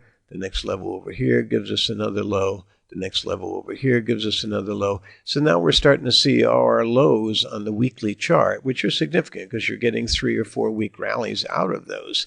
So you're pinpointing the lows, you're pinpointing your support and resistance levels. You have your angles on where they're going to walk up, and where they intersect the levels is where you get turning points, usually on an angle and a level. And all of this has been obtained from the simple little signal reversal bar DNA. I'd like to spend a minute now showing you some other techniques that I use when I'm trading E-minis in particular. This is a 15-minute E-mini chart. And many times you have to act instinctively and very fast as these things move quickly and you get big bar reversals in only 5 or 10 minutes often. Although on a 15-minute chart, each of these bars will give you a full 15 minutes to get your strategy, note the midpoint of the prior bar, note where some of the higher lows and lower highs are, and some midpoints. But if I don't want to take the time to draw on all kinds of angles, the first thing I want to do is I want to look at the axis angles of where the move is. So for instance, let's pretend we're down over in this area, which looks to be a good little buy signal right here coming off this low. Now I pretend we don't see this information over here as yet. We're right at this point in time and we don't know if we should take this trade or not. It does look like multiple bottoms in here, and yet this plunge was very dramatic, and we don't know if there's like an 8x1 angle or maybe a 2x1, or do we have to wait for a 45 to come down? You know, what should we do? Is it just going to go here or not? So the first thing I always do is say, okay, where does it, how is it in relation to the last swing? So what I'll always do is I'll take the low, and I'll draw an axis of orientation right here. Now this particular angle up, according to the Ensign draw tool, says it's 75.5 degrees on this particular slope. But what I'm concerned about is an offset to that. Instead of drawing a 45 down off the top like you would normally, I want to offset 45 to that. So what I always do, and I've mentioned this before, is I always have a plastic triangle. I have two of them, a 45, 45, 90 degree plastic triangle and a 30, 60, 90 degree plastic triangle. And I would urge you to buy those two. They cost about $1 to $3 a piece. You can get them in the art supply store. And what I do in order to offset this, you can't see it, but I am holding up over this axis line right now, the side of my plastic triangle, and I am lining it up perfectly so the apex point of the 45 degrees is up here. Then I take my little draw line tool and I'll put it here at the top, and I would draw it down along the side of the plastic triangle. And when I click it, this is a true 45 degree offset. And if you have a plastic one at home, you might be able to overlay it, although depending on the aspect ratio of your computer screen, it may not exactly be 45. But on mine, it certainly is. And it shows me that we are breaking out of a 45 degree offset angle to this last axis here. And that's pretty much the equivalent of a normal 45 that you might have drawn down here. As a matter of fact, I can do that because these Ensign ones show you the angle. And we can see that the normal 45 is 45 degrees is right about here. That's where this little consolidation is. So most people who had a 45 degree angle would be looking for it to break out of here. But I show the early breakout over here. So I would be inclined to go long as soon as they got above here. And this would be a valid buy signal down here because it did work. And in no case would I ever want it to get under, this buy area again. If I had bought somewhere in here or anywhere above this 45, ideally on a pullback bar somewhere in here, I certainly would never want it to get under the buy signal level right there. So the question now becomes is, what kind of an angular advance may I see? Should I use a stop loss? Do I want to use the width of a bar here that I can measure for a stop? Do I want to use the second bar back and just keep gradually moving it up? But initially, because there's always a steep momentum move, I want to use angles to tell me, give it a little bit of breathing room. Remember, our initial stop is only big because we don't know if there's going to be a secondary plunge. For instance, over here, you might get a plunge and you might have to be stopped out. But once you get into a good, strong move, you want to give it a little breathing room, but then you want to move your stop up at least to your cost.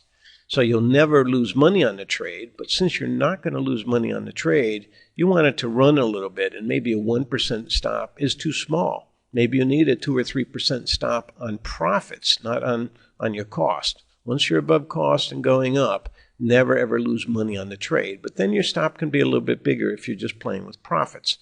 So what I'll often do is take an angle now and do an offset angle to this 45. Now in some cases, since we don't have this data yet, if we're basically in a position where we're over like this and we want to draw an angle, unless we have a lot of white space on our chart, and you may or may not be able to on your computing software have white space like that, what you can do is you can take a 45 like this and you can move it around, which is what I've done over here. You can offset this. Let me just show you what I've done. I'm going to get rid of this one. I can just take this angle right here and I'll move it over here to the left anywhere. It doesn't matter where it is. And now what I'm going to do is I'm going to go back, draw a line, and I'm going to overlay. What you can't see again is along the side of this axis of 45 slope, I now have my 60 degree plastic triangle. And what I'm doing, this is a 60 degree angle that I'm drawing right now that is offset from this 45. So then what we can do is we can go back over here again, drag our angle over like this, and we can drag this over And we can then take our 60 degree and attach it to our low to kind of find out what kind of momentum this thing would have. And as we move it forward, we can see that it does a pretty good job of keeping us in the trend of a strong move. If it starts breaking under this, of course, we'd be stopped out. And in all truth, I probably would have taken a profit up in here. As soon as I got in, there was no overlap on the bar. There was almost no overlap on the bar, showing a lot of strength. No overlap. Here's more than a 50%, but there's no further advance. So after 3 days in a row, no further advance. We get a little sell signal here, but it's a double bottom. By the third bar, I'd be out of this trade anyway. And I'd be either waiting to get a pullback. In this case, we know it's going to pull back into our area. Old highs here becomes future lows. And we also, if it didn't get that low, I would be forced to get in as soon as it went to a new high anyway. One thing I would not be doing, getting here, is on a steep angle advance, is doubling up and going short. Remember, we only want to short the patterns that are going steeply down and they're in existing downtrends. If we have hopes that this is a double, triple bottom and this is some kind of an uptrend now, there's going to be a series of angles it may pull back to. But it's going to be really a long time before it loses enough momentum here of not making new highs before it really is positioned again to really start going down. Once we have a series of lower lows, lower highs, lower lows, lower highs, and this may take several days, then we'll think about shorting. But initially, as long as we have a nice steep angular advance, all we want to do is take a profit on the sell signal, look to regroup, position again. Even here, it's a wide bar, but this would be your buy signal again right here. And continue on up as long as we're here. Every time you get a sell signal, maybe you could scalp out, try and better your position by 2 or 3 points, get in again, take it up to the next sell signal, scalp out, and keep this on up until, especially when you get to a point where you've lost all momentum, when you suddenly find that you're going 2, 3, 4, 5, 6 hours and there's no more movement. This is the case where when in doubt, get out. So basically, think about using offset angles. If you can't draw them, remember, you can always move your chart screen and move these angles around. You can also have these angles pre-drawn on your charts, going both up and down. So you can have them on your chart, and whenever new territory comes up, for instance, over here, we can just attach it to this low. And we can see how it reacts when it gets to the 60 degree. And we can see how the 45 degree over here off a low, but that one, we did that one before. But we could do it from the secondary bottom. And from the first bottom, we drew it to the top. So from the second bottom here would be a good sign of weakness by using these pre-drawn 45s and 60 degree offset angles. Let's do a quick review now of some of the principles and some of the tools that we've learned about in this video. The first one is the use of angles, and usually when we use angles, we use the principle of doubling. So I've started off showing you that one of the best ways to set up your time and price grids so the angles work fairly well is to set up the 4x1 angle as the initial run. And the first top of the 4x1, of course, is 100%. So that is a price unit. 100% of the price unit will be your first top, and 100% of the time unit will be the level from the start of the low to the first top. If we put our 4x1 angle there, and then double that angle, we'll get the 2x1, and we double that amount again, we'll get our key 1x1 45 degree angle. And we only want to buy things that are above the 1x1 and preferably going up slopes of the 4x1 or 2x1 angles. When we do this, we find out that usually when they break an angle, they will go to the next angle, but they'll also be at key support and resistance on our angle. And so it gives us great reliability when they break and they go down to the next angle. We have both a support level and an angle level, and that usually coincides with the time cycle. This is a big help to us. If you use your own types of angles that you've trend fitted to your chart, always try and have them or double them to find other angles that will also work with that particular chart. Along with the doubling of our angles, we find that the prices often double also. As we've just seen, if we use the high of the low bar, the initial DNA, so to speak, of an up move, that will often give you multiples of that as targets. So here in red, I've taken the first distance, then I've doubled it, then I've doubled it again, doubled it, and then after that, doubled it, and then doubled it. The last doubling is off the page, and the midpoint is the all-time high. Then I've also tried here using the first swing to the first top. You notice that's in blue. And then I took the first swing and doubled that. That gave me these intermediate term lows. Doubling that gave me the exact high. And doubled that again, where it came out to be the major consolidation pattern for a while. But if you note that these are all very precise, they do work. They're all based on the initial bar. Now, of course, if you have an oddball bar down here, it may be hard to fit it. That's why I've used the initial impulse wave as also a second approach to the doubling. But keep in mind that each target will get progressively bigger and bigger within the framework of the overall pattern. Now, we always want to try and put both our angles and our price levels together, because time and price run together in the chart pattern. So after we take our initial doubling areas and we come up with our grid box for our angles, we will find that if done properly at the major significant highs and lows, you will be on an angle at a resistance area and at a time zone. And once you see that at the time cycle is up and you're at support or resistance on an angle, then you will get your best trades, and they will usually reverse and go back down to the next support or the next angle. And so we see that in this chart of Caterpillar here, that as we went into the 2x1 and it rested on it, then at the 1x1 time zone, it was resting on the 2x1 angle at our doubling resistance area. Then the next midpoint, it was hit on an angle, so it basically consolidated. And as the time cycle came out, the second big time cycle, it went up to hit the doubling area again, right on a trend line. So this is a good way to see that the time and price elements are lined up properly.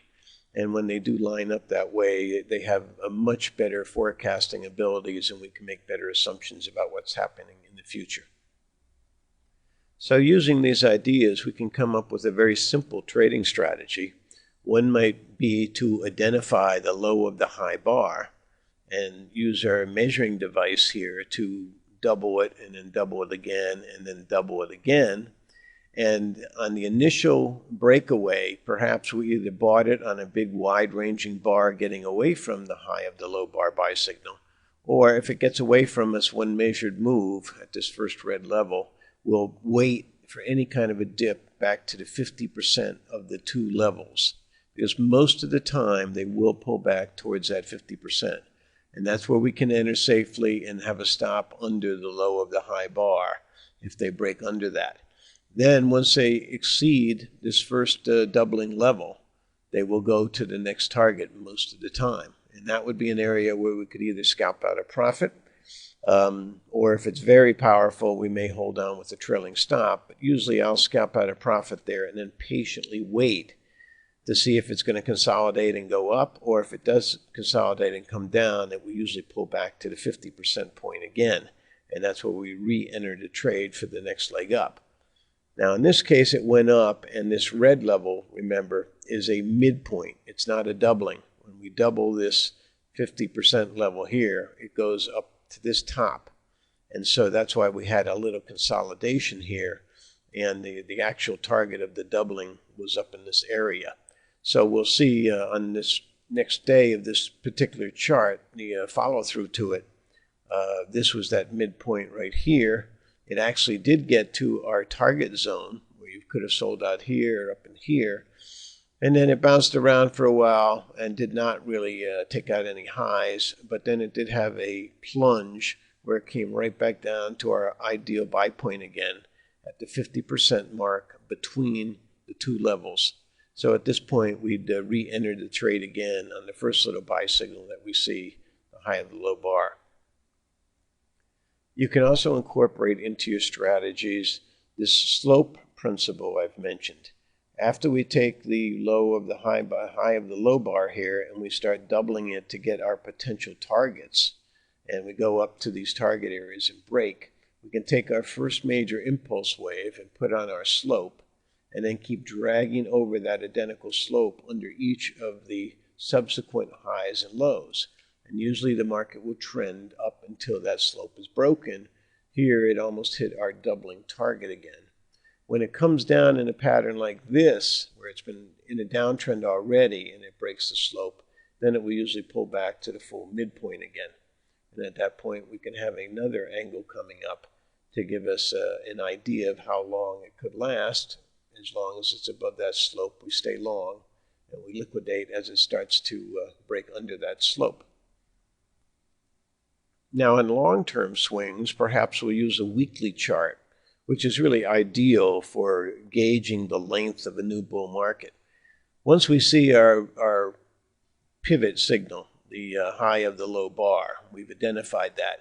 Of course, we can't lay any angles on immediately. In order to draw a little grid method like this, our angle can't be determined until we have our first top, which could be several weeks or a few months down the road. But the first thing we can do is get some of our projections up here by doubling the various sizes of our weekly bars, and these would be potential targets to expect for that first top. In this initial phase, we can always use 1/2 of the preceding week's low until we get these levels, and then we can put our stops at these various levels until we get to our first high.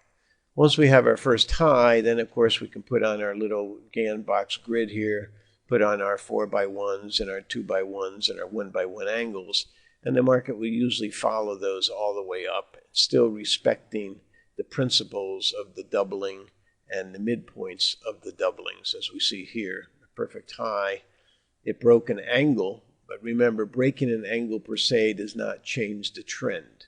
And so it comes back to the support area, and then it goes up to the primary target area, and then has a 50% retracement again. If it would fail, it could still be caught by this angle down here. And note, at the top, it was running out of time because the first big time cycle was coming out somewhere in this area anyway. But the problem with this, of course, is we can't put our angles on. We're just going to use support and resistance initially using these boxes until we go a little higher. While the disadvantage of starting off on a long-term chart on a swing basis is not knowing where our angles are, we could use classic angles like a typical 45 degree or 63 3/4 or 75 degree angle from a protractor. But what we can often do to solve the problem is basically use angles from the previous bear market. We can use our offset angles to give us guidance about where the support and resistance should be in the new bull market in relationship to the old bear market. So we can see here, we can take an angle from the previous bear market down to the low, and the most primary angle, of course, is the 90-degree one. This will be a long-term bull market angle. Now, it may be a little bit down too far when we first initially start off here, and so we may want to try a 60-degree offset to get a steeper angle. But the 90 will at least tell us we're in a bull trend as long as that holds. And when it does eventually break over in here, we can still use another angle from the most recent high of the bear market and offset that by 90 degrees. And this is what usually happens. You'll get a break in a bull market and it will go down to the second angle, and then you'll have one last rally back. So we can always use the angles from the preceding bear market to give us some offsets that will guide us that once we get into our trade, buying the high of the low bar and maybe looking at a couple of doublings as a trailing stop on a long-term swing trade, we can use these offset angles from the prior bear market. Let's look at a couple of patterns now and see if we can decide what we would be doing in these type of trends. This I've got labeled as a downtrend, and clearly it's a 60-minute chart, and we see it's down, lower lows, lower highs, lower lows. But what's peculiar about it is we have gaps on the upside, which show explosive demand for the stock. And then it dies out at a lower top, another gap up, another gap up, another gap up. But in each case, the gaps are coming up, and it either shows too many shorts, or it could be too many bulls that are buying an early decline in a new bear market, and the sellers are out there. But the gaps are a point to always watch. They come at the midpoints usually of the swings. So if you can define where the gap is on the upside, we can also project possibly where it would die out. So wherever the gaps are, remember there's often a midpoint from where they originated to where it's going to die out. In this particular case, though, it does look like we're in a confirmed downtrend. Over in this area, we may be making a potential low, but there's still a lot of liquidation here. Most of the rally phases are 2 or 3 bars at most, even though they're explosive, which may indicate a lot of short covering or rumors around. But most of the rest of the time, the market is down. So this is clearly in a downtrend. And in order to do something with it, we'd certainly want to find a lot more perspective. And if we look at the daily chart on it, we can see that that last downtrend was really this section here. And perhaps some of the gaps were all these people who thought they were in a bull market consolidation are guessing for where the bottom is going to hit. And we still haven't seen that. We have tested this 50% pullback area a number of times, and we're there one more time. And it remains to be seen if it would hold. But at least you're at a point where you could be building a base that if it turned up from here, it would be a small buy crossing the 1620 area, at least for a probe back up. And maybe for once, this would be a big base. That would be the length of the base is the height of the move, and it would start another leg up. Note that I put on here the slope method, and I've converted under each of the next pivots. I put the slope back on, and we find that under the last major top, there is another slope forming here. So it's coinciding with the 50% level. If it was to break this low and the 50%, now the daily chart would start to look like the 15-minute and 60-minute charts, which would be in a downtrend, and it would actually be a short down here. Although I'm not certain I would put a short on, because if we really get even more perspective on it and we see the weekly chart, we note that you had a vicious bear market. We had a rally that made it up only 25% retracement, and it's basically been building a 6 or 8 month potential base in here, having regained our little angle right here. So even though it may be going a little bit lower, it's probably not a good short, simply because the bear market low, unless you really think it's going to be taken out, there's not a lot to be gained by shorting for a couple of dollars in here. So it's really more of a questionable pattern where you want to wait. If it turns up, it definitely would be a buy for kind of an A, B, C. That would take it up here from $15, $16 to $25. But right now, it's a wait and see type of pattern. Now, gaps do occur quite often, and here's another situation of a gap where we had 3 tops in a row. It had been in a strong uptrend, and then it suddenly gapped down. Then it had a big breakdown. It gapped up, but only came up to a lower stair step. Then it gapped down again, then another gap, and then another gap. So clearly this is the beginning of a liquidation phase. We have some tops again, which may be very similar to this, with either a repeat breakdown dramatically or a potential low, and they'll try and go up and close 1 or 2 of these gaps and perhaps head towards the midpoint. But here too, this is not the type of bottom you want to buy yet. You would buy a flat like this if it turned up and exceeded the highs. But you would not want to buy a little signal reversal bar down here simply because there's just too much overhead right in here to escape from. So the odds would be very good that if you did buy it here, it would probe the low a couple more times before you really want to see an uptrend. Now, if we get a little more perspective from the 60-minute, here's the daily, and we can see why it started to gap down. There was a support angle drawn, the circular arc from the preceding bear market. And so from the leg down in the bear market, it was providing support, which was accelerating. It caught it here and accelerated up into a peak. And that peak seems to have been exhausted, and now we're breaking dramatically. Now, we did break back to the 50% and a little lower to where major support has been so far. So this could still be a potential uptrend, but I wouldn't want to touch it unless it got above this 50% level again and proved that once again it held. Otherwise, we'd be seeing at least a break to this level. But of course, a break to this level is the last gasp. That's the 90 degree from the last bear market. Sometimes you'll have a false breakdown and they'll quickly regain it. But either way, if you bought into this pattern, you'd like to see a break and bounce back above this level to buy it. Or if it turns up now, you'd like to buy it on strength too. I would not be buying this on any further dips in this kind of a pattern. Nor would I necessarily short it yet for the same type of reasons. You're at a known support area. You're a little extended on the downside. And there is potential support here for at least a retracement rally. So it's a stock that's really left alone. And a lot of times in trading, we have to leave a lot of potentials alone. Trading is really a process of defining high probability trades and taking them and letting the stops work for us. And if they don't work, we'll get stopped out for a small loss. But this is not really a high probability trade as yet. It is a trade. You could buy this double bottom down here. It is extended. But I would prefer to set some odds in my favor that if I see an uptrend developing, and we have a couple little bars here going up over 3 or 4 days, and it exceeds this 50% retracement, you would have a much better chance of buying an uptrend, buying strength that was proven at this level. At least then we could forecast $29 and much higher. But right here, we can't forecast much of anything. It's a 50-50 bet whether it goes $1 higher or $1 lower. And that's not anything you really run a fool with. Now here's a chart of Goldman Sachs on a 5-minute basis. And I put on our measured moves now.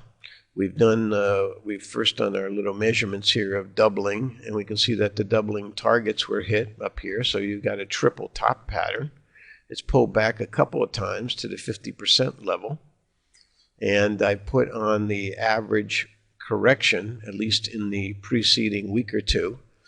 And we see that where we are now, although we're at a double bottom again, we still have a considerable amount to go to get to another measured move. However, if they already get down there to a third time for a triple bottom, it would be still pretty dangerous to be long here. So breaking above this sloped correction line at the 50% level and regaining this level of the 25% area, this would potentially be a buy at this point, perhaps turning this into a consolidation. But right now, the stock can go a lot lower. It's not a great short because you've had consecutive bars in a row every single day. You could short one time at the 142.75 with a close stop. But here, too, it's more of a stock that it's probably better off left alone than taking a gamble on at this point. We could look at our longer-term perspective on this chart and see the dailies. And though the 5-minute chart can barely be seen on this chart, it's just a little flat. We can see that the 5-minute chart was basically in an area where it had rallied, and it was right up against the 50% retracement area from the prior bear market also. And it had topped out exactly where it should have. It pulled back to test support. It did not make it back to the top, and it broke. And I put some angles on here, as you can see. It bounced to the first angle, went up, and broke this angle. So it may yet have to test this angle down here or even another angle down here before we find any decent support. Now, in looking at the pattern, it could be a simple A, B, C, and this leg measured would be about the same if we get right to this angle over here. But again, the first areas of support are right here and then the test here. So you'd like to see this thing build a little more of a base up in this area above the 145, 146. At that point, you'd have higher confidence that it could turn the trend back up because the short-term trend is down, although it's within the framework of a pullback in a potential long-term uptrend that could go substantially higher if it was to regroup. So here we really want to wait a little bit to see, and we want to be a buyer of strength above this 145, 146. But on weakness, see if it doesn't hold this angle or see if it holds this angle for the completed measurement of an ABC equal legs down. Sometimes gaps are helpful to indicate where we are. If you were looking at this today and wanted to know if you should buy it or sell it, clearly it's been in a downtrend. But if we put on a wave count, we've got a 1, 2, 3, 4, potential 5 wave. So usually at the end of 5 waves, they turn up.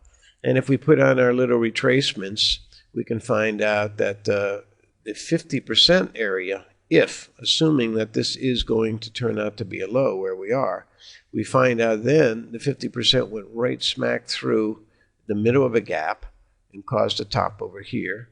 And the 25% level came through here right in the middle of a gap and caused a gap over here. And then up here, if we split this quarter into eighths, we find out that basically in the middle of that range there was a gap. So far the middle of the gaps are lining up saying that, yes, this will be a significant area down here. So it could be a 5-wave low. So I'd be looking very careful now for a signal reversal bar that regained the previous little lows in here.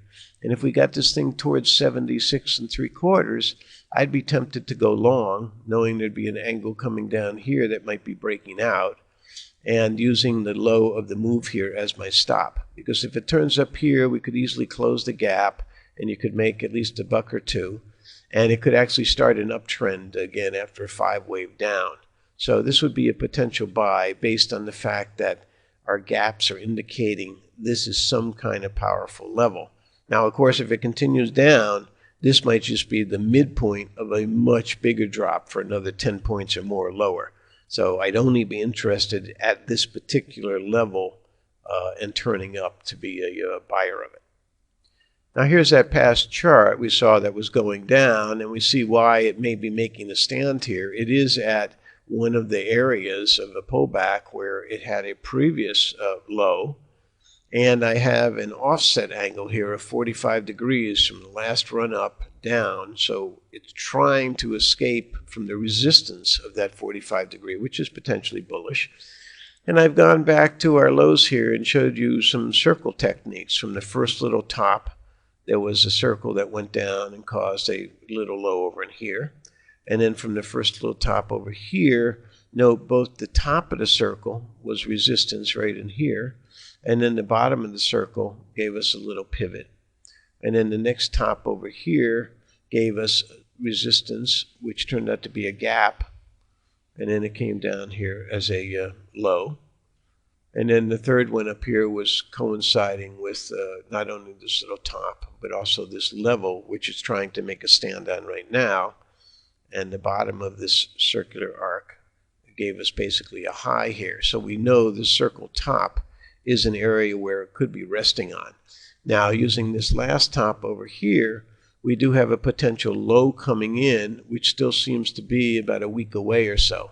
So it may need more of a base, and it may even plunge a little bit lower. But if we can get into this area where this pivot is and get a turn and show some strength, then it might be a successful test, and this could yet be going up to substantially higher prices. But I would in no case want to be buying it $1 or more under 78. Otherwise, we would run the risk it would at least go down to 70, and maybe even have to go down into the gap area here at 63, and more of a giant 50% retracement of the entire move. No discussion of trading and strategies would be complete without some talk about moving averages. I usually don't use moving averages very often because I prefer to look at the individual bars, which really have the DNA information encoded in them. If you start looking at moving averages, your eye gets away from the bars, and you start to forget about the patterns that we're looking for, because the patterns is what determine the trend. And while a moving average for a while will work, once the market starts to change its characteristics, the moving averages will lag for quite a while, and you'll get whipped up. That's why most moving averages systems at best bet 50-50 no higher percentage gains, because ultimately the market changes and the moving averages leads or lags. But there are three things you can do with the moving average that makes sense. One is approximate a trailing stop of so many bars back to stop you out on a trade once you've decided to get into trade by some other method. You could also, as a second criteria, you could use moving averages to determine the broad trend if you're going through a database of hundreds or thousands of stocks. So very quickly you can see a trend with the moving average rather than having to lay your angles on. And third, they are used often in my work to identify cycles. Since cycles cluster, you will get a certain time every so many weeks or years where the market will be greatly elongated above the moving average. And that will be the point where all the cycles cluster. So let's look at a couple of these methods, what we might want to use them for.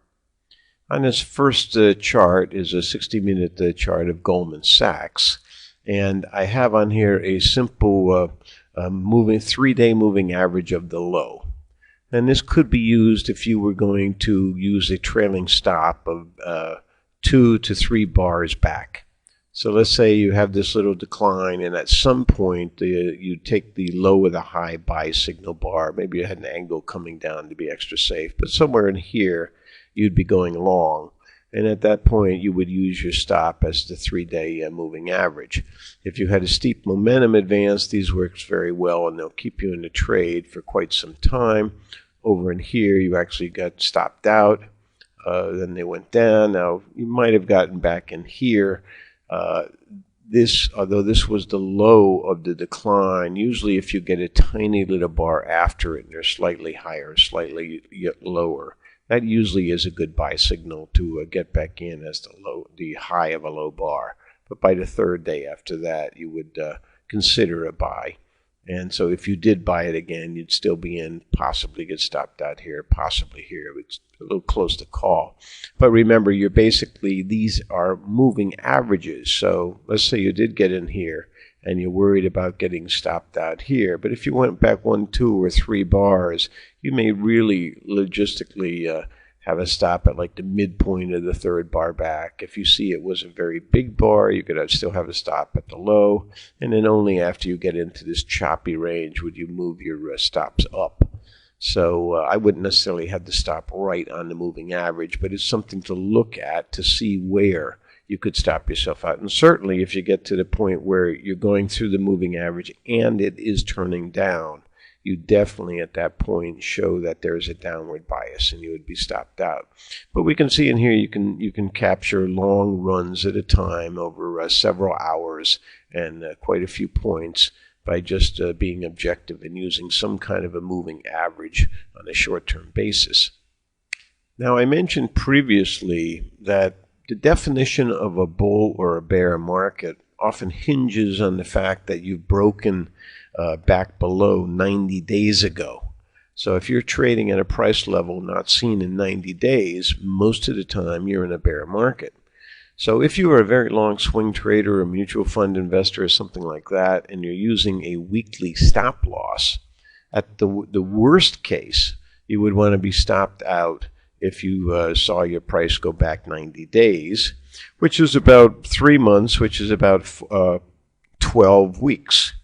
But when you use a moving average, sometimes you want to lead and lag these things so the average will approximate what the prices actually were 90 days ago.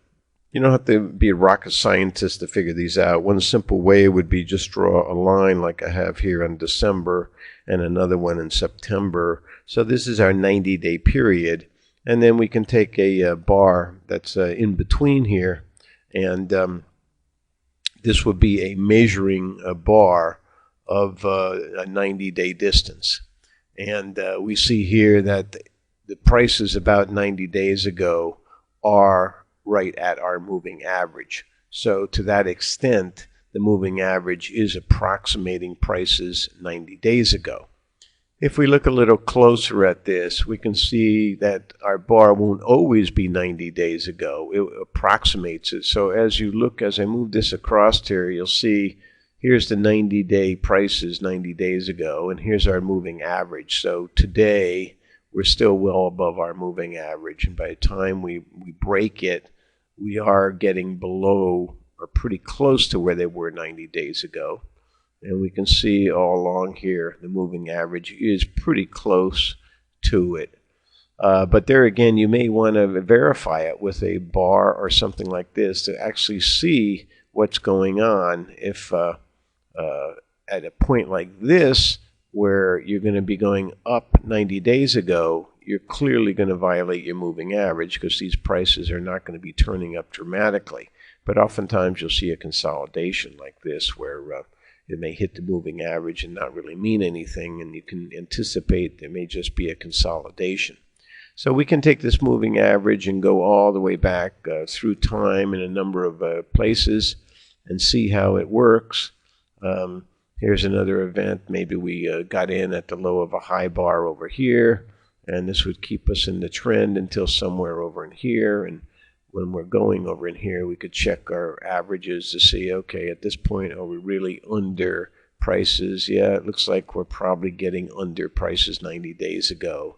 And you get a little whipsaw here because they go up again. And we could continue on, and we see that, okay, the 90-day rule keeps us in the big trend.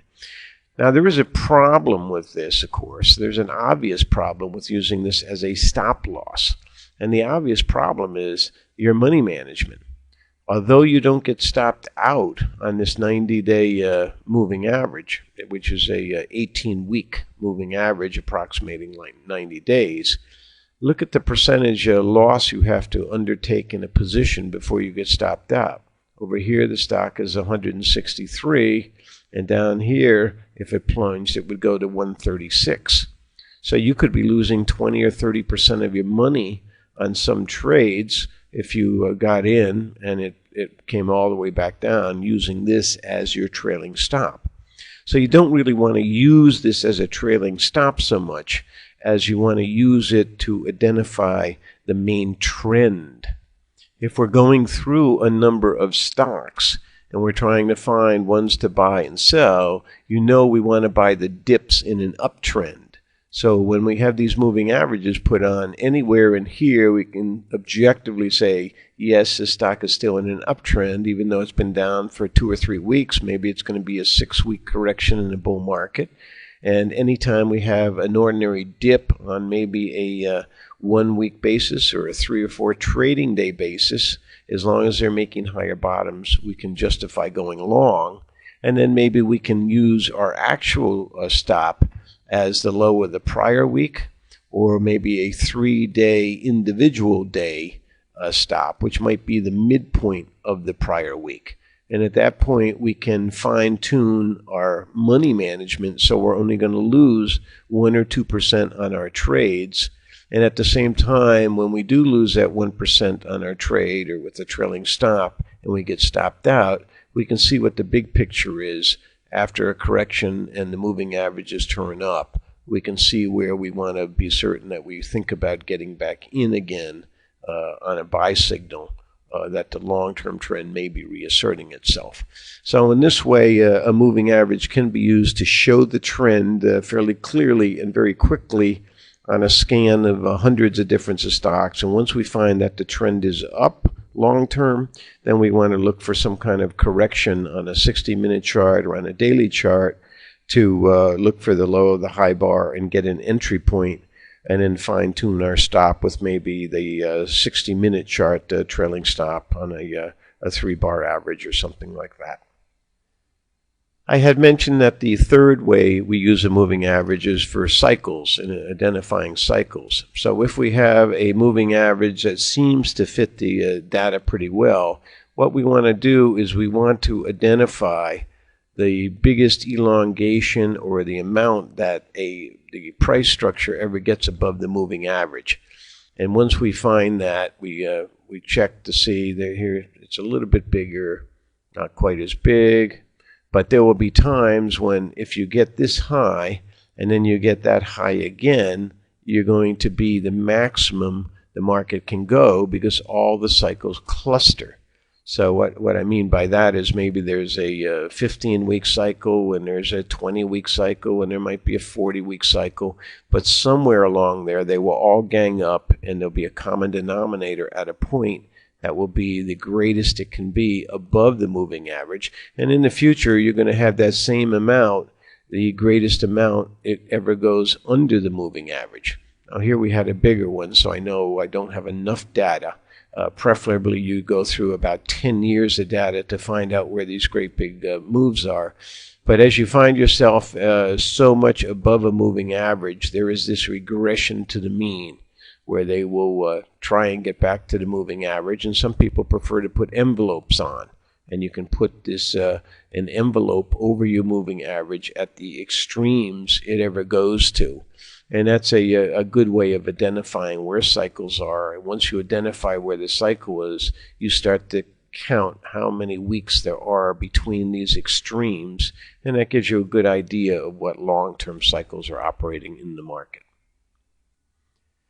Now let's take the approach of how you would actually begin to trade from a very rudimentary perspective. And we'll start looking at the E-mini on an hourly chart because that's a good chart to show the waves and many fluctuations on the E-mini. But the approach would be the same whether you use a daily or a weekly chart or any other. And the best thing to do is you always want to start with some rules. And the purpose you use the rules for, of course, is to train your subconscious mind. It makes you less impulsive about jumping in and jumping out. And it trains you to look at each of the individual bars. And then after a while, everything will become very intuitive to you. So for now, we're going to start with the most basic of basic rules, identifying reversal bar as the high of the low bar, or low of the high bar, maybe put on some rudimentary targets and some kind of a stop loss and some kind of an angle to determine if we're in an uptrend or a downtrend. And the basic rule we're starting with here is we're only going to trade long if we're above a 45-degree angle.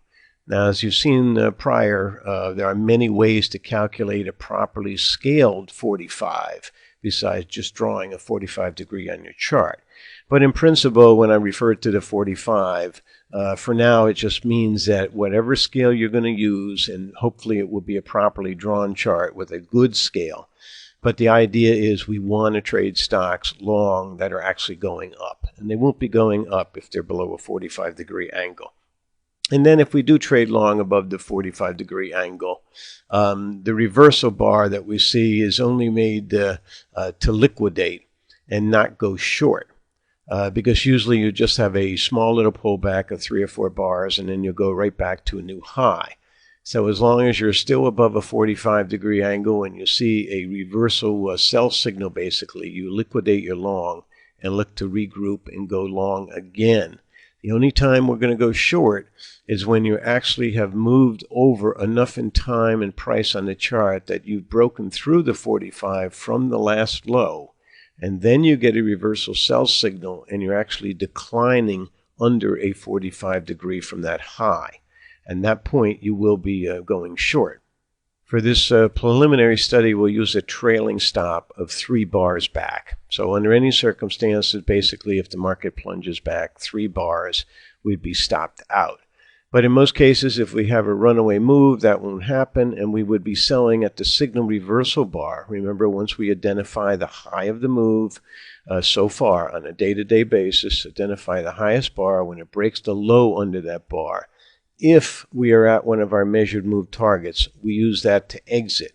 If we are not at one of those measured move targets, we will stay in the trade, even with the reversal signal bar, and we'll use a trailing stop of the low bar just before the reversal bar.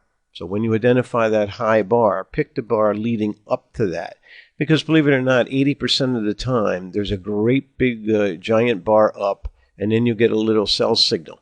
And you'd have to go all the way back down that giant bar up before you really could change the trend. In most cases, you just get a 1, 2, or 3 little bar down, and then they go up again.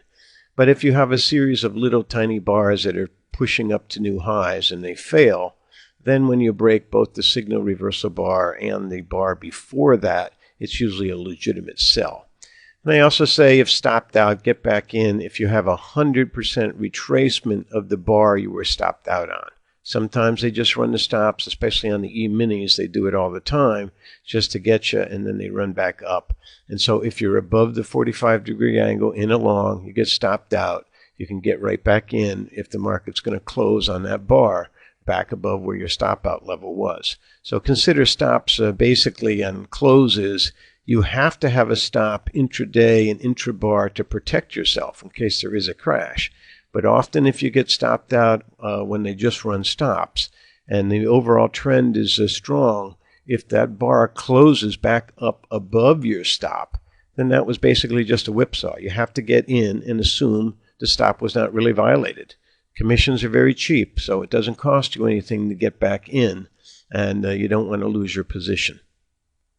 So let's look now at a chart, and we see the 60-minute E-mini chart here, and there's been a decline. So we're looking for an entry point. We've identified the lowest bar of the move on the downside, and it's reversed, and we've identified the high of the low bar. Now, somewhere above this level of the high of the low bar, we want to go long. And whether or not we do it immediately or we let them go up a little and have a pullback to enter, that requires a little discretion. Preferably, you give it 3 or 4 bars up and a pullback and enter, or you have some angles coming down off the top here that are less steep. And when you break out of an angle, you would go long. I can see visually there's an angle coming through here, which is probably this angle, and they pull back to test the high of that angle. And this bar ideally would be an entry well above here.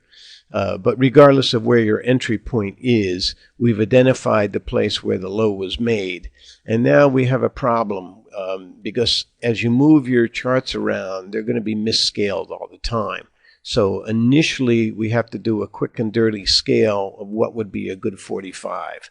We don't have a first high or low to use to put my 4x1 angle method on and find a true 45. So one best way is to turn horizontally the trigger bar.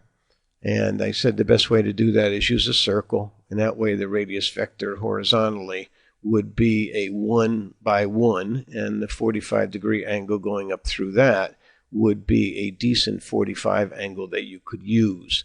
So in this case, as long as they're above this 45, we're going to continue to trade long. We would not go short up in here because you're still above the 45, but you might get stopped out here and look to reposition at some point. After we've quickly put on our 45-degree angle, we also want to put on some quick and dirty targets. Now, you could use my ratio lines if you want to calculate them, but sometimes the market's moving too fast, and if you only have 5 or 10 minutes, although this is an hourly chart, so you can see you have 3-4 hours in here to put these on and be very precise. But you could just do the measured move idea of the doubling the width of the reversal bar, doubling it again, and you'll see there'll be a little hesitation here where that would be your minimum target under any circumstances, but I usually wouldn't trade there. I would fully expect them usually to go to this level or the doubling again from that, which turned out to be the big top. There was a little top here at the intermediate term, and you can see an intermediate, like a midpoint break here. But the primary target given from the doubling and the doubling again gave us a bigger target over here. So now we have our targets, and now we have a 45. And now once we're long somewhere in here, whether you bought in here or here, it's a question. If you bought immediately here, you might have been stopped out at this low. But usually on the very first time I get in, I'll use the low bar itself as a stop until I start getting away from this range. Once I get up in here or so, then I'll start using a trailing stop of the 3 bars back in order to protect myself. But I use a wider bar for the first 3 or 4 bars. Now let's look at where our stops would be as we start to move up here. Initially, if you had bought immediately crossing up in here, the high of the low bar, there's a question. You may have been stopped out if you used the 45-degree angle somewhere at this point. If you had a bigger stop down here, you weren't stopped out. But noting our rule that if you were stopped out and you have 100% retracement, you have to get back in. Now note over here, there's a little bar you may not be able to see too well, but this is where it opened. So it opened here, stopped you out, and then zoomed up.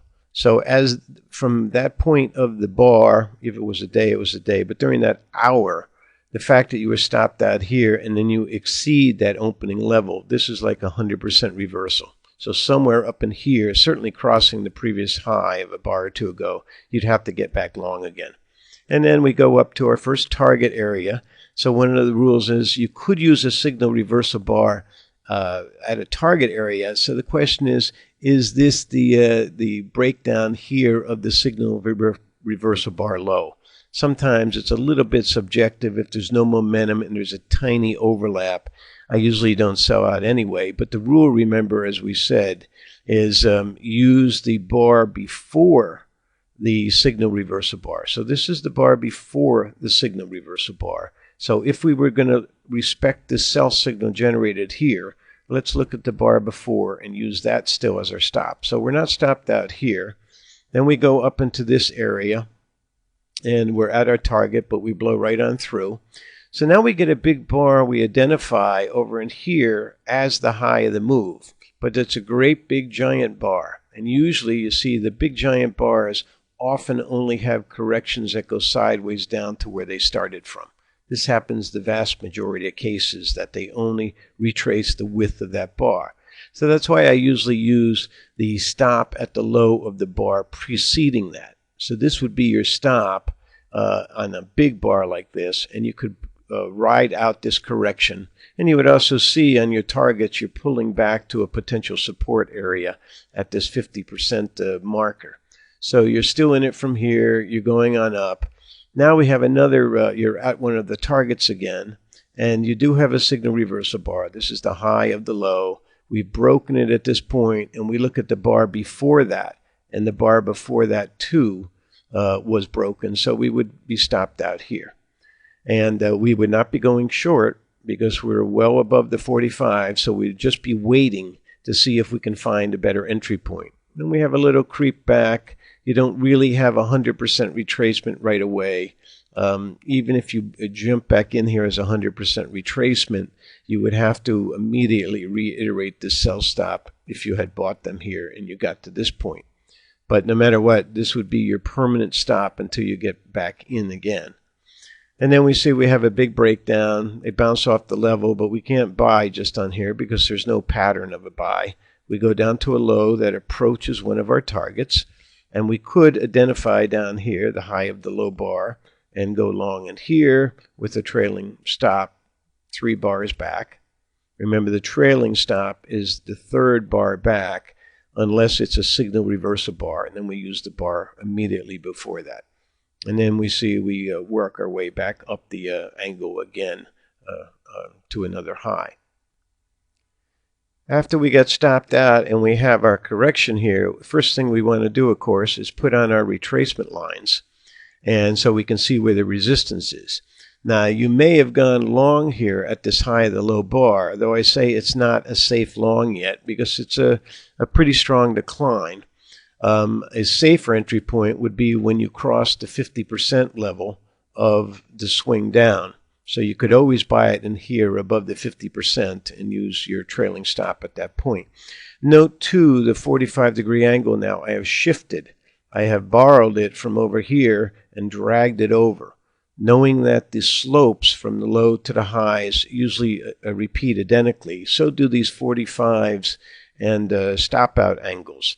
They will hold in the same proportion on each leg. So now we move the 45 over into here, and that will serve us fairly well. We go on up here. Here's a high of the low bar, but it doesn't really break. Here's another high of the low bar, but we check the second one bar before that, so we don't get stopped out here either, even though you had a little 3 bar down, but it's only coming down to the bar immediately before. Then we, even if we did get out, we could get back in here. So ultimately, up in here, here's the high of the move so far, a little sell signal. The low of that move is here, so you'd be stopped out over in this area. And then we watch to see an entry point. There's not much of one. If you did take this little buy signal here as an entry point, you could identify the next sell signal either in here or right back down here. Now at this point, the market does start to trend down, and once it breaks under the 45, it's now eligible to be shorted on any rally because you are now under the support from the last low, and you're coming down on a 45-degree off the top. So you've entered the bear side of the market. So now the first thing we've done as we enter the bear side here is we can put on our targets again. We can take the width of our top bar and shoot down some of these doubling angles. Double the width, double it again, double it, and we can see ultimately they work pretty well. So as we get through these targets, there's no short that we could have made as yet until they broke under our 45 according to our rules. So once they get down here on a snapback, you could have tried a short right here potentially as they went down, came back and hit their head under it at a resistance point. If you didn't take that one, you could have taken this one based on the overlap of the bar. Now note you wouldn't have taken it as it broke out because it could have kept on going. But what happened, you see the low opening level here, opens up and then it goes down. And when it goes down and goes below this 75% pivot and you're under the prior bar, you could put a short off there because you are trading in the bear side of the market. And then it comes down to a target area. So when we hit a target area and we get a potential buy signal, we could cover at this point if we wanted to, if we didn't want to use a big trailing stop from way back over here. But no longs would be made because we are now under the 45 from the preceding low, and we are under the 45 in a bear trend. So at this point, we're basically in a bear trend looking for rallies to short and looking to cover near our target areas. When we finally get down to our primary target, we'd be watching very early on for a buy signal down in this area. You may not take it yet, though, because you're still under the 45 off the top, but you could certainly take it crossing the 45 because you already had theoretically a buy signal in place here, and this would reiterate it on a big momentum move up through your first target here. And then it would be a question whether or not you took a little scalp here and got stopped out over in this area. And ultimately, we see the 45 goes all the way down and crosses our target. And so this is a kind of a square route that the 45 coming down, hitting one of our primary targets, signals an area in time where there could be a major advance. And we've identified the low in this area, and we put our 45 back on again, and then the market continues to trade higher. Now, the last trading example was using an intraday 60-minute chart. Let's turn our attention for a minute to a daily pattern and see if there's any variations that we have to make to our practice here. The first thing we do is we can find after an uptrend, we do see our signal reversal bar, but it's a little tiny thing. So it's very hard to turn that thing sideways and try and come up with an angle. So in cases like this, if you recall, I use the offset angle method. And the strongest offset angle is the 90-degree one. So I'll take the axis of the final rush up to the last top. Now you could put a 45 on here, but the 45 probably comes straight down here, so you can't use it. But I would overlay my little plastic triangle and use a 90-degree, or sometimes I've even used an envelope, because any square object you have, a book or whatever, put it on. This will give you a good approximation of the long-term bearish trend that's going to be active in that chart. And we can see that they are starting to respect it right off the bat. And somewhere in here, you're going to be short anyway with a trailing stop. Now we can see right off the bat that the high each day is lower and lower, and there's barely any overlap. So there's no question the trend is down. Even when you get a potential little signal reversal bar, it barely gets to the midpoint of that bar the day before. And recall, we were just using the bar immediately before the signal reversal bar, that low on an uptrend or that high on a downtrend as our stop out point. Then we have a double top, lower top, so it's classic lower lows, lower highs. Once we get into the move a little bit, though, we can start to figure out what kind of patterns we want to use for our angles, and we want to put our targets on also. So as we get down into here, the first thing we want to do is, where is this thing going? It's easy to short. I'm already short with a trailing stop of 2 or 3 bars back. And if it's a big mover like a Google here that could move $20 or $30, you may only be able to, because of your 1 or 2 or 3% capital rule as a risk, you may only have to use the high of the preceding day as a stop and not do 2 or 3 bars back. So we got to find out where we could go. So let's do our idea of putting on some targets. So we could take the that first little width of the bar and double it again, but we see we're going to need probably some more room. This is such a big mover. So often what I'll do when I can't really stretch my bars, too big, you could do something like this. Use the eighth at the end of that first bar. But what I'll do, let me go back here for a second. If we find out that our first eighth is right the width of the bar, and this is a double, if I find out that one of the other bars is exactly on one of my key doubles or quadruples, like this 50% one, then I can use this low right here as a potential bar to set the scale to. So now I'll move my 1/8 increment down to that low. And then I will get a much bigger range that may be more appropriate. So now I'll have a little resistance area in here, and then the big one of the major areas that will be a double and a quadruple from that bar down in here, and then I'll have some more over in here. So these could be my initial targets that I want to use now to forecast where I could be going and where I may want to cover some shorts if I should get like a signal reversal bar down in here. It looks like they're starting to base. I may get a signal reversal bar. Now, of course, we're short now, so this does not mean we're going long just because we see a signal reversal bar. This is a steep angular move, and even if you just drew an arbitrary angle, like many traders do, perhaps that's why they had a little rally here. But this is no reason to go long a stock that's coming down in a very steep angular momentum. This is a stock made for shorting, and it's just a question now of where we really want to put on the appropriate angles to see how far it can rally. So what we should do at this point is try and get some scaled angles, because a proper angle will tell you a lot more about the direction of the market, what's going to happen. So if we remember before, what I'd like to do is set up the first little swing low to a 4x1 angle. And this low right here is where we actually had a signal reversal bar. It didn't amount to much, but it was a legitimate intra-day signal reversal bar. So I'll set that up to a 4x1 angle by moving over my first little quadrant and down the 4 units right here. And then I can find out that this overall square should be my true 45 on this daily chart. That true 45 comes down here and looks like it's probably working. I don't know if it hit here theoretically or here. I'm probably off by a little bit, and but it came out close to here. Let's see if the other angles tie in so far. This angle would be right in here too.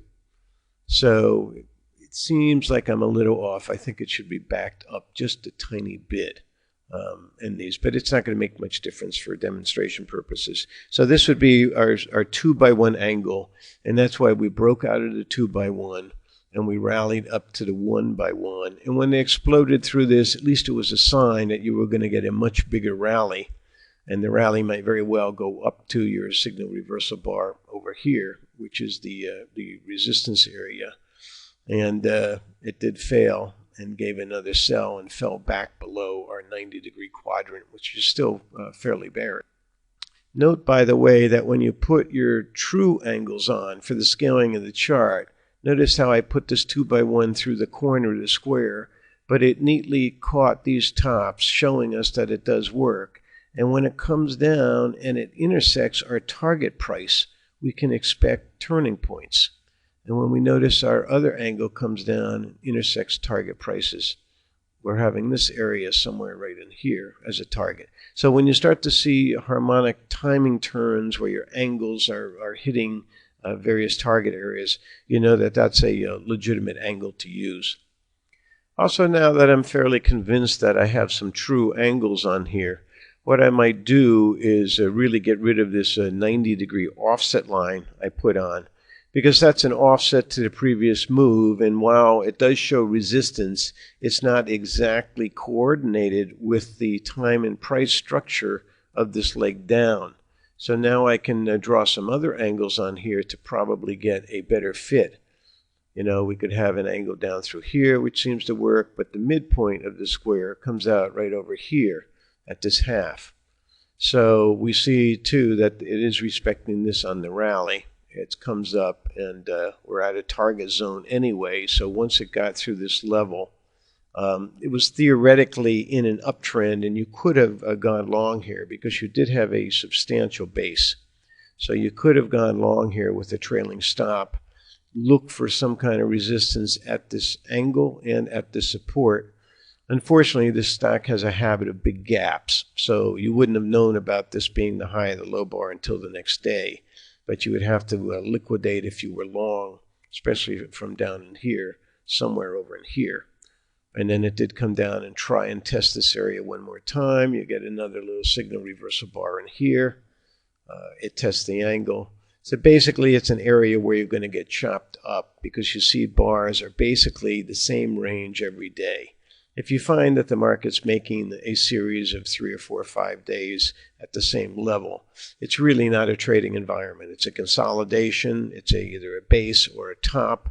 And you really want to keep your trading to the steep angle moves. Like in here, it might be an 8x1 angle.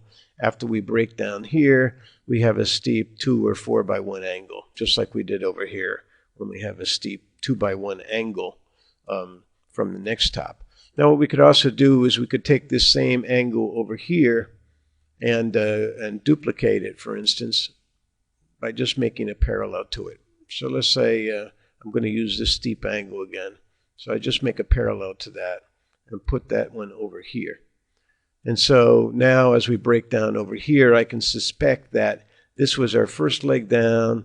They rallied back almost to the midpoint. If I put on a retracement here, this I can eyeball it. It's probably close to a 50% retracement. Then this would probably be our second leg down. And as this angle takes hold, as it intersects our target area down here, they'll probably try and base one more time. And if we can then start to break out of these other angles, we may finally be able to turn this pattern into some kind of an uptrend. Now, up until now in this video, I've emphasized trading skills, the ability for you to recognize a reversal bar, make a buy or sell, do some calculations of projected targets, possible stop out points and reversals. And I haven't covered time cycles very much because I've written extensively about them in my other books, and that really falls under the category of forecasting, which is quite different than trading. Forecasting is utilized more in terms of strategy. When you can pinpoint the exact cyclical turning point date, then you can use some strategies, and especially you can double up with a lot of leverage in options and futures because you know from a past cycle that's recurring exactly how far they might be running, if it's a big move, what the point count might be the first couple of days, and so you can emphasize using a lot more leverage. But in this video, I wanted to emphasize basic skills to get you to the point where you're trading and making money every day. And most of the time, you're just trying to make 1 or 2% every day waiting for the big move. And the 4 or 5 times a year where the really big moves occur that last 2 or 3 weeks and the broad averages go 10% or more, that really falls under the time cycle concept. But in basic time cycles, the market repeats on a 1-day interval, a 4-day interval, a 15-day interval, and 30. I also throw in 27 and a third, which is a lunar cycle. But 27 to 30 days it repeats. 90 days is a common thread. And usually tops in a short-term market will come at 120-day intervals. So those are the daily ones to keep in mind. So if you've gone that far in a move from a major high or low, you can expect a possible reversal. On the annual cycles, average bull and bear markets go either a year or a year and a quarter. If they make it past that, they'll go a full 2 years, occasionally 2.5. Past that, they'll go 5 years, 7 years, 10 years. And the predominant long-term cycles that repeat over and over again are the 20-year, the 60-year, and the 100-year cycles. So these would be used at the beginning of every year in January to get a rough outlook of where we've come from, what's expected for this year. Maybe you could look back 10, 20, 60, 100 years from this year's date, see if there's some anniversary patterns that appear to be repeating. The Fibonacci numbers, add each number to its neighbor to get the next number. This is a series that's beaten to death a lot with the Elliott wave guys. Occasionally I use it, but remember, these are the golden ratio. If you divide each number by its preceding one, you'll get a 1.618. And these are things that approximate the 1.618 ratio. They are not exact. You can take any two numbers like 100 and 700 and add them together to get 800, and then add 800 and 700 and get the next one, and they will approximate 1.618. But the early phases of that will not be 1.618 ratios.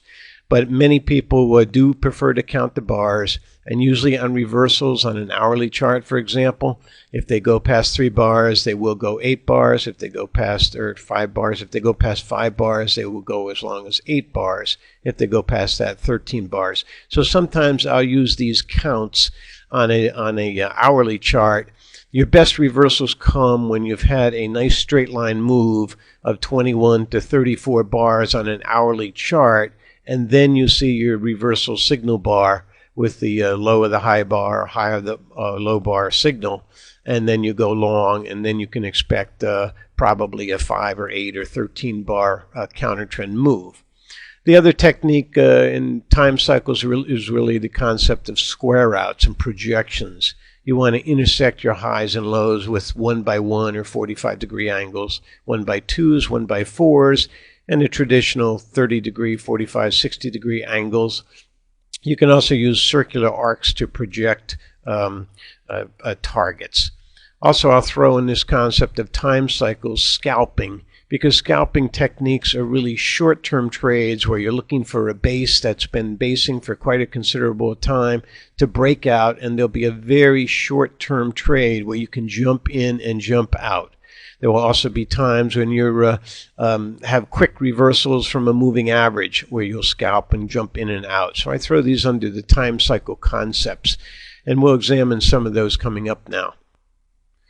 Now, we've demonstrated previously how you can take the signal reversal bar here, and you can take its length and double it again and double it and get these potential targets. But ideally, there is always a time and a price projection. So if we have these levels on here that are important for prices, we can then draw a pure 45-degree angle. This is not adjusted. It is a regular 45, because what we want to do is we want to square this vertical distance. So where the 45 intersects the level, that would be a square. And then when the 45 intersects the next level, that too is a square, or the 45 intersects the next level, that too is a square. A square meaning a vertical distance moved up and a horizontal time distance moved over. And at those times, we get reversals. So often we can buy a market and expect it not to top out until we get to our turning point.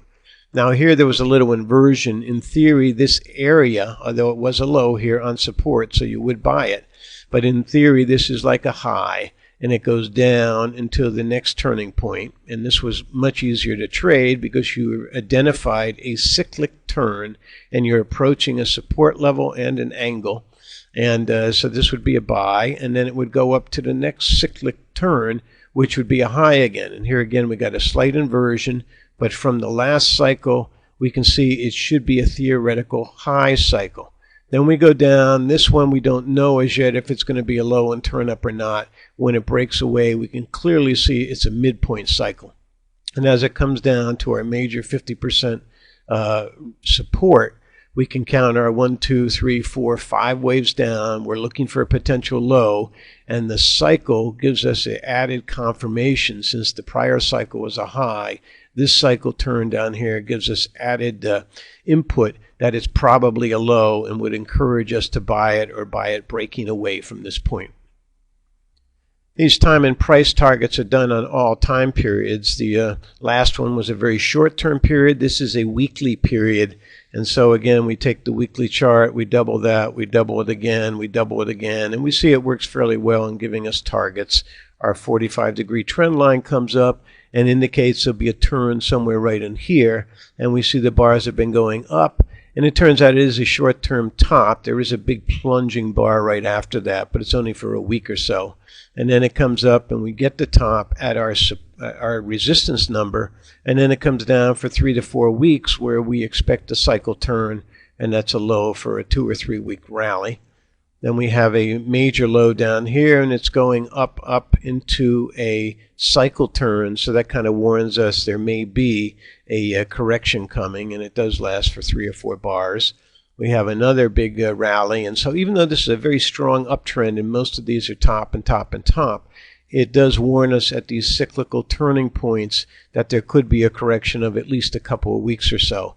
And at the end here, of course, we get the big reversal spike, big island reversal basically. Then it comes down and breaks our trend line and breaks our key primary resistance doubling area, and we get the biggest correction we've seen at that point.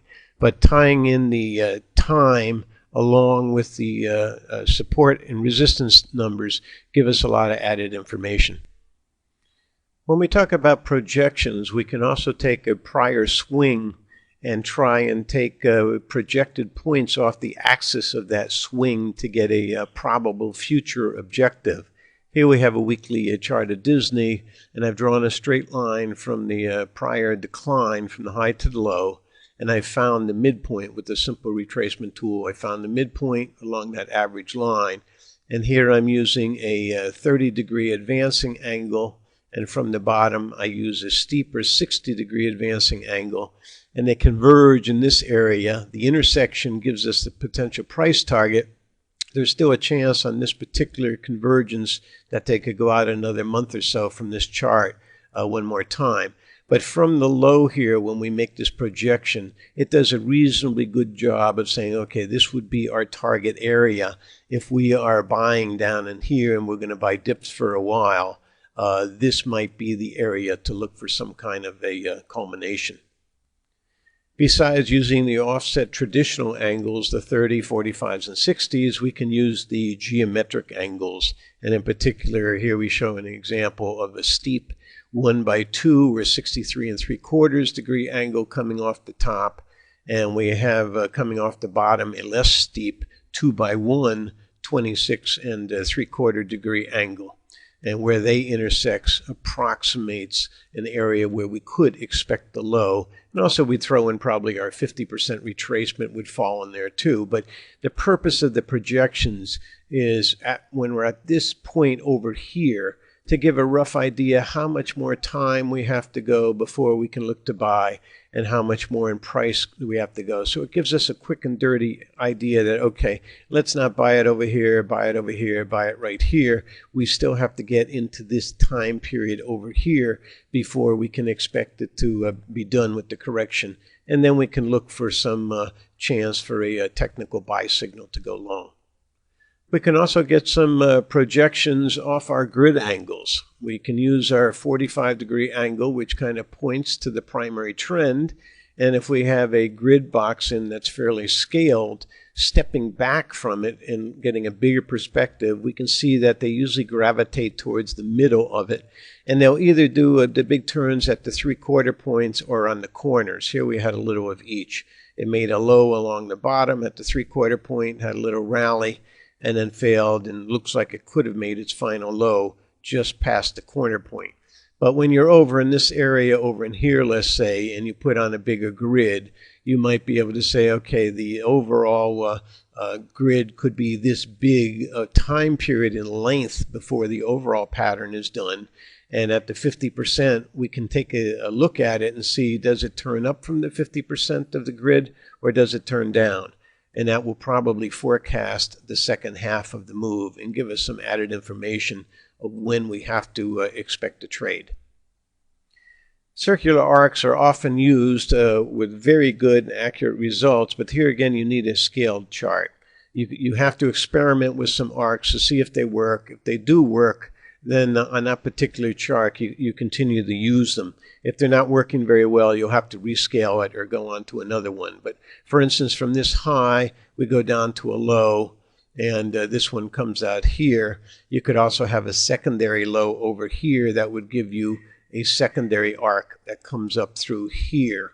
But I get more conservative and use the first one first, because that will give you the first top if there is one. Sometimes you'll get a top and a secondary one. Sometimes this will be a lower top, and the other arc in here will give you a higher one. Then after we get the top, I draw an arc from that point down to the preceding points of the chart, and that one comes around through here and starts to turn up. Could have been the horizontal, could have been our low down here, but this one gives us a rough idea of how big a decline we could expect and where the bottom might very well turn up. Early on in this video, I emphasized you don't want to short the highs. You want to short stocks that are in downtrends, because when you short the highs, the vast majority of people actually buy breakouts, and they always train themselves to buy new highs, especially on the daily charts. So this gives rise to a scalping technique. Here on the 60-minute E-mini, every time you run, now this is a long-term uptrend, so each of these spikes here would have been a new high for the year. So at this point, you're running the stops basically. You may be going up dramatically more, but at least you're going to run the stops. So sometimes you want to anticipate that, maybe at the halfway point of the bar. As you approach it, you make an entry. And note here, it works almost every single time. Some are very big, and this is a big mover of 10 points or more. But note, in many cases, it only lasts a single bar or two before it goes down, showing that it was just running the stops. So it is a scalping technique to get in and get out. Often you might not know when this big bar is going to go, so you'll often have a buy stop here and a market if touched, and you can have a sell right above it. So you're slingshot into the trade and right out of the trade with a reasonable profit, and you don't stick around to find out if you could get any more. Since we see that many of these bars only last an hour or two before they go right back down again, but the overall trend does continue on up, maybe we can modify this idea and anticipate the eventual breakout. So the earliest anticipation would be where the signal bar gave the last sell signal. When you regain that level, perhaps an entry point in that area will give you more of a profit, having got the profit to here, and then you can hold here with the stop to see if it does push on through. Note too, by the way, we know now that the DNA is in this signal reversal bar. And note that in most cases, the correction is just one signal reverse bar down. There's two of these. So if you double this length, you see the overall correction was down here. So this might be a clue too as to an entry point. Just after a high is made, there'll be a pullback. And if you're in an ongoing bull trend, they'll come back and go out again. Here too, if you double this length, you'll probably get an area right in here. Here's a little tiny one, so you get a little tiny correction in here. Here's another one. If we doubled that, you get a correction expected down in here. This is the only one that had multiple legs down, and it was a big correction. And after a major correction, you had a much bigger rally. So there are different strategies we can employ, but basically when you're in an uptrend, they only give you a little breathing room for a day or three before they try and go to a new high for the year. Just like running the stops at the new highs for the year, the midpoints are very similar to that. When you have a breakdown and people are waiting to see if they have to buy again, especially going up to a new high, often when you hit that 50% point, they accelerate dramatically. So you could focus on scalping immediately long at the 50% and using a stop if there's follow through. If there's no follow through, or if it hesitates, get in for one bar only and then jump out. On the way down, and notice after we got to a new high here, I continued this range up to the new high. So on the way down, this was half the range. When we broke that, they immediately accelerated down tremendously. So this could have been a big bar scalp. They never exceeded it on the upside again, so with a trailing stop you would have made money, but the purpose is to scalp the breakdown area from here down to here, and we see over here that was probably 6 or 7 S&P points in that one bar. Over in here there was a failure. You got to the 50%, it spiked up a little and came down, indicating again perhaps a strategy of being long in here only one bar only with a stop. Again, over here, same type of pattern. Broke out, hesitated for a bar or two, drifted down. Eventually, when they broke out, they really moved. But on a scalping basis, remember, this is a timing trade, so you only want to be in it for a bar or so. And then you want to see big momentum develop. If the big momentum doesn't develop, the scalp is not a good scalp. You want to get in and you want to get out. I also demonstrated much earlier the fan angles, and here again a fan angle, and note that they're all pointing upwards. So this is an uptrend, and basically good habits tell us don't be short uptrends. You just want to buy the dips in an uptrend, sell at resistance, and rebuy. That's the best habit. Now, of course, on a 5-minute or 15-minute E-mini chart, you will be going short as much as you're long, probably half the time. And I would also emphasize that if you're day trading E-minis, these things are meant to be traded 7, 10, 20 times a day. These are not a buy and hold vehicle, even though they have leverage. You jump in and you jump out, and you can go short because you're not going to hold them more than 3 or 4 or 5 bars. But when you're talking about stocks and longer term trading, when you're in an uptrend, it's best always to buy on an angle and immediately just sell out when you hit a upper angle, and then wait to regroup either at the angles. And then as soon as they go up and touch an angle, you sell out. Then you patiently wait. If it doesn't work, you have to sell out, wait again, regroup. So you're constantly just repositioning. That's all you're doing against these angles. You're assuming the trend is up. You're going to buy on an angle, sell against an angle, but not go short on the angle. And many times you can buy on an angle and they'll keep right on going up to several angles. So use the fan angles as a scalping technique without thinking. When they hit the angle, just mechanically trade. And finally, I mentioned in the moving average section that the cycles gang up on you once in a while. And if you take the maximum elongation, or the maximum amount above a moving average that a stock or commodity goes, you measure that length. And that length will be identical most of the time, at least until you get a much bigger cycle, and a much longer length one will occasionally interpose itself. But usually if you just take a bar like this and slide it along your moving average, when it gets to the length it usually maxes out, then you look for your signal reversal bar. And as soon as you see your little signal reversal bar, that's when you sell out or go short on a very short-term chart. So here we have a maximum expectation, goes back to the moving average, maximum expectation, you see the little signal reversal bar, sell out or go short to the moving average. Here it went under the moving average, and when it got to the same maximum on the downside, we would be looking for the signal reversal bar to go long with a stop. Again, it goes up. When we hit the maximum, we can sell. And you can see too, if you were using a trailing stop for a moving average, many people wait till you hit the moving average to stop out. But a better approach might be to look at the moving average as saying, I'm in an uptrend, but use these maximums that you can go to in an uptrend and liquidate here and then wait and see what happens. So this is also a technique for exiting a good trade in a trending market. When people are just starting out on a trading career, I always recommend to them that they only stick to a couple dozen, perhaps 25 issues, and they should learn everything they can about these issues. Go back 5, 10, 20 years if they can. Look at the cycles, look at the average measured moves, look at the personality and the characteristics of the stocks, how they make bottoms, how they make tops, if they have any clearly identifiable cycles, how they relate to the economy, and try and pick a stock from each of the industrial groups, the technologies and the transportations and the precious metals and the oils, etc. So they always have something that will move no matter which way the market goes. If you do this, always try and get the very best group in the best groups in the economy and the best individual stock in that group.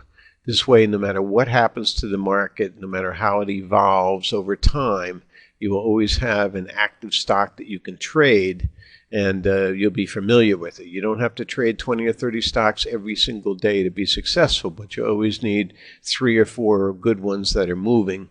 And studying these things ahead of time will go a long ways towards fulfilling that. You don't want to make the mistake of reading the newspaper and seeing one stock that suddenly has a big surge one day and suddenly jumping to that new stock or another one.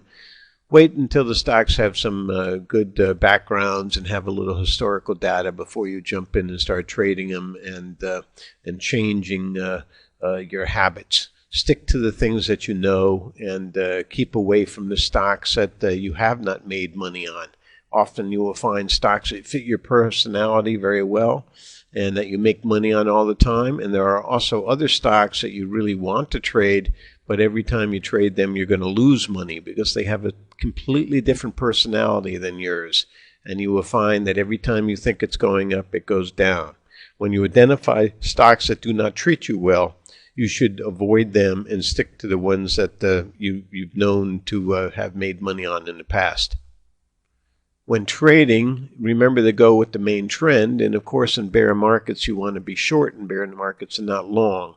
But know that 90% of all the people in the market are usually long-term buy and hold oriented or trading on the long side. And most of the time, the market is in an uptrend. The bear market's very vicious, but they're relatively short-term, being a year to 2 years, and bull markets can last many, many years. So most of the time you're going to be trading on the long side, and most of the people are going to be trading on the long side.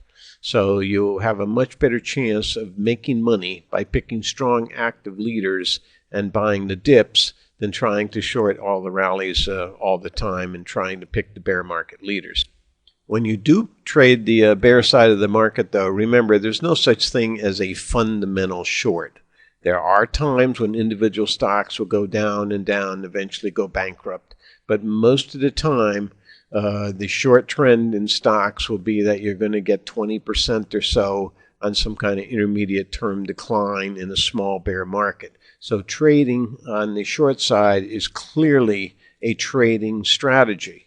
So be certain that you're going to treat it as a trade, several days to a few weeks at most. Take a profit when you can get it. Don't expect to double and triple your money on the short side. Look for 5, 10, 15, 20% type profit objectives at most, and then get out. And always try to trade with the main trend. If you make a mistake on your entry point, you'll often get bailed out if you're with the main trend. The other thing you want to watch out for is if you trade a lot, don't stop and reverse. If you go long and you lose money, don't jump right around and go short. Often it's better to just stop yourself out and sit on the sidelines and watch and wait. It's very easy to confuse yourself as to what the direction is in the market by going long, then going short, then going long, and then going short again. You can confuse your time frames. If you trade on a 15-minute chart and start reversing a lot, you can confuse yourself as to what is the long-term weekly trend and the daily trend and the 60-minute trend. So try and go when all the time frames are going in the same direction, and don't keep jumping out and reversing your trends. Let's review now a little bit of what you should have learned in this video, at least of a basic sense. The first thing you always have to do is identify the trend. You should now be able to sit down in front of any computer screen in any kind of market and know if the trend is up or down. What is the pattern? Is it higher bottoms and higher tops for an uptrend? Is it lower lows and lower highs for a downtrend? You should be able to see the reversal signal bars that change, and you should be looking at the angles. Do they point up or down, and how steeply do they do that? But in most cases, too, before you rush to judgment of what the trend actually is, check all the time frames to make certain if you're looking at a 15-minute chart that looks particularly bullish, make certain it also looks bullish on the hourly, the daily, and the weekly. So if you're going to trade counter trend, there may be a long-term decline on a weekly chart, but there may be a counter rally of a week and a half or something for a short period of time, and it shows up on the 15-minute and the 60-minute charts. So know if you're going to trade counter trend, the average duration, and what the time frame it is that trend is going to exist on. Always go back and verify, where did the trend start? What was the major signal reversal bar on the weekly, the daily, and the intraday charts? Don't just start with a 5-minute chart and say the low was over here an hour ago. Make certain you know where the last low was on the 60-minute, the daily, and the weekly, so you know what the primary trends are. And make certain the angles are all pointing up or down with those trends on the various different time frames. Once you know what the trend is and you're thinking about making a trade, also figure out where your likely endpoints are. Remember, we can take a measured move. We can double the reversal bar length. We can use my natural ratio lines. We can use some circular arcs. We can look at the greatest elongations above the moving averages. And we can use some of the grid expansions to get a rough idea of how far the movement should last. And also, if we're trading an intraday chart, maybe we want to see if that pattern also exists on a weekly chart, which would give us much longer term perspectives on a daily or a weekly chart than we could see on an hourly chart. And always, before you make a trade, have your stop loss strategy figured out ahead of time. Figure out the maximum percent loss you can have on every trade, and figure out how you're going to get a stop on the books immediately so you never lose more than that amount of money. Then you can adjust it to a trailing stop once the market moves a little bit after you've made your entry point, whether it's 2 or 3 bars back, whether it's a couple of swings on a 5-minute chart, whether it's the length of a reversal bar, kind of a measured move type a stop out point, or if you're using a moving average. But the initial loss you're going to take will be the biggest only when you first enter the trade. After you're in the trade for a couple of minutes, tighten up your stop. You should be making money almost immediately if you have timed the entry point correctly.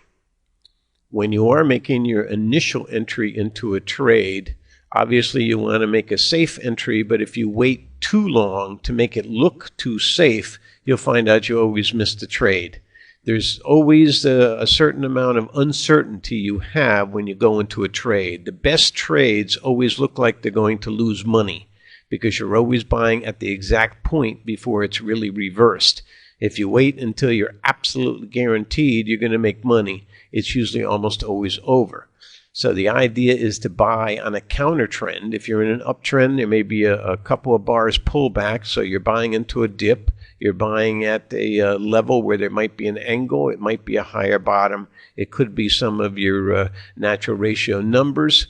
But you want to see that you're making higher bottoms. Some of the angles from the prior decline are being exceeded. The stair steps are starting to turn up. Perhaps you exceeded 50% of the last swing. And you also want to look at all your time frames. But if you do a little bit of a thought before you just jump in and make an entry point, you'll do much better than just looking at a signal reversal bar and immediately buying or selling. Now, a few final thoughts as we wrap up this video. And the first thing comes to mind is that this is about trading.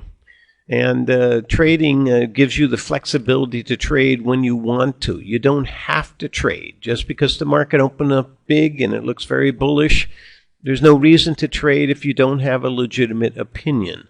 Wait until you've done your work and you planned out a strategy and you have a real opinion if the market's bullish or bearish and the stock that you've been following is bullish or bearish. If you haven't been following a stock, don't just jump in and trade it because they had an earnings announcement. And then make your trade and use a stop. But always have some kind of an objective thought out ahead of time before you trade. When you do make a trade, oftentimes it's going to be the wrong trade. Do not be afraid to take a loss. As soon as you recognize you're in a losing trade, take the loss. It is part of business. It does not reflect on your character or intelligence. As soon as you see you've made a mistake, get out of the way.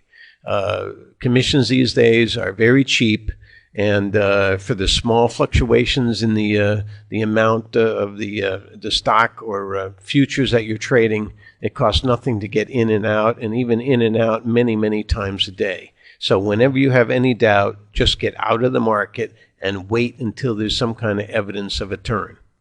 Likewise, it's been my experience that your biggest gains hardly ever come when there's a big market move where suddenly the Dow Jones is up $200 or $300 or $400.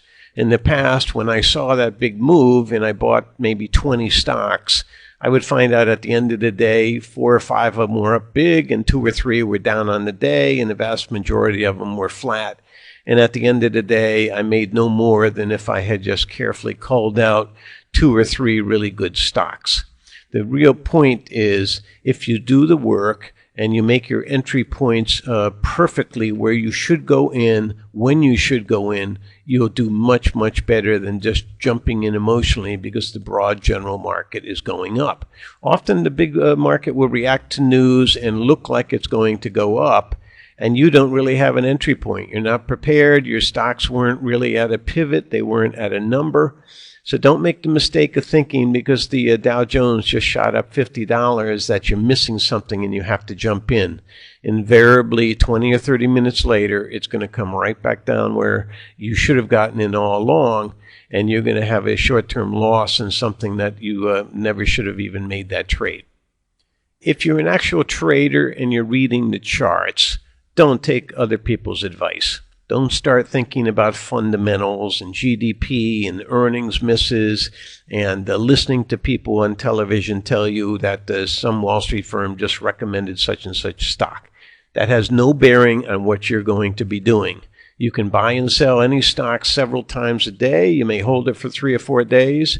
You may buy it long today and sell it short tomorrow. So forget about the long-term hype that the Wall Street firms are recommending for people who buy and hold forever, or they're making recommendations to help their customers move their merchandise. You can watch the news and the television sets for unexpected news like a volcano or war or some headline where somebody missed an earnings announcement that may affect the market, but don't listen to the recommendations and other people's opinions. Let the charts tell you what the actual trend is and go with the trend. Because of this emphasis on news and Wall Street recommendations and stuff, do not trade around the earnings reports. Always try and find out what day of the quarter the stock you're trading is going to release its earnings, and try not to be long overnight on that night and get caught with an earnings surprise. Remember, when we're trading, we're speculating here, and we're not gambling. Gambling is basically a 50-50 red or black roulette wheel toss. And going into an earnings, believe me, even if 8 out of 10 firms say it's going to be great earnings, half the time they're not great earnings and the stock goes down anyway because people have expected that. So don't trade around the earnings releases. It's just not worth it. Wait till the earnings come out. Buy a dip if you're bullish on it that it's going to turn around, or sell a rally, but don't gamble and just jump in because you've heard somebody tell you that the earnings are going to be good and therefore the stock should go up. In the final analysis, stocks do whatever they want to do. And nobody knows whether or not the earnings are already on the tape, or the outlook is on the tape, or what the PE ratio is or going to do. The stocks themselves will tell you. When they're in an uptrend and they're going up, the price goes up and you make money by being long.